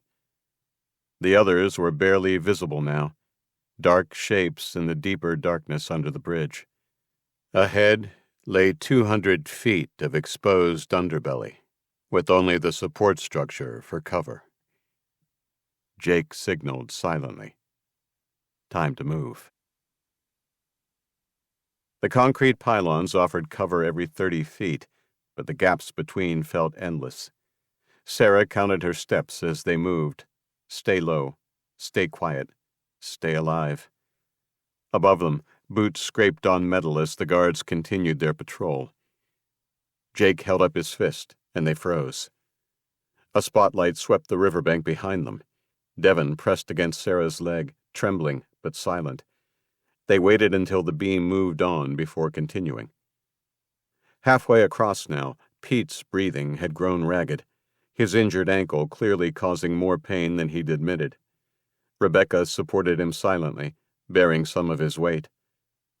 A shout from above made them all drop instinctively into the shadows. The teenagers had chosen that moment to make their move, trying to slip past the barricade on the far side. "Stop right there!" A guard's voice, followed by the sound of running boots. More shouts. A spotlight swung wildly, searching the bridge deck. Sarah pulled Devon closer as running footsteps thundered overhead. The teenagers had scattered, causing confusion among the guards. "Watch the south side! They're heading back! Cut them off!" Jake signaled urgently. "Move now." They abandoned stealth for speed, rushing between the pylons while the chaos unfolded above. Pete stumbled, swearing under his breath, but Rebecca kept him upright. A gunshot cracked through the night. Then another. Sarah didn't look up, didn't let herself wonder about the teenagers' fate. They had their own survival to focus on. Maya reached the far bank first, finding a gap in the concrete where they could climb up. Jake helped boost her, then Devon. The sounds of pursuit were growing distant. The teenagers must have fled back toward the city. Sarah scrambled up next, turning to help Rebecca with Pete. His face was gray with pain as they hauled him over the edge. Just as they pulled him clear, a spotlight swept the area they'd just left. They lay flat in the scrubby grass, hardly daring to breathe. More gunfire echoed from the city side of the bridge, drawing the guards' attention back that way. "Move," Jake breathed, "before they regroup." They crawled through the grass until they reached a line of abandoned trailers. Only then did they risk standing, using the pre-dawn darkness for cover as they put distance between themselves and the bridge. Behind them, the guards' shouts grew fainter. The teenagers had given them the diversion they needed, though not in any way they'd planned. Sarah hoped they'd make it back to whatever shelter they'd come from. Devon tugged at her sleeve. "Did those kids... are they..." "They're fine," Sarah lied quietly. "They knew what they were doing." The eastern sky was starting to lighten. They needed to find shelter before full dawn exposed them to any patrols on this side of the river. At least they'd made it across. At least they were free of Marcus's immediate control. Jake pointed to a cluster of houses visible through the industrial zone. "We need to move. 10 minutes to get clear, then we find somewhere to hole up for the day." Sarah nodded, adjusting her pack. One last push before they could rest. One last stretch of darkness to keep them hidden. They moved out, staying close to whatever cover they could find, while behind them, the bridge's defenders slowly returned to their posts. The industrial district was a maze of loading bays and chain-link fences. They moved quickly, despite their exhaustion, Pete gritting his teeth against the pain in his ankle. The sounds from the bridge had faded, replaced by the hollow echo of their footsteps on broken pavement. "There," Jake whispered, pointing through a gap between warehouses. A suburban development spread out beyond the industrial zone, rows of dark houses barely visible in the growing light. "Those places will have basements, multiple exits. Most will have been looted by now," Maya said, studying the streets ahead. "The ones closest to the industrial area would have been hit first." Sarah nodded. "We need to go deeper in, past where casual looters would bother checking." "Smart," Jake agreed. "Looters work the edges, take what's easy. They don't go deep into residential areas. Too many houses to check, too exposed." They picked their way through a parking lot filled with abandoned trucks. Devon stumbled, nearly falling, and Sarah realized just how exhausted he was. They'd pushed hard all night, harder than any 8-year-old should have to. Rebecca pointed to a water tower rising above the houses. "That's Oakwood Heights. Middle-class suburb. I had patients out here. Lots of families, big yards." "Good sightlines," Jake added. "We can see anyone coming." The eastern sky was definitely lighter now, the darkness giving way to gray dawn. They needed to choose soon. 2 more blocks, Jake said, past where anyone desperate would have bothered searching. They moved faster, staying close to fences and hedges. The houses here were larger, set back from the street on sprawling lots. Many had security signs in their yards, useless now, but suggesting solid construction and good locks. Pete spotted it first, a 2-story colonial with a circular driveway, partially hidden by overgrown bushes. The windows were intact, the doors still secure. No signs of forced entry. "Perfect," Jake said. "Defendable position, multiple escape routes." He studied the neighboring houses. Far enough from other buildings to spot anyone approaching. Sarah saw Devon's eyes light up at the sight of the house. Real beds, real shelter. A moment of normalcy in their broken world. The sky was pale pink now, dawn creeping closer with each passing minute. They had to move. "Let's check it out," Sarah said, "before we lose the darkness completely." None of them saw the shadow moving behind the overgrown hedges. None of them noticed the territorial marks on the trees or the scattered bones partially hidden by leaves. The front lawn was overgrown, autumn leaves thick on the ground. Devon moved ahead eagerly despite his exhaustion, drawn by the promise of real beds and solid walls. Sarah watched him picking his way through the leaves, his small pack bouncing against his back. Jake was checking the perimeter, rifle ready. Maya had her notebook out, already mapping escape routes. Pete leaned against a tree, finally letting his exhaustion show, while Rebecca examined his ankle in the growing light. "Devon, wait for us," Sarah called softly, but he was already halfway to the front steps. The attack came without warning. The dog burst from behind the hedges like a missile, a blur of matted fur and bared teeth. It was huge, some mix of German shepherd and something bigger, and it went straight for Devon. "No!" Sarah's scream tore from her throat as she sprinted forward, knowing she was too far away. Devon froze, his eyes wide with terror. The dog's muscles bunched as it prepared to leap, saliva dripping from yellow fangs. Sarah could see its ribs through its mangy coat. It had been surviving on whatever it could catch. A chain hung broken from its neck, suggesting it had once been someone's guard dog, now turned feral by hunger and abandonment. Jake's rifle came up, but the angle was wrong. Devon was between him and the dog. Maya screamed. Rebecca started forward, medical bag dropping from her shoulder. The dog launched itself at Devon's throat, powerful legs uncoiling like springs. Chapter 3. A Nick of Time. A shadow detached itself from the trees, moving impossibly fast. A man Sarah hadn't even seen there. He caught the dog in mid-leap, one arm wrapping around its chest while the other hand clamped its muzzle shut. They crashed to the ground together, rolling in the leaves. The dog thrashed violently, trying to turn on its attacker. But the stranger's grip was practiced, efficient. He shifted his weight, using his knee to pin the animal while maintaining control of its head. "Easy," the man said, his voice surprisingly gentle. "Easy now. Nobody needs to die here." His tone remained steady, calming, even as the dog struggled against his hold. Sarah reached Devon, pulling him into her arms. He was shaking violently, but unhurt. She felt his heart hammering against her chest as she checked him for injuries.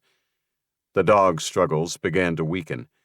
The stranger kept up a steady stream of soft words, never loosening his grip.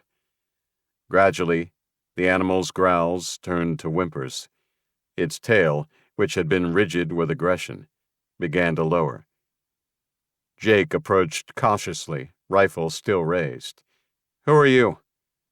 The stranger looked up, and Sarah saw a weathered face, maybe 40 years old, with intelligent eyes and a neatly trimmed beard. Despite having just wrestled a wild dog, he seemed completely calm. His clothes were worn, but clean, and a well-maintained pack lay against the tree where he'd been watching them. "Name's Liam," he said, still keeping the dog restrained. "And I think maybe we can help each other." He glanced at their group, taking in their exhausted state. Pete's injury, the weapons they carried. "Did you come over the bridge? You look like you could use a safe place to rest. I've got one."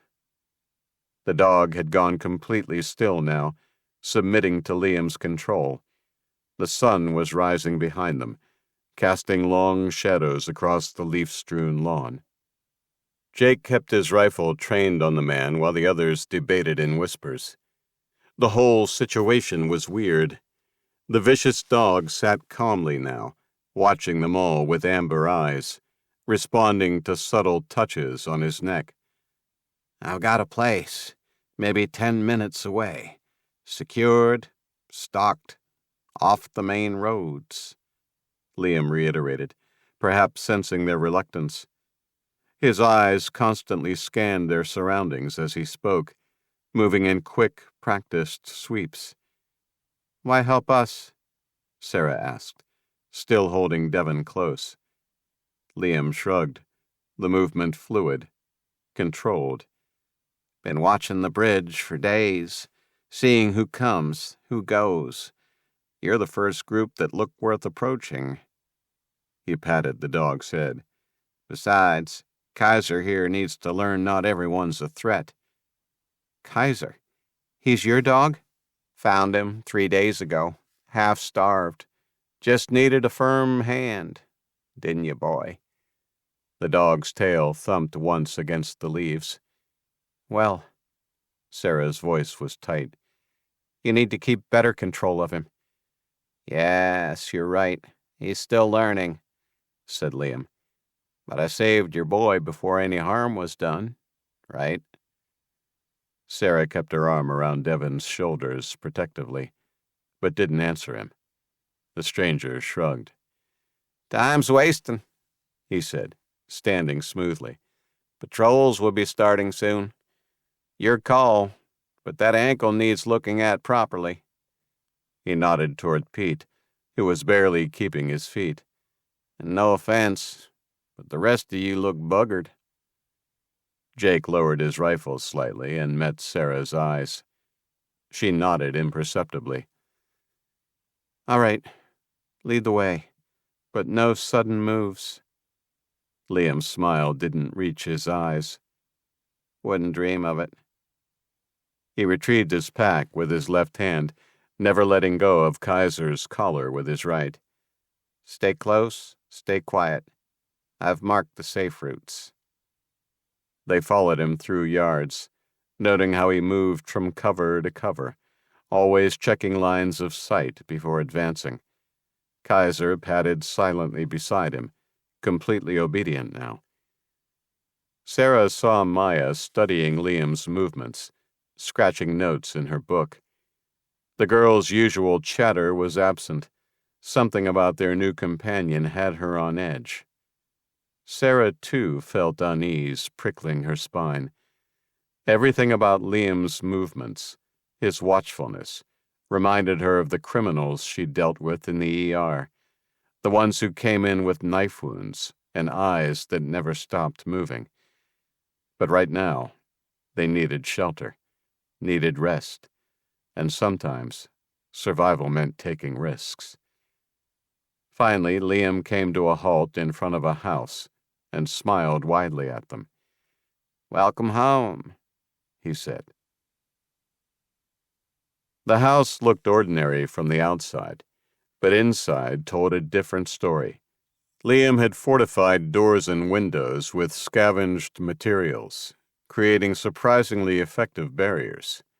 Water jugs lined one wall, and Sarah spotted stacks of canned food through the kitchen doorway.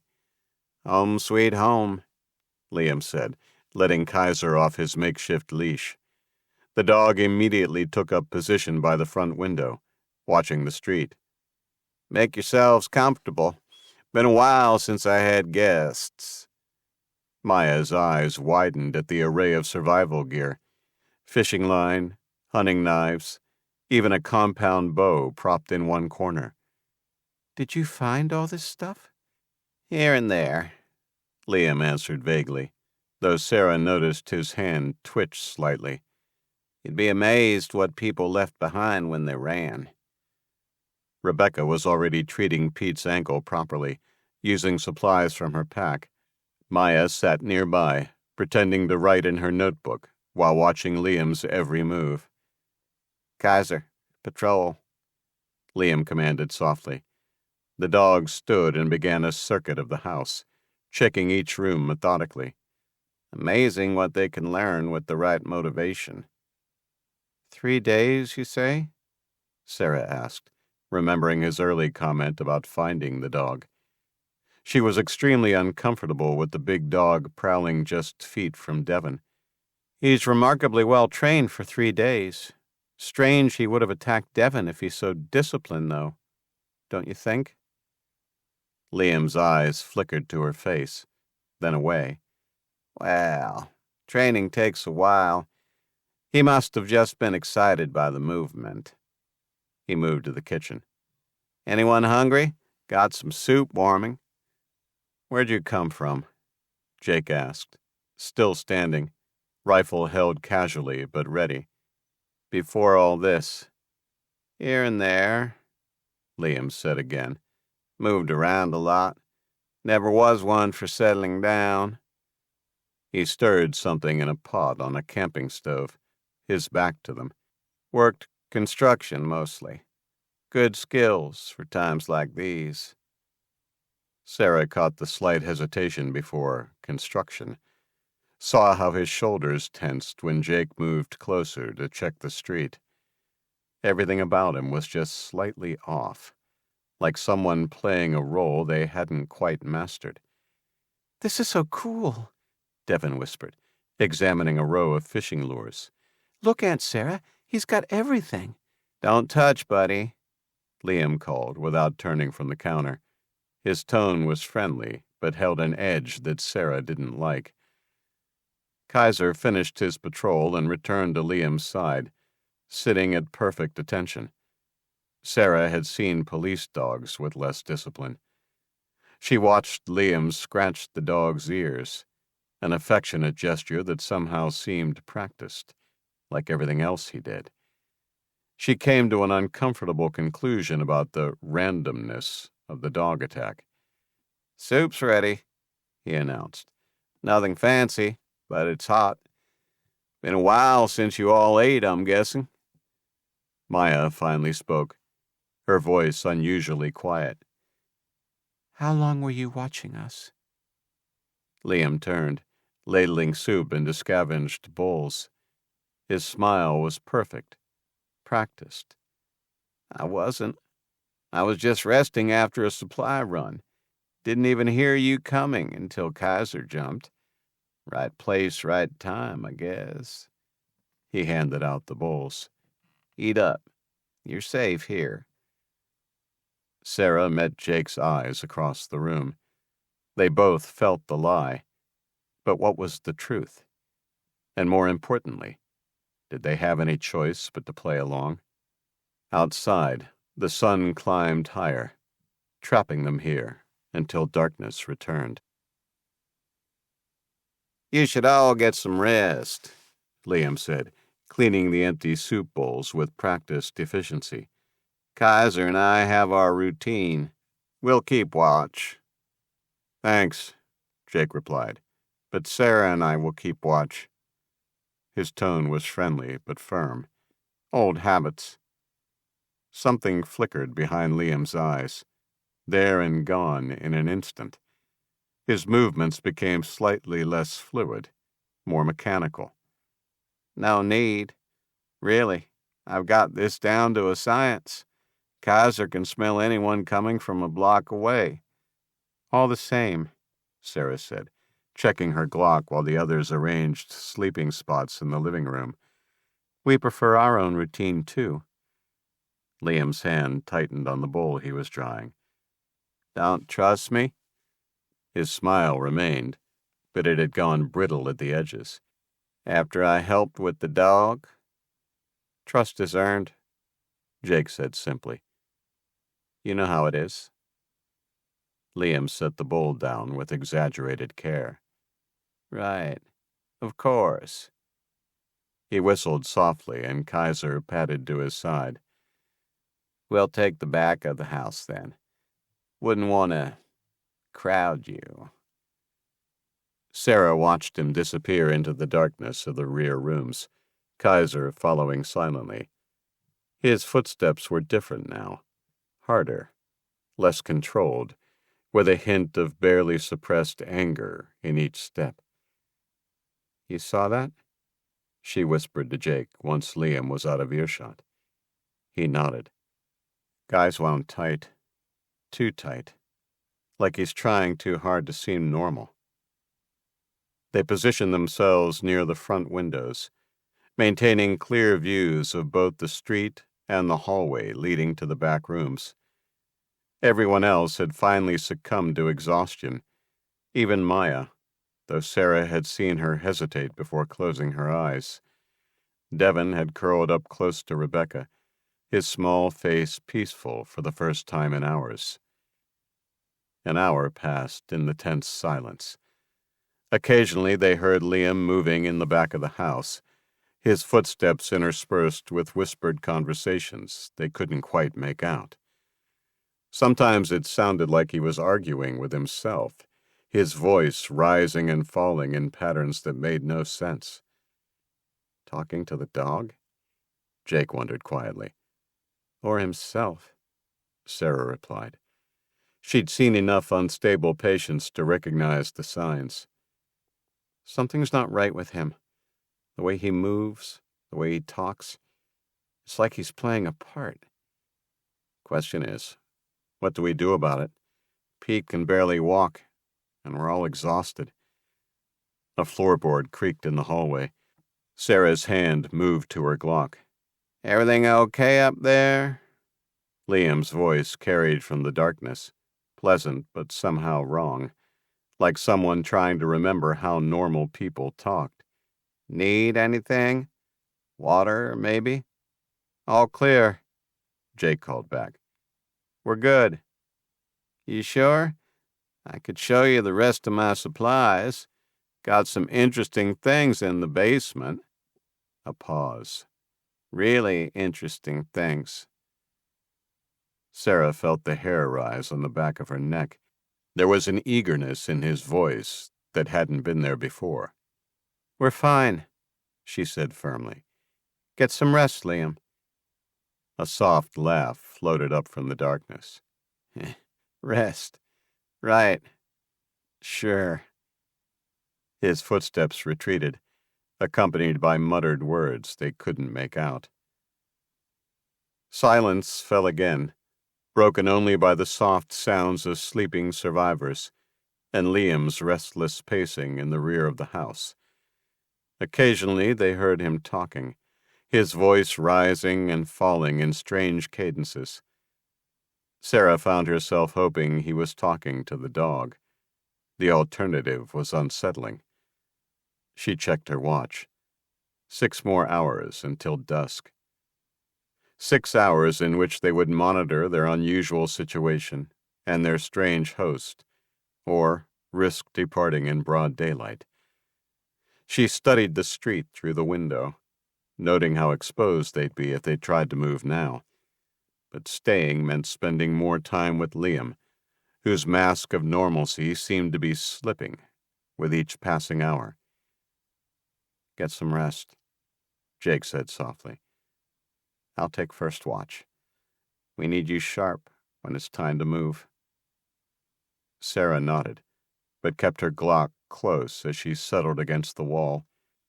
In the darkness of the back rooms, Liam's footsteps continued their restless circuit.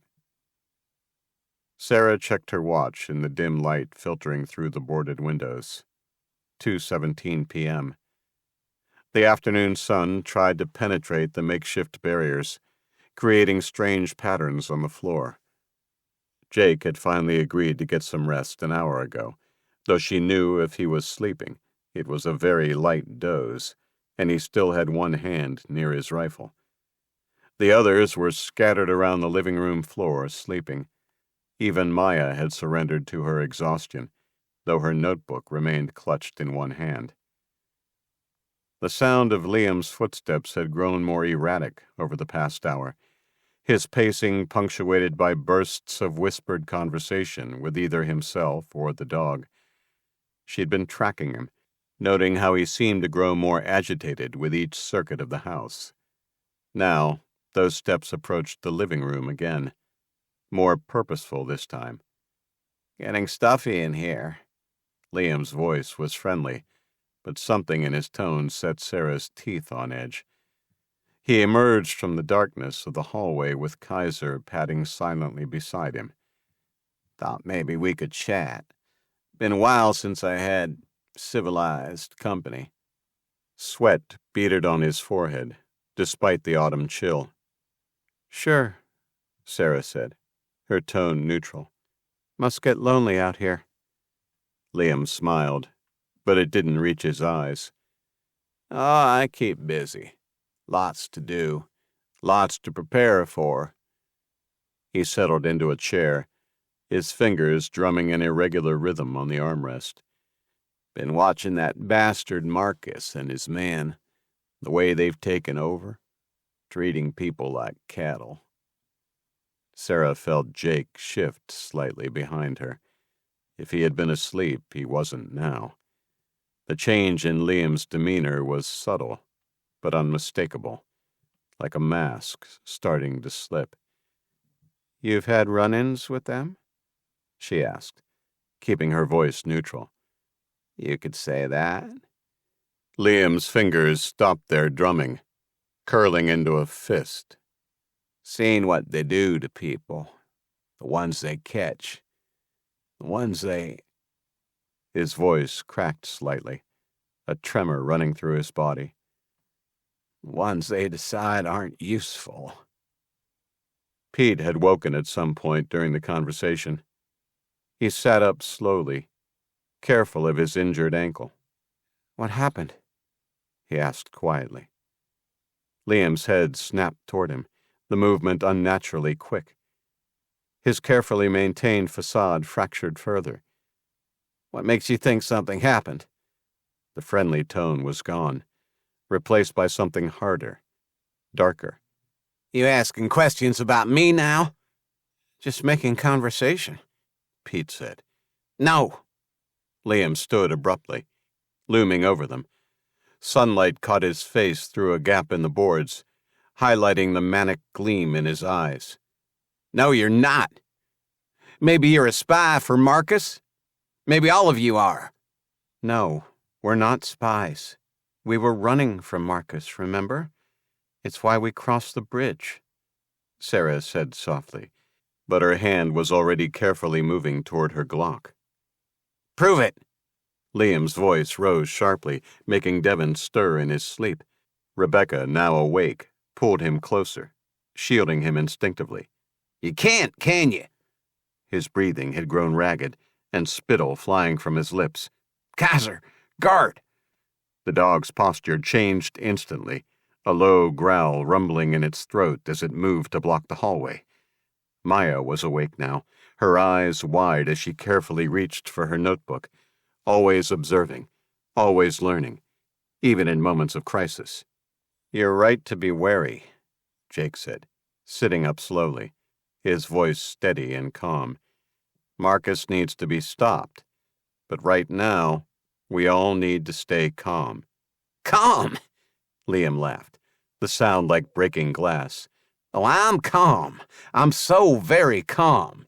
Been calm for days, watching, waiting for them to send someone. And here you are."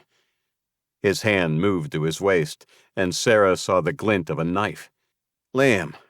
Pete started to rise, wincing as he put weight on his ankle. Maybe we should—" "Shut up!" The knife came up, pointing at Pete. Sunlight caught the blade, sending reflections dancing across the walls. "I know what you're thinking. All of you. You think I'm easy pickings, huh? You think you can take over my stronghold, don't you? Raid my supplies. Well, you misjudged the situation and walked into my trap." Kaiser's growl grew louder, and Sarah realized with horrible clarity that the dog wasn't just trained. It was a weapon, honed by Liam, long before the EMP attack. It was clear now the attack on Devon hadn't been random at all. It had been a ruse, set up by Liam to engineer this exact situation. "Look, you invited us into your home," said Sarah. "It's cool, though. We can go. Right now, and we'll be out of your hair." "Nobody's going anywhere," Liam said, his voice suddenly calm again, though his eyes burned with a fevered light. He moved to the center of the room, positioning himself where he could see everyone. "You think I'm dumb enough to let you go, so you can tell your boss my exact location? No. There's only one way this ends. You women will stay with me, but the men, well, I'm sorry, but you'll be leaving, one way or another."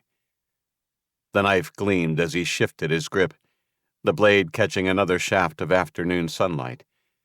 Kaiser maintained perfect position at the hallway, waiting for commands that Sarah knew would come in an instant if anyone moved wrong.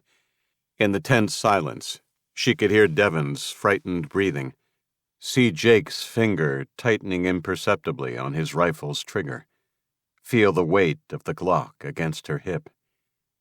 One wrong move, and everything would explode. The end of Episode 4. Episode 5. Break and Run. Chapter 1. The Hunt. Marcus stood at the makeshift command center in the stadium's biggest corporate box, studying the bank of salvaged monitors. His arm throbbed where Mitchell's male companion had shot him, the pain a constant reminder of his failure to eliminate the man when he had the chance. They'd found Dr. Patel a few hours before, and after an hour of torture and questioning, all he'd revealed was that he and the group had escaped via a tunnel to the abandoned medical school and had sheltered there briefly before moving on. He'd had no idea where they were planning to go once he departed to seek out his wife. At least they had the skilled physician back. He would just need time to recover from his beating before he'd be useful again, and now they had his wife as leverage. Now, though, his lack of information didn't matter. They had been found. On the largest monitor, grainy drone footage played in a loop. 6 figures crossing beneath the Valley Street Bridge, using the supports for cover. "Someone's head is going to roll for this," he said quietly, his calm tone making the threat more chilling. "I want to know how they got past our bridge defenses." The guard captain shuffled nervously behind him. "Sir, there was an incident with some teenagers. It created a distraction." "A distraction?" Marcus turned slowly, his pale eyes fixing on the man. "You're telling me 6 people slipped past our strongest checkpoint because of some kids?" He moved with deliberate casualness, but everyone in the room tensed. "The same checkpoint I specifically ordered locked down." "Sir, we shot at them. We killed the teenagers. But we didn't realize—" "Replay it." Marcus cut him off, turning back to the monitors. The technician, a nervous man they'd found hiding in a radio shack, complied instantly.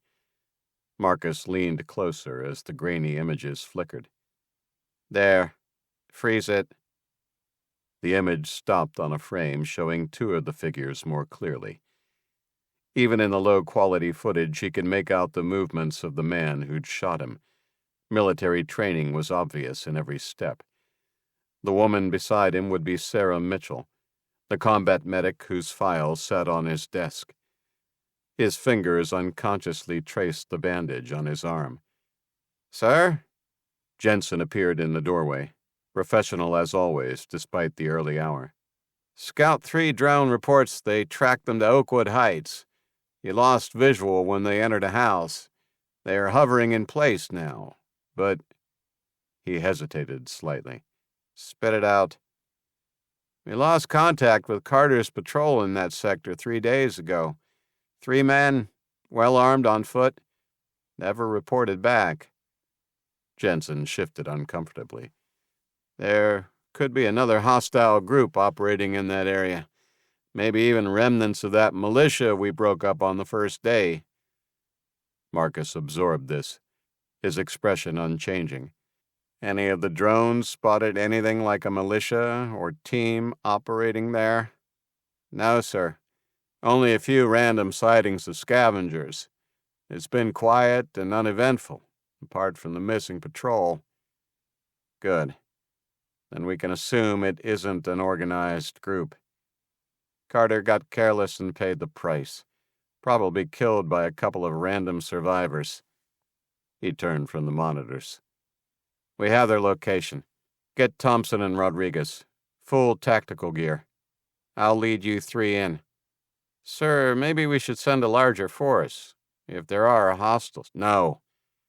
Marcus checked his rifle, the movement sharp with barely contained anger. "That bastard's smart. More men will mean more noise, more chance for them to slip away again. 4 of us only. 1 vehicle, quick and quiet. Let's get another drone up to monitor the area and a squad on the bridge. If it turns out there is another group, we'll use them as a backup." Jensen nodded, appeased, and disappeared to gather the men.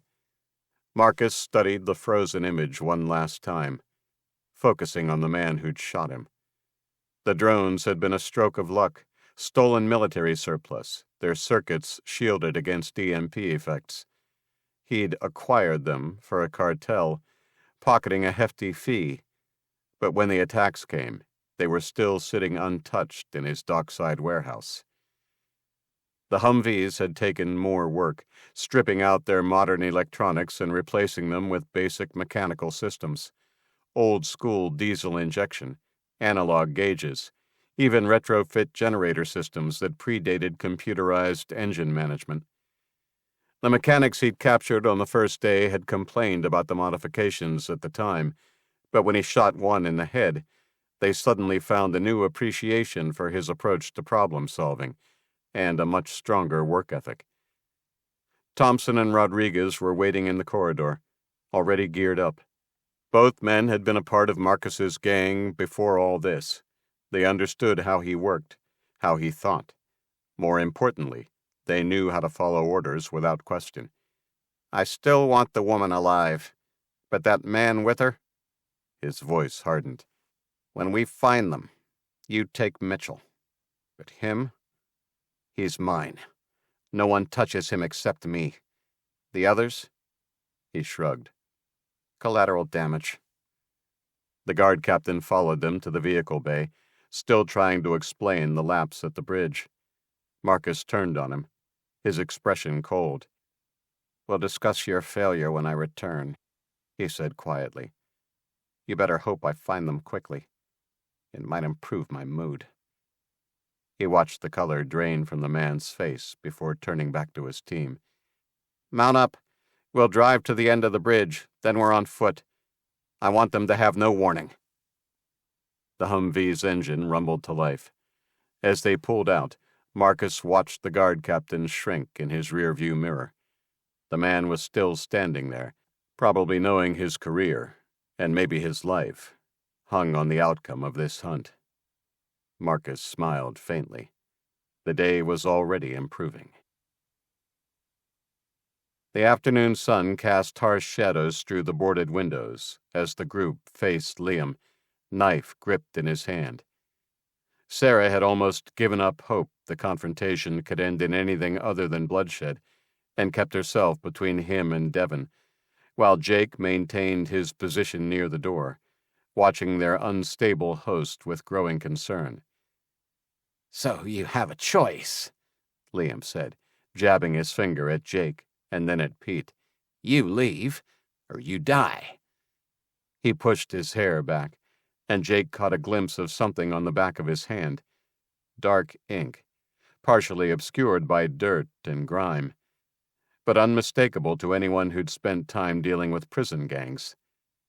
A small eagle, wings spread with an upside-down cross in its claws.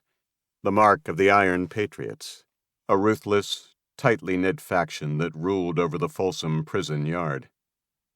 Jake felt pieces click into place. The too perfect control that had now cracked. The practiced movements, the tactical awareness. Not military training, prison yard survival skills. "How long were you in Folsom, Liam?" Jake asked quietly. The effect was instant. Liam froze mid-stride, his whole body tensing. Kaiser's ears flattened against his skull, picking up on his master's sudden shift in energy. "What did you say?" Liam's voice had dropped to a whisper. "The tattoo on your hand. I used to teach courses there." Jake kept his tone neutral, but his finger didn't relax on the trigger. "How long?" 10 years. Liam's smile was terrible now, all pretense of normality gone. "But that's not important. What's important is how you knew that. Who told you? Who sent you?" His breathing quickened. "You're with them, aren't you? All of you. I've seen the drones, always watching." "Nobody sent us," Sarah said firmly. "We're just trying to survive, same as you." "Liar!" The word exploded from him. Jake capitalized on the distraction and began to raise his rifle. The dog launched itself at Jake with frightening speed, fangs bared. Jake barely had time to bring his rifle up crossways as 80 pounds of muscle and teeth slammed into him. They crashed to the floor together, Jake using the rifle as a bar to keep the snapping jaws from his throat. Sarah's Glock barked once, the sound deafening in the confined space. Kaiser yelped as the round caught him in the shoulder, but the wound only seemed to enrage him further. Jake felt hot breath on his face as the dog redoubled its efforts to tear out his throat. Liam howled in fury and lunged at Sarah, knife slashing. She ducked under his wild swing, but his backhand caught her across the face, sending her skidding across the floor. Maya screamed. Pete grabbed Devon and Rebecca, pulling them toward the kitchen. Liam rounded on Jake just as he managed to get his legs under the wounded dog, kicking it away. Kaiser hit the wall with a yelp, but immediately scrambled up, blood matting its fur. Before it could launch another attack, Sarah's second shot caught it in the chest. The dog collapsed, still snarling, but mortally wounded. "No!" Liam's scream was primal. He charged Jake, knife held low and professional. Prison yard training indeed. Jake met the charge with his own forward momentum, dropping his shoulder to absorb the impact. They crashed into the wall together, sending a shelf of supplies crashing down. The knife slashed across Jake's bicep, drawing blood, but he managed to trap Liam's knife hand against the wall. "You killed him!" Liam headbutted Jake, sending him staggering back. Sarah raised her Glock, but the two men were too entangled for a clear shot. She caught glimpses of the fight through the chaos.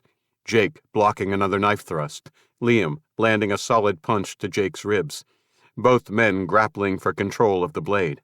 Pete had returned, gripping his baseball bat. "Jake, down!" Jake dropped, rolling away as Pete swung. The bat caught Liam in the shoulder, sending him stumbling. But instead of falling, Liam spun with terrifying speed, slashing out with the knife. Pete cried out as blood spread across his shirt, forcing him to retreat. Before Liam could turn back, Jake lunged, locking his arms around Liam's neck in a tight chokehold and driving him heavily to the floor. The knife slipped from Liam's hand, skittering under a cabinet. The ex-con thrashed wildly, his elbows smashing into Jake's nose. Pain exploded in Jake's head, and a cascade of stars danced across his vision.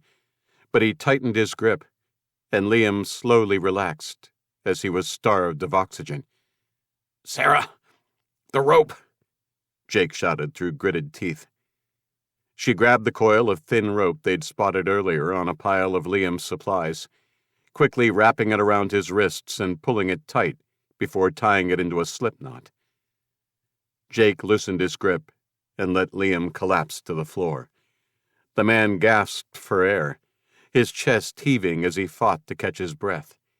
Jake stood over him, but it appeared the fight had finally gone out of him. "Rebecca," Sarah called, keeping pressure on Pete's wound. "I need the first aid kit."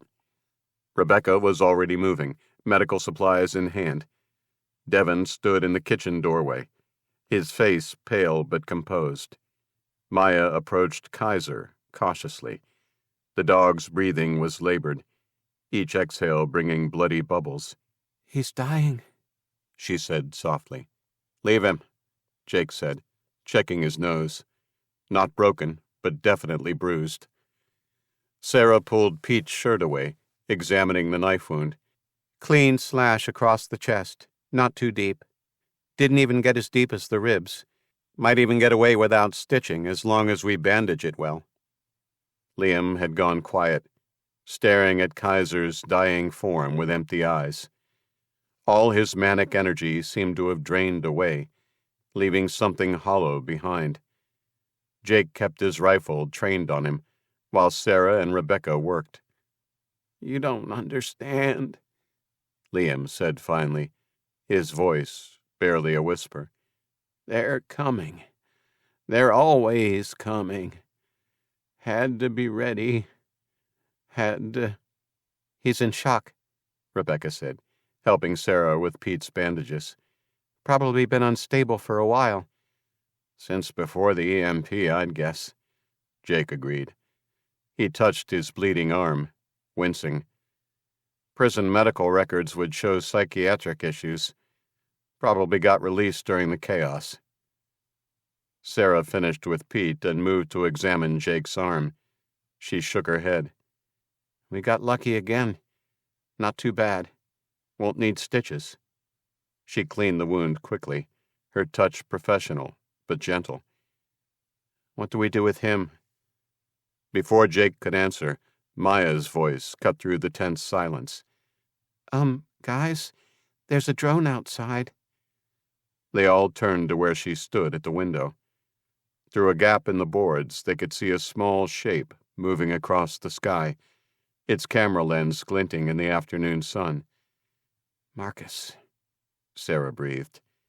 Liam began to laugh, the sound high and broken. "See? They found you. I told you." Jake met Sarah's eyes across the room. They both knew what the drone meant. Marcus wasn't far behind. "We need to move," Jake said. "Now." "We can't leave him tied up," Sarah said, checking Pete's bandages one final time. The knife wound had stopped bleeding, but the edges were angry and red. "Not with Marcus coming." Jake nodded grimly and cut Liam's bonds. The man didn't move at first, just stared at Kaiser's still form. Blood had spread in a dark pool around the dog, soaking into the worn carpet. "If you follow us," Jake said quietly, "I won't hesitate next time."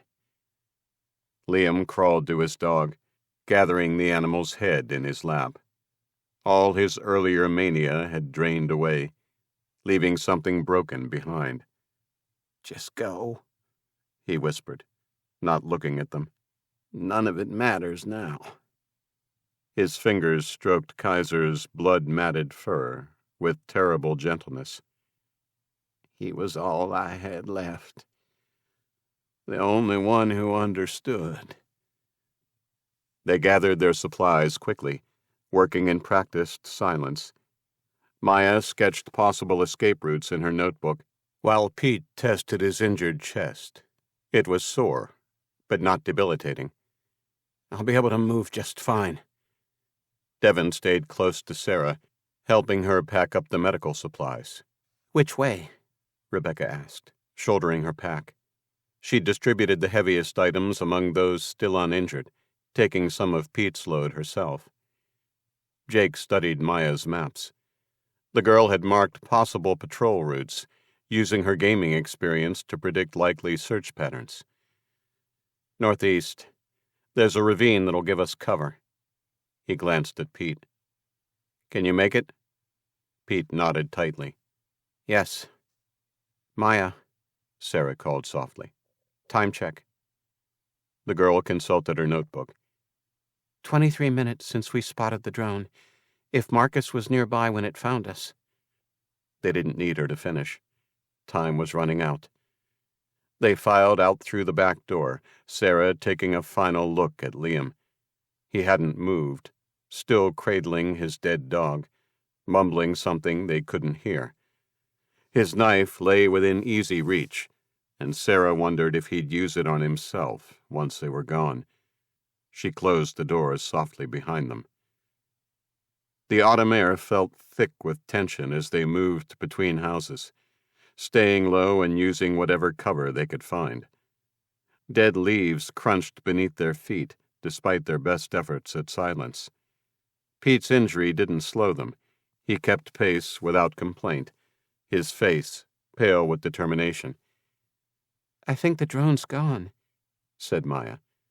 "Maybe," said Jake. "We'll take no chances, though. We'll stay under cover as much as possible." He had followed the Russia-Ukraine war carefully and had seen many examples of the lethality of combat drones.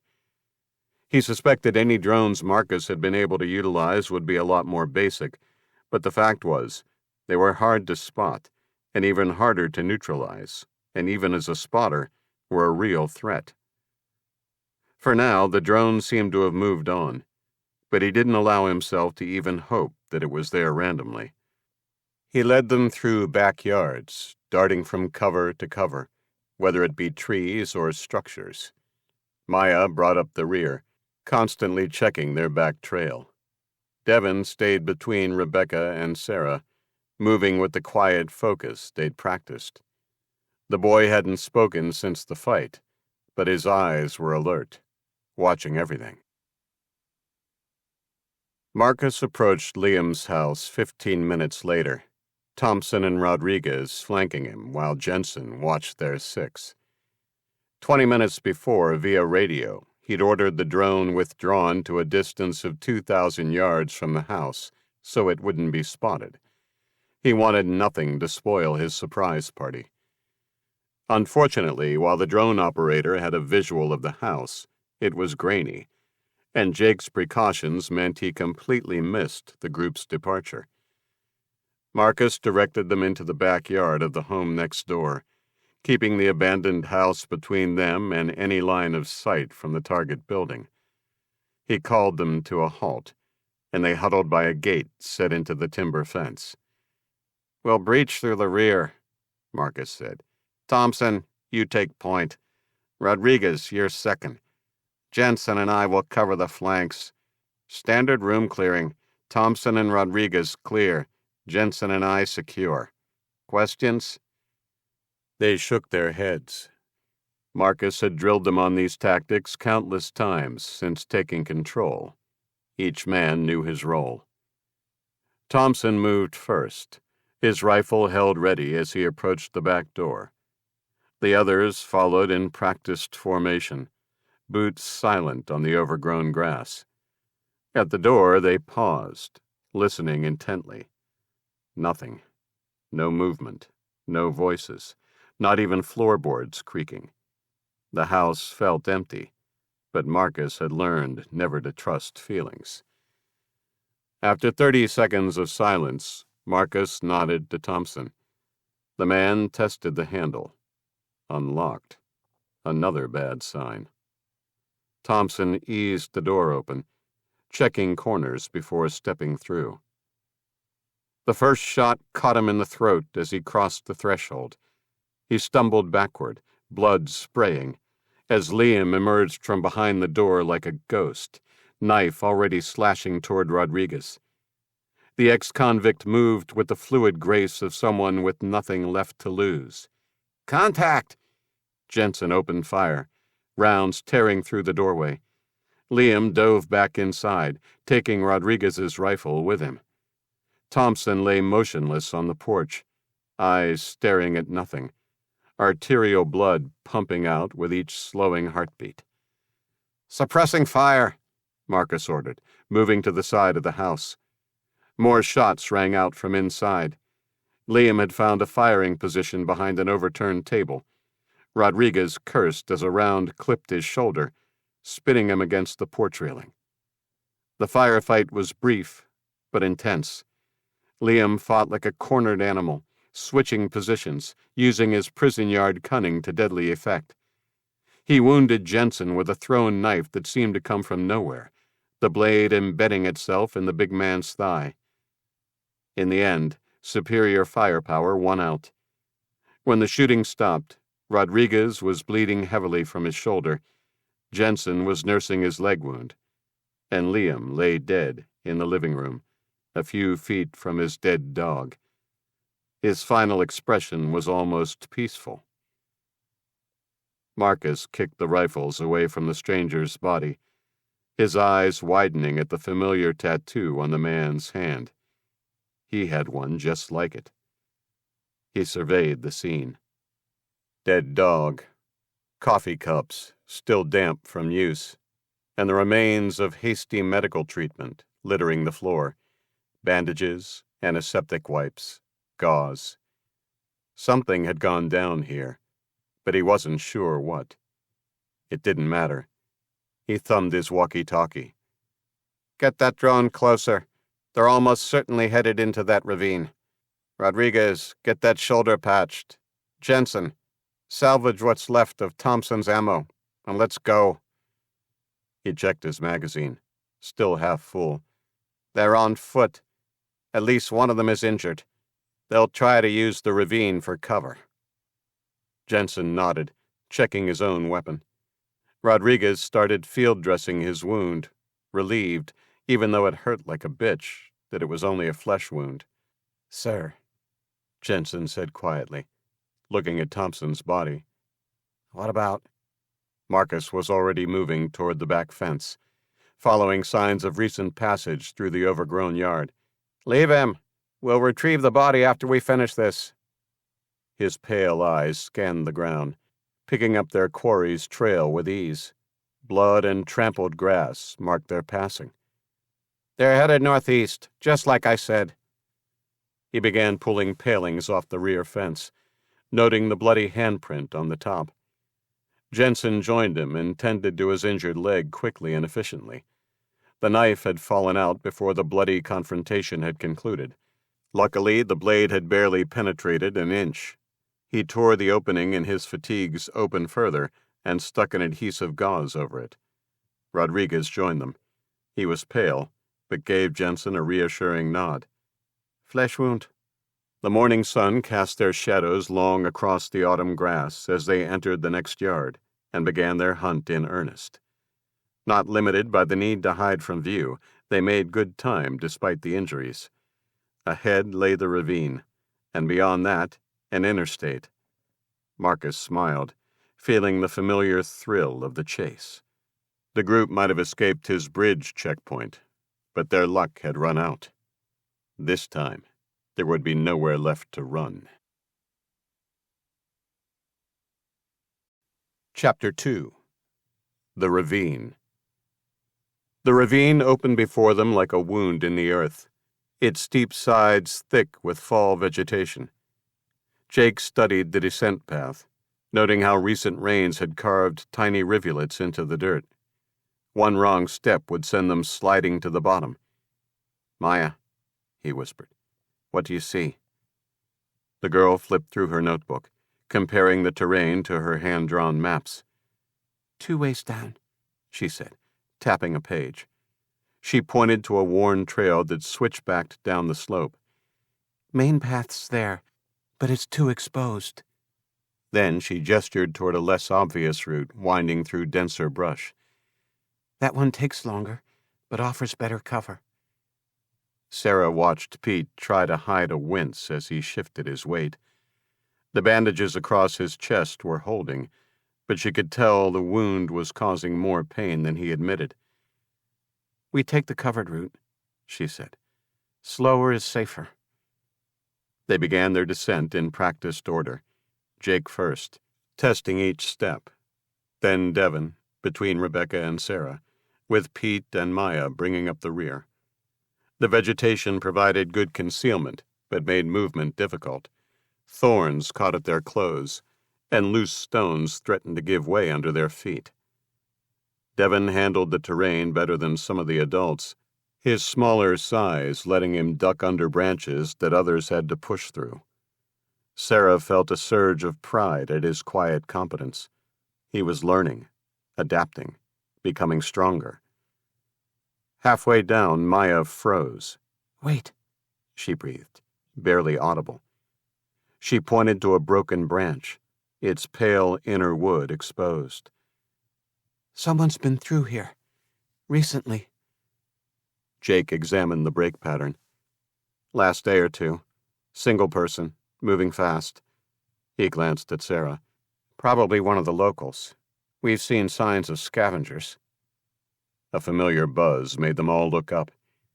Through gaps in the canopy, they could see the drones circling, but the thick foliage kept them hidden, for now. Sarah studied the drone through the branches, her military experience kicking in. It was an older model, the kind farmers had used for crop monitoring before more sophisticated versions took over. The simple analog control systems and mechanical servos would have survived the EMP that had fried more complex electronics. Marcus was clever. He'd obviously stripped down his vehicles the same way, replacing modern components with older, hardened technology. It explained how his men maintained their mobility advantage, while everyone else was on foot. They're searching systematically, Maya said, her voice tight. Grid pattern, just like in... Save it. Jake cut her off gently. We need to move. Hopefully it doesn't, but if that thing's got infrared, this foliage won't hide our heat signatures. They pushed on, working their way deeper into the ravine.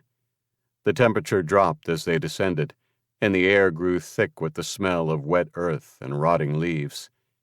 Pete's breathing had become labored, though he waved off Sarah's concerned look.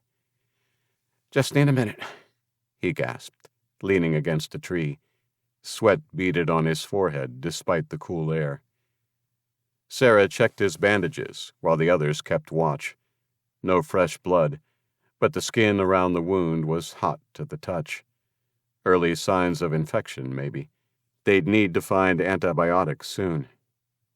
I don't like this, Jake said quietly, studying the ravine ahead. This terrain, it's perfect for an ambush. Too perfect. What do you mean? Rebecca asked, keeping one hand on Devon's shoulder. Marcus will know we'll use the ravine for cover, which means he'll try to predict where we'll come out, Sarah finished. She'd seen similar tactics in Afghanistan, using terrain to channel enemies into killing zones. The drone's buzz grew louder, then faded again. They stayed motionless until the sound disappeared completely. We should rest, Sarah said, noting Pete's pallor. Just for a few minutes. Jake shook his head. Judging by how he found us at Liam's, every minute we stop is another minute he gains on us. Maya had her notebook out again, sketching rapidly. The ravine branches about half a mile ahead.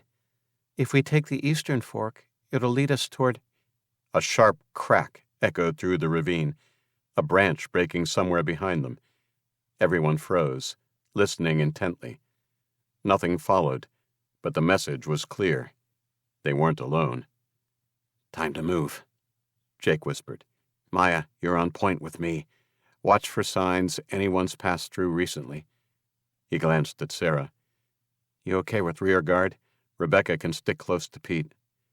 She nodded, already shifting her pack for better access to her Glock. The weight of the pistol was reassuring, but she counted their ammunition in her head. Not enough for a prolonged fight. They moved out again, slower now, every step carefully placed to avoid making noise. The ravine's walls pressed closer, limiting their options. Sarah couldn't shake the feeling that they were being herded, like sheep into a pen.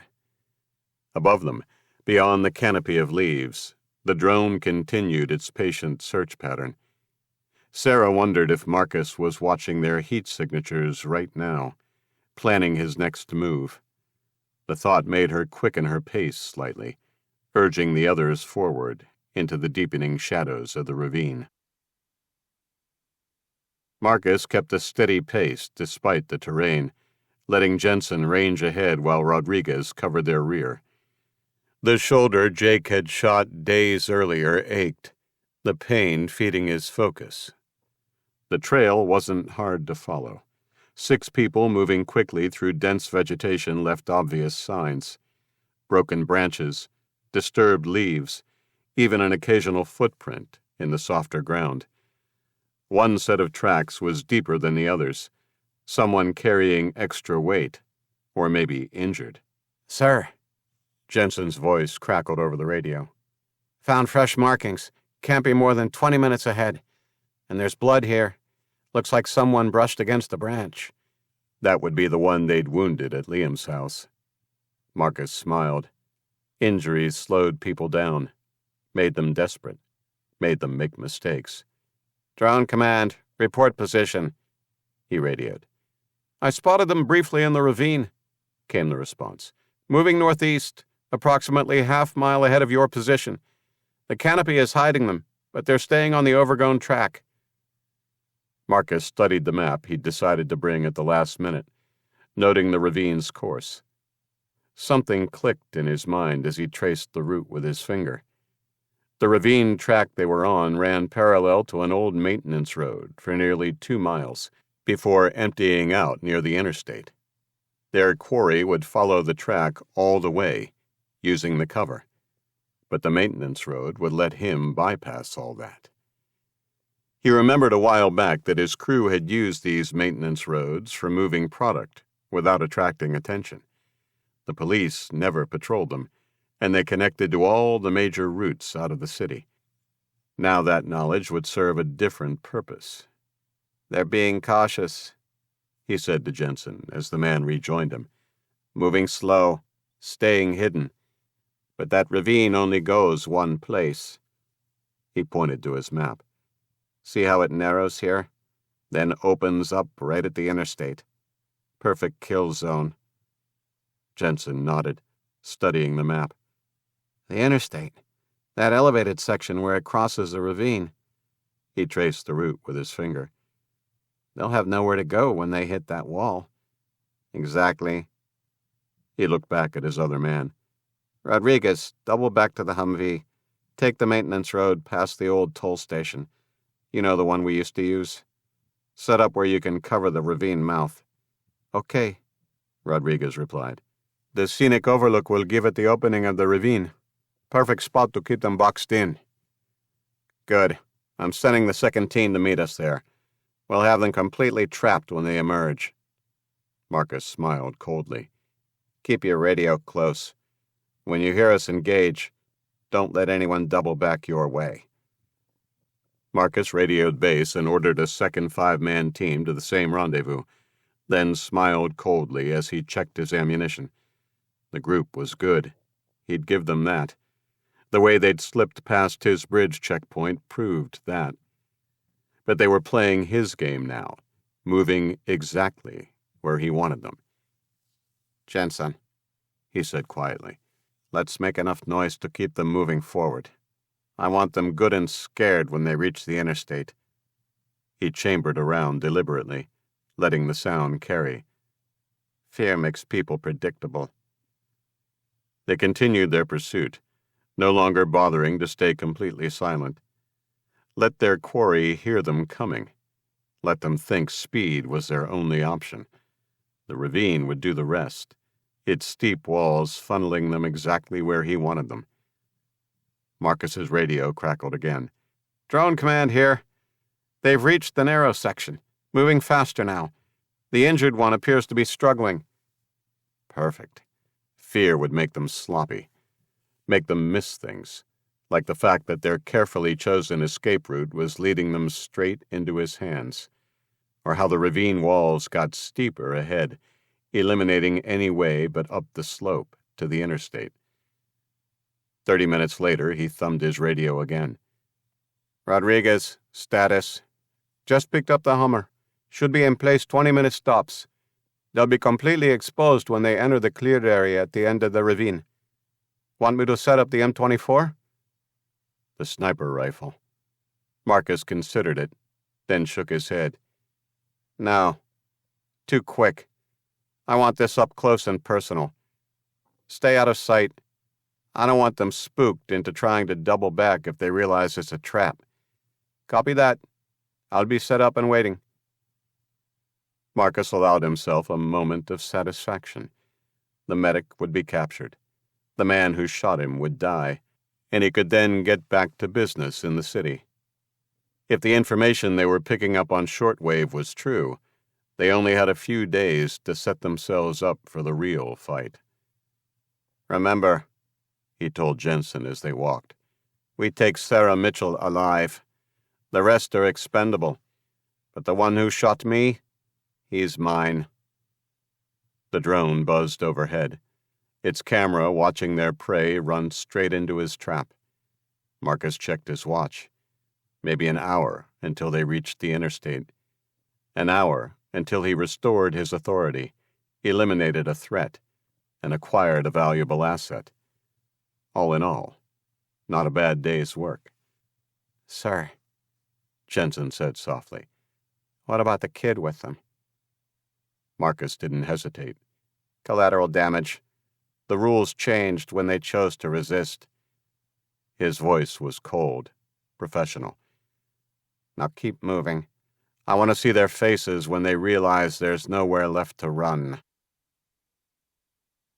The ravine walls had grown steeper, pressing in on both sides until they were forced to walk almost single file.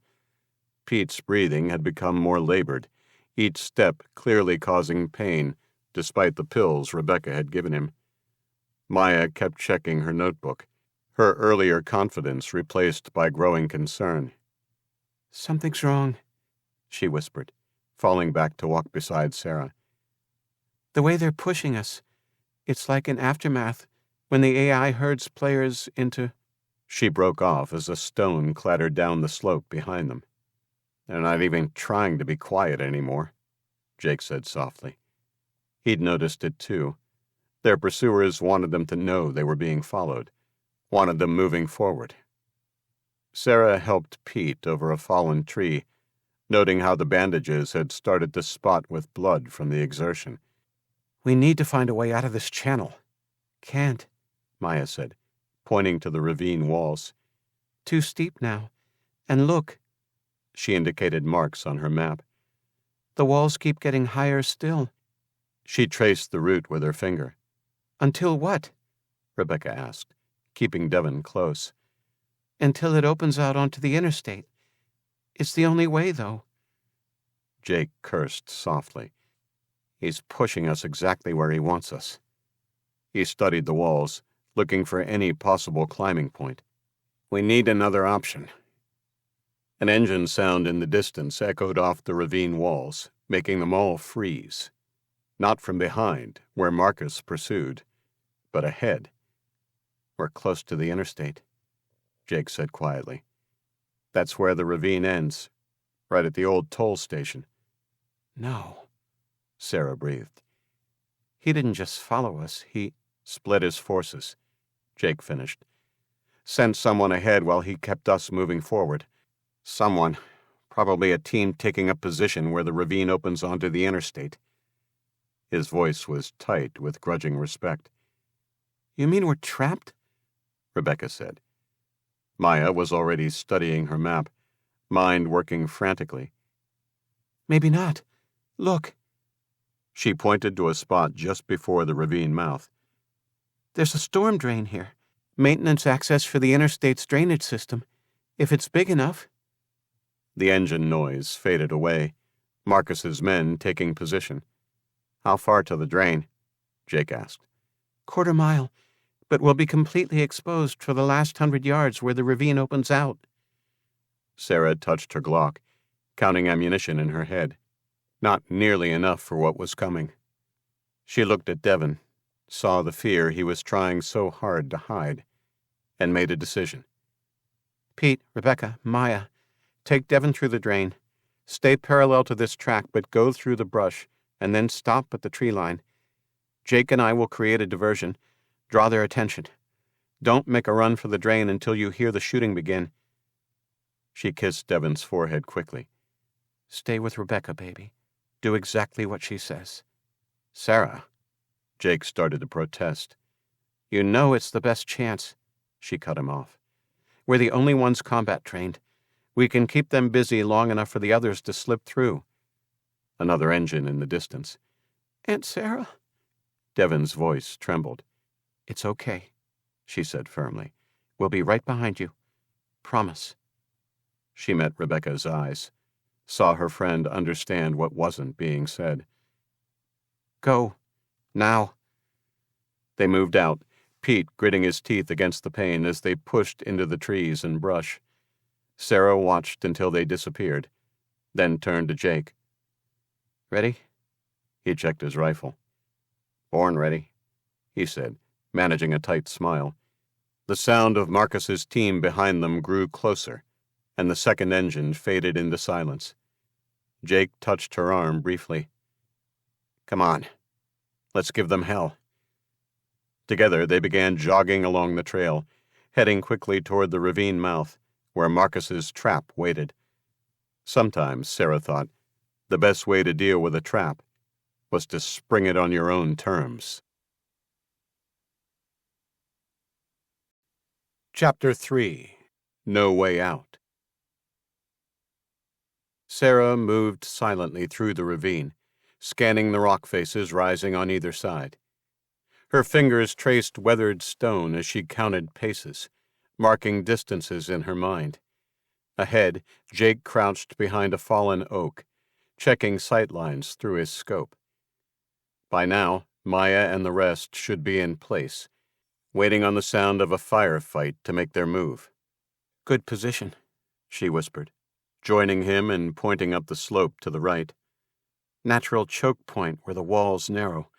Plus, one of us can use that boulder cluster for cover." Jake nodded, eyes still on his scope. "We need to do it here, or we're in danger of being within range of the group on the interstate." His mouth quirked slightly.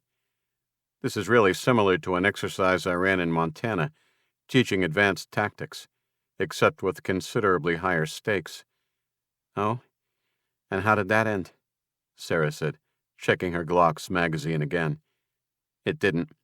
Had to cut it short when a student broke his leg trying to jump a creek." "Interesting. Let's hope this ends better." He lowered his scope and turned to her, his expression softening slightly. "You know, when this is over, I'd like to hear some of your war stories."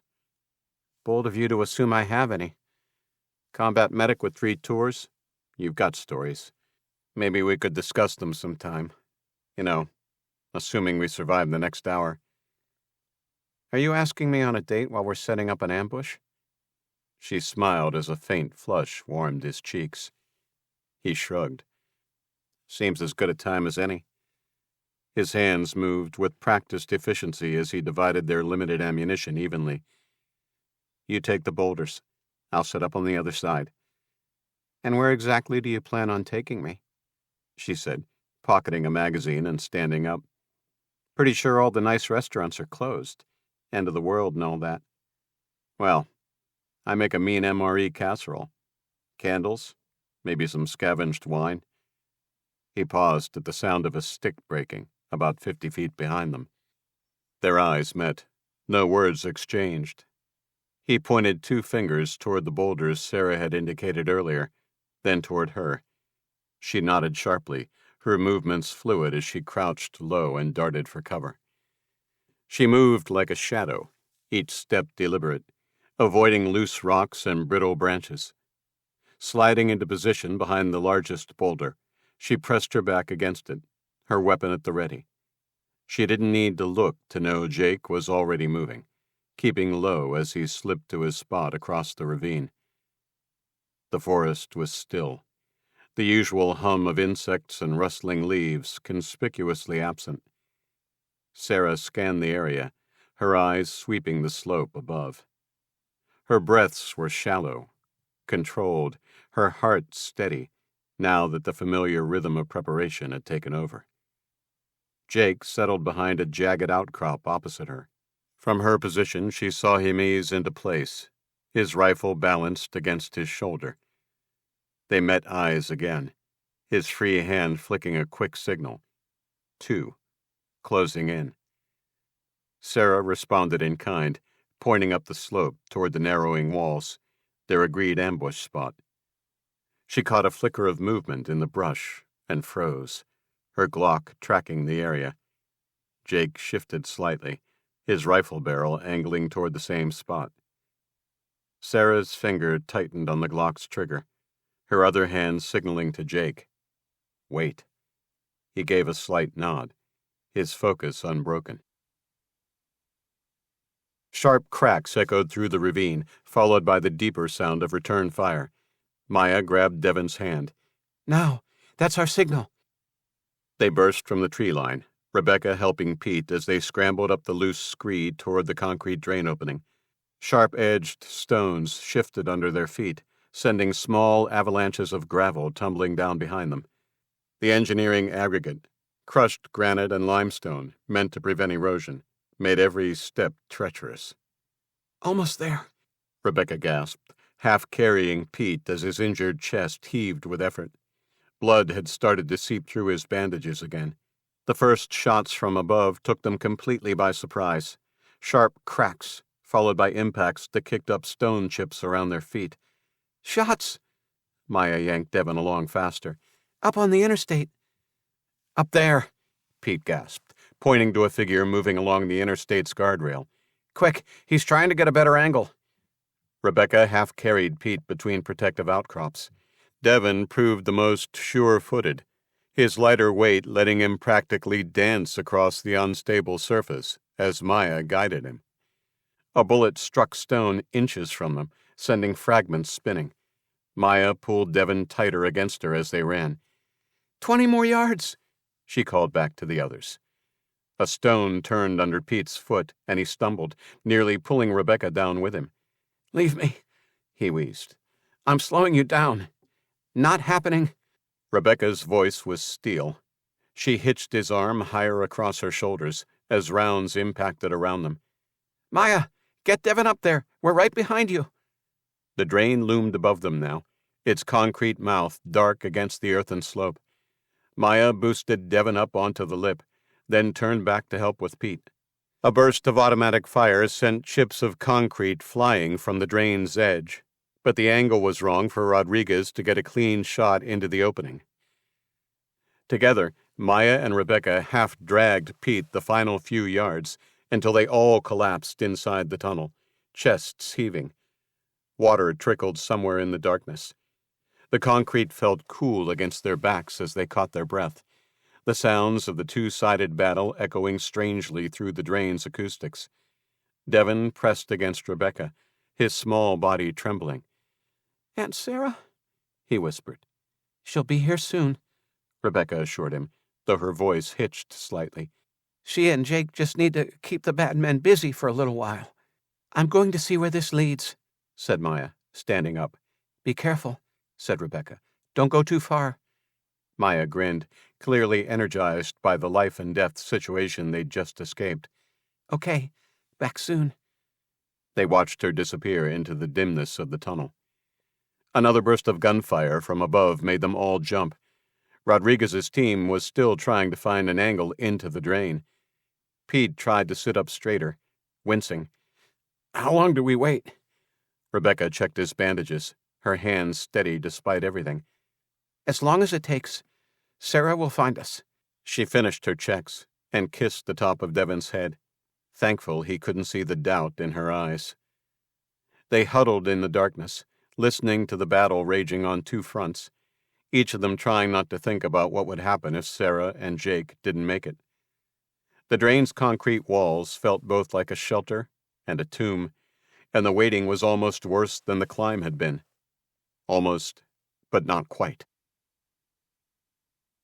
The crack of Sarah's Glock was the opening note of chaos. Her shot went wide intentionally, ricocheting off a rock near Marcus and Jensen's position to draw their attention. Jake followed with two carefully aimed shots, the rapid cracks of his rifle echoing through the ravine. One round struck the dirt near Marcus, forcing him to duck behind a fallen log. The second found its mark. Jensen cried out, clutching his upper arm as blood blossomed through his sleeve. Sarah shifted her position behind the boulders, tracking Jensen as he scrambled for cover. Her shots were measured and deliberate, buying Jake time to reposition. The pair moved with practiced precision, Jake's survivalist skills and Sarah's military training merging in an unlikely fluidity. Jake's rifle barked again, keeping Marcus pinned as Sarah darted to a new vantage point. She caught his eye and gave a quick nod, understanding his intent without the need for words. Marcus, however, wasn't one to panic. He barked orders to Rodriguez, who began laying down suppressing fire from above. Bullets peppered the boulders Sarah hid behind, sending chips of stone flying. One shard caught her just above the collarbone, slicing through her jacket and into her skin. The sharp pain made her hiss, but she didn't falter. Jake noticed the crimson blooming on her jacket as she shifted to reload. "You hit?" he called. Sarah pressed her hand to the wound to staunch the bleeding and gave Jake the thumbs up. Marcus and the injured Jensen had gone to ground, but Jake knew their adversary would probably call down for reinforcements from the interstate. He fired a burst in their direction, not expecting to hit anyone, but hoping to make them think twice about advancing. He caught Sarah's eye and made a cutting motion across his throat and pointed back towards the drain, still 200 yards distant. She nodded grimly, holding up her hand where he could see it. 3 fingers extended. Her blood-stained hand trembled slightly as she counted down. 2. 1. Marcus's voice rang out just as her final finger dropped. "Drop your weapons and come out with your hands up, or you'll be more than hit." Jake's rifle barked in response, and they began running. They moved separately to avoid becoming easy targets. Jake signaled for Sarah to hold just before they emerged from cover, his rifle shifting toward the platform overlooking the ravine. He took a steady breath, then opened fire, the sharp cracks of his shots forcing the men stationed above to duck for cover. Dust and debris exploded from the concrete barrier as bullets struck home. "Go!" he yelled, keeping his aim locked on the overlook. "I'll keep them busy." Sarah didn't hesitate. She pushed off from her position, sprinting for the open ground leading to the drain. But as her boot hit the loose scree, the ground betrayed her. Gravel shifted beneath her weight, and she slid, barely managing to keep her balance. Just as she steadied herself, a round from Rodriguez's position struck the rocks near her feet, sending a fresh spray of debris into the air. She fell hard to one knee, pain flaring through her wounded shoulder as she hit the ground. Before she could push herself up, Jake was there, gripping her arm and yanking her behind the nearest outcrop. Bullets ricocheted off the rocks around them, the gunfire relentless. "Stay down," he ordered, his tone sharp but controlled.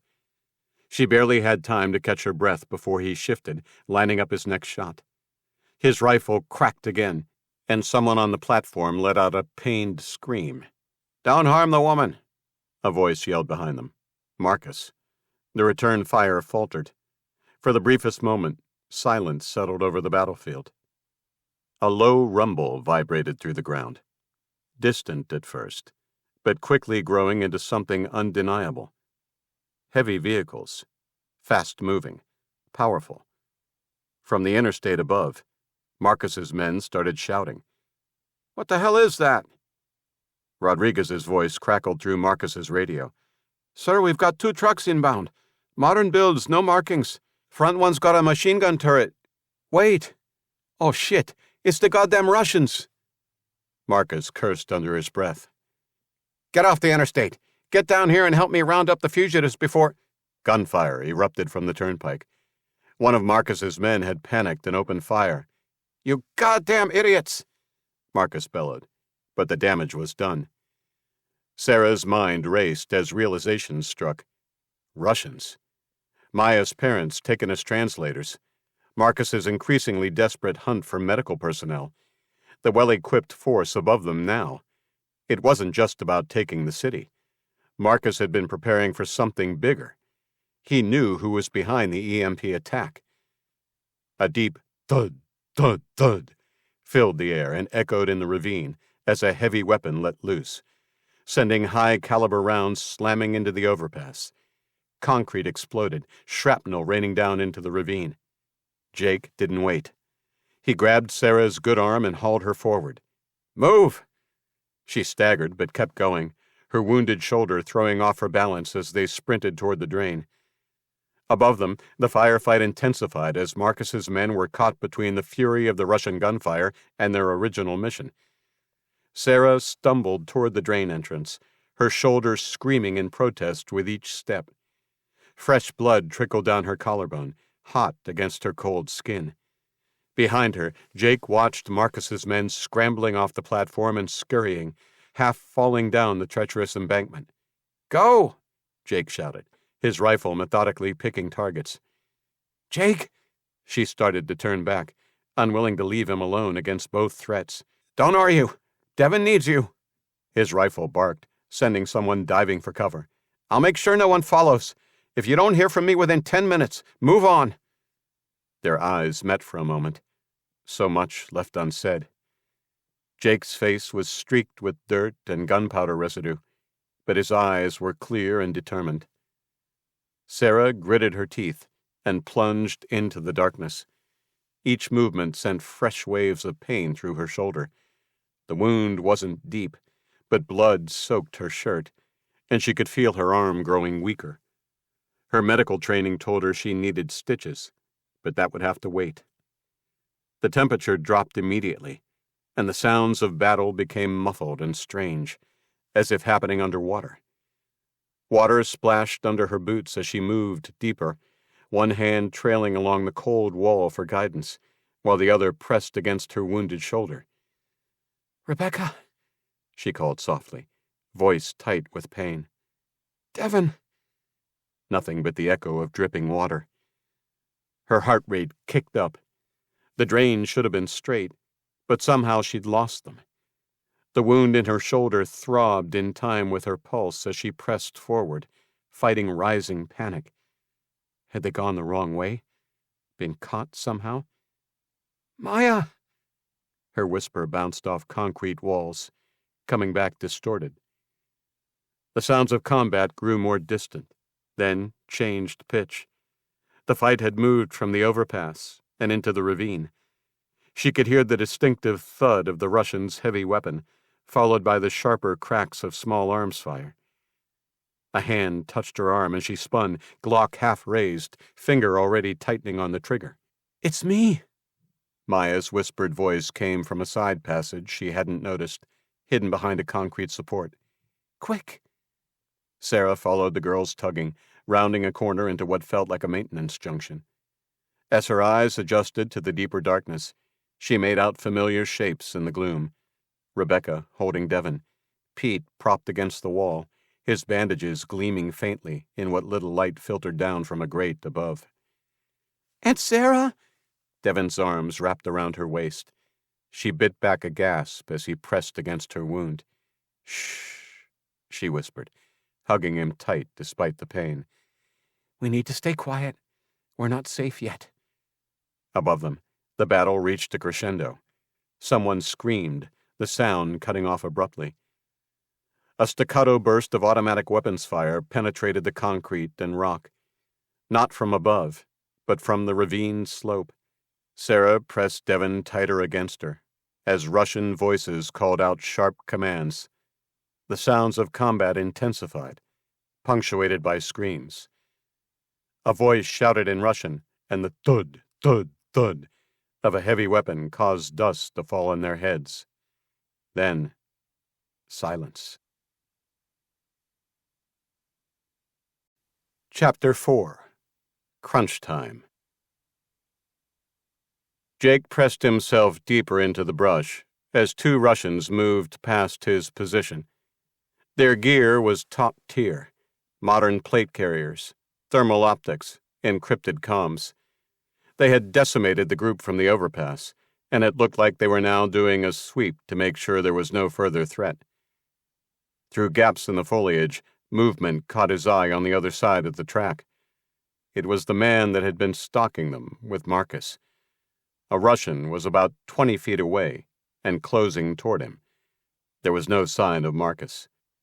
Suddenly, the man popped up and made a desperate sprint toward deeper cover on Jake's side of the track, perhaps hoping to regroup. The Russian gunner cut him down mid-stride, the heavy rounds practically tearing him in half. Jake shook his head at the man's misfortune and was about to retreat further when a ring of cold steel pressed against the back of his head. He froze. "Put it on the ground," Marcus hissed. "Slowly." Jake put his rifle down and put his hands out in front of him. "You really think you have time for this?" he whispered. "Shut up." Marcus's voice was tight with barely controlled rage.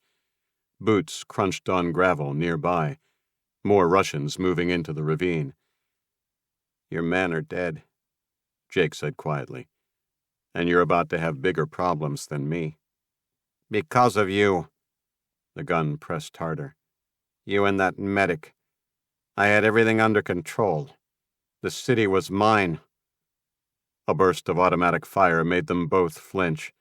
Close, maybe 50 yards away, Russian voices called out commands. "You have maybe 30 seconds, Jake said, "before they reach this position. Your choice: kill me and die, or live to fight another day." Marcus's breathing was ragged, his gun hand trembling slightly. Jake could feel the man's tension, the war between vengeance and survival. "You shot me," Marcus snarled. "You have to die for it." But his eyes kept darting toward the sound of approaching boots. 20 seconds, Jake said. "Choose." For a moment, he thought Marcus would pull the trigger anyway, would let his need for revenge override his survival instinct. The muzzle pressed harder, then suddenly lifted away. "This isn't over," Marcus breathed. "I'll find you both. And next time, 10 seconds. Marcus melted into the brush without another word. Jake stayed frozen, counting heartbeats as two Russian soldiers moved past his position. They wore no unit patches, no identifying marks. Their weapons were spotless, professional. They paused, checking Jensen's body, speaking rapid-fire Russian into their comms. One pointed, noting signs of Marcus's passage. They moved off in pursuit, weapons ready. Jake retrieved his rifle, checking it quickly. Marcus was too dangerous to let escape, too capable. He'd only come back stronger, with more men, more resources, and he'd never stop hunting Sarah. The Russians had Marcus's trail. All Jake had to do was follow them until they flushed him out. Keeping low, he began shadowing the hunters, letting them lead him to his prey. "How long has it been?" Maya whispered, her voice echoing softly in the concrete tunnel. Sarah checked her watch in the dim light filtering through the grate. 12 minutes. Her heart clenched. Jake had been clear about waiting only 10. She fought down the urge to go back, to look for him. The gunfire had died away several minutes ago, leaving only occasional shouts in Russian and the sound of boots on concrete above.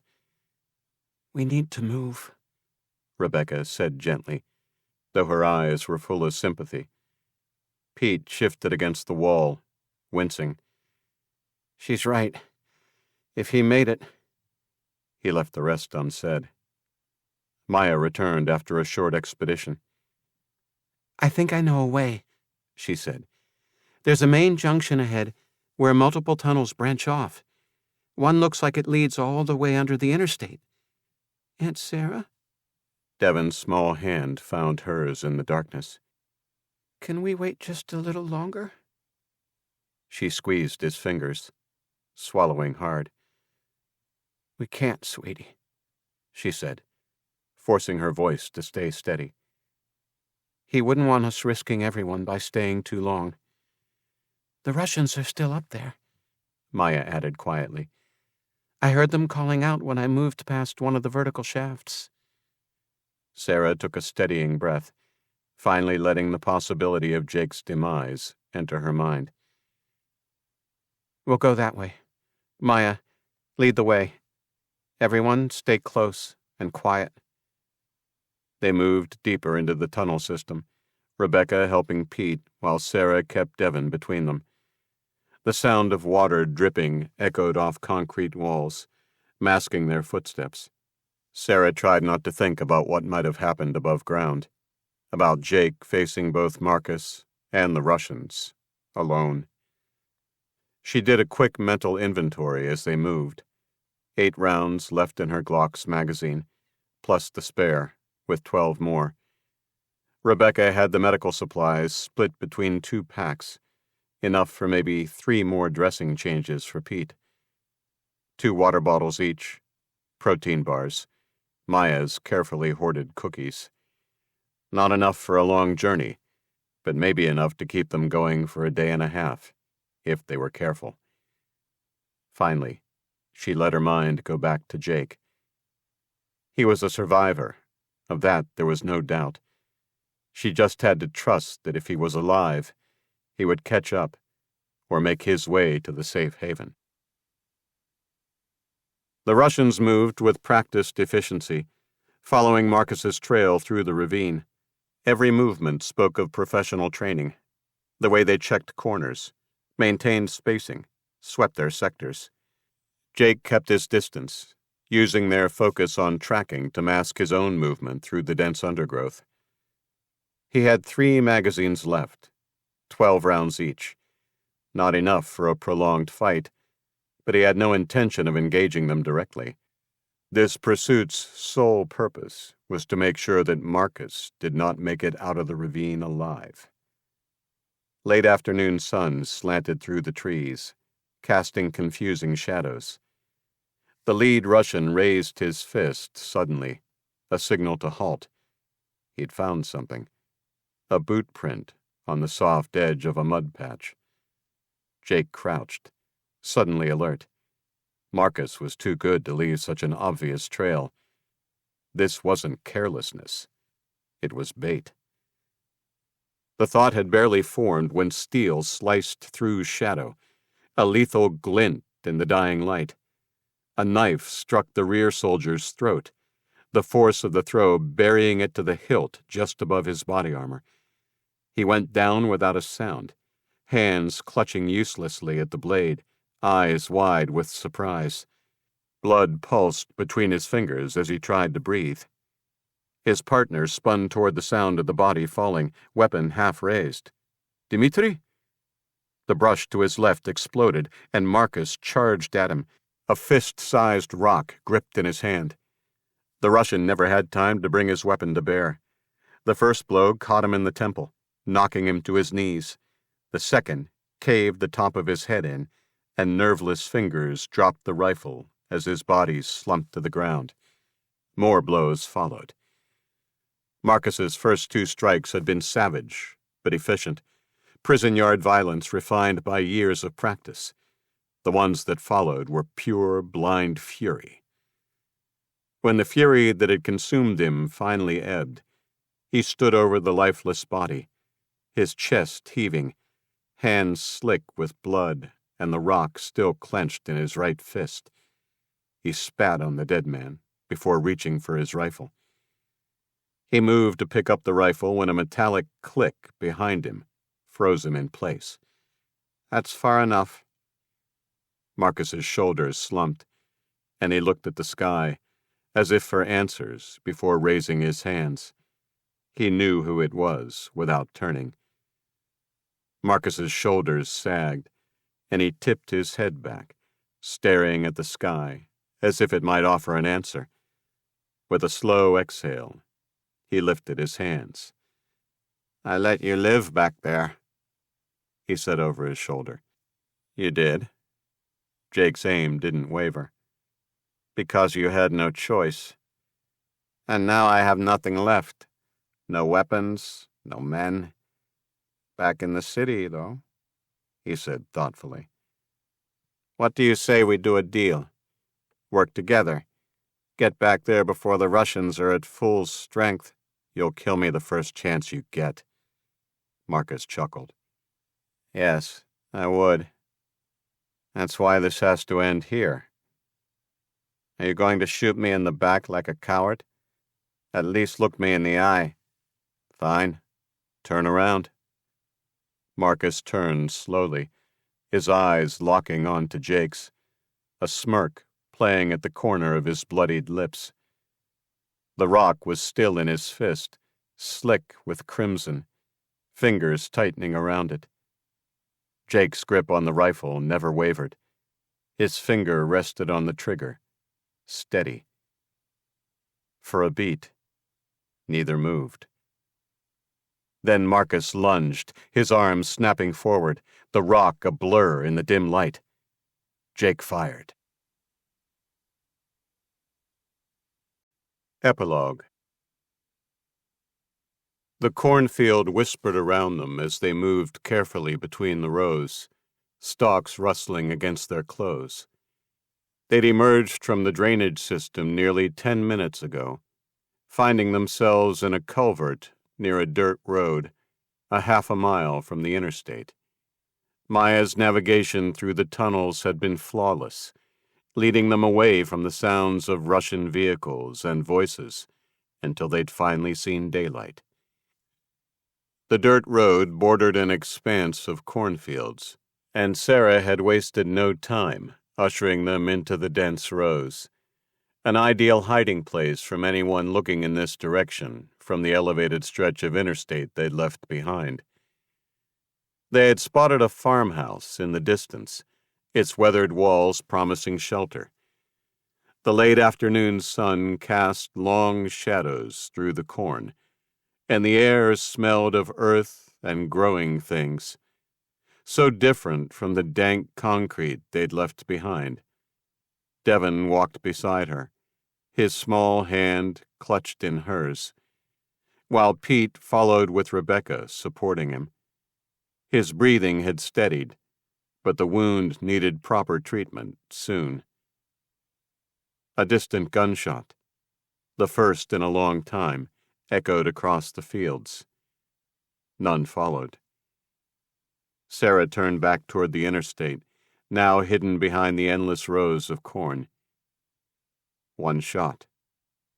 A clean end to something, or the beginning of more violence? There was no way to know. She thought of Jake's last words to her in the drain. 10 minutes, then keep moving, no matter what. Had he known even then how this would end? "Come on," Rebecca said softly, reading the pain in her friend's face. "We need to reach that house before dark." Sarah squeezed Devon's hand and kept moving. Whatever had happened back there was done. She had to focus on the living, on getting these people to the safe haven in Ohio. Her free hand found the St. Raphael pendant hanging from her neck, a gift from her mother when she completed her medical training. She held it tight as they walked into the deepening shadows of evening. The corn whispered around them, as if keeping their secrets, as the sun sank toward the horizon. The end of Episode 5. You've been listening to Blackout Nation, the complete Season 1, written by Scott Medbury, narrated by Adam Barr. For updates on Season 2 and Scott's other works, visit scottmedbury.com That's ScottMedbury.com. If you're enjoying Scott's audiobook content, please like and subscribe. It's the best way to help out the channel.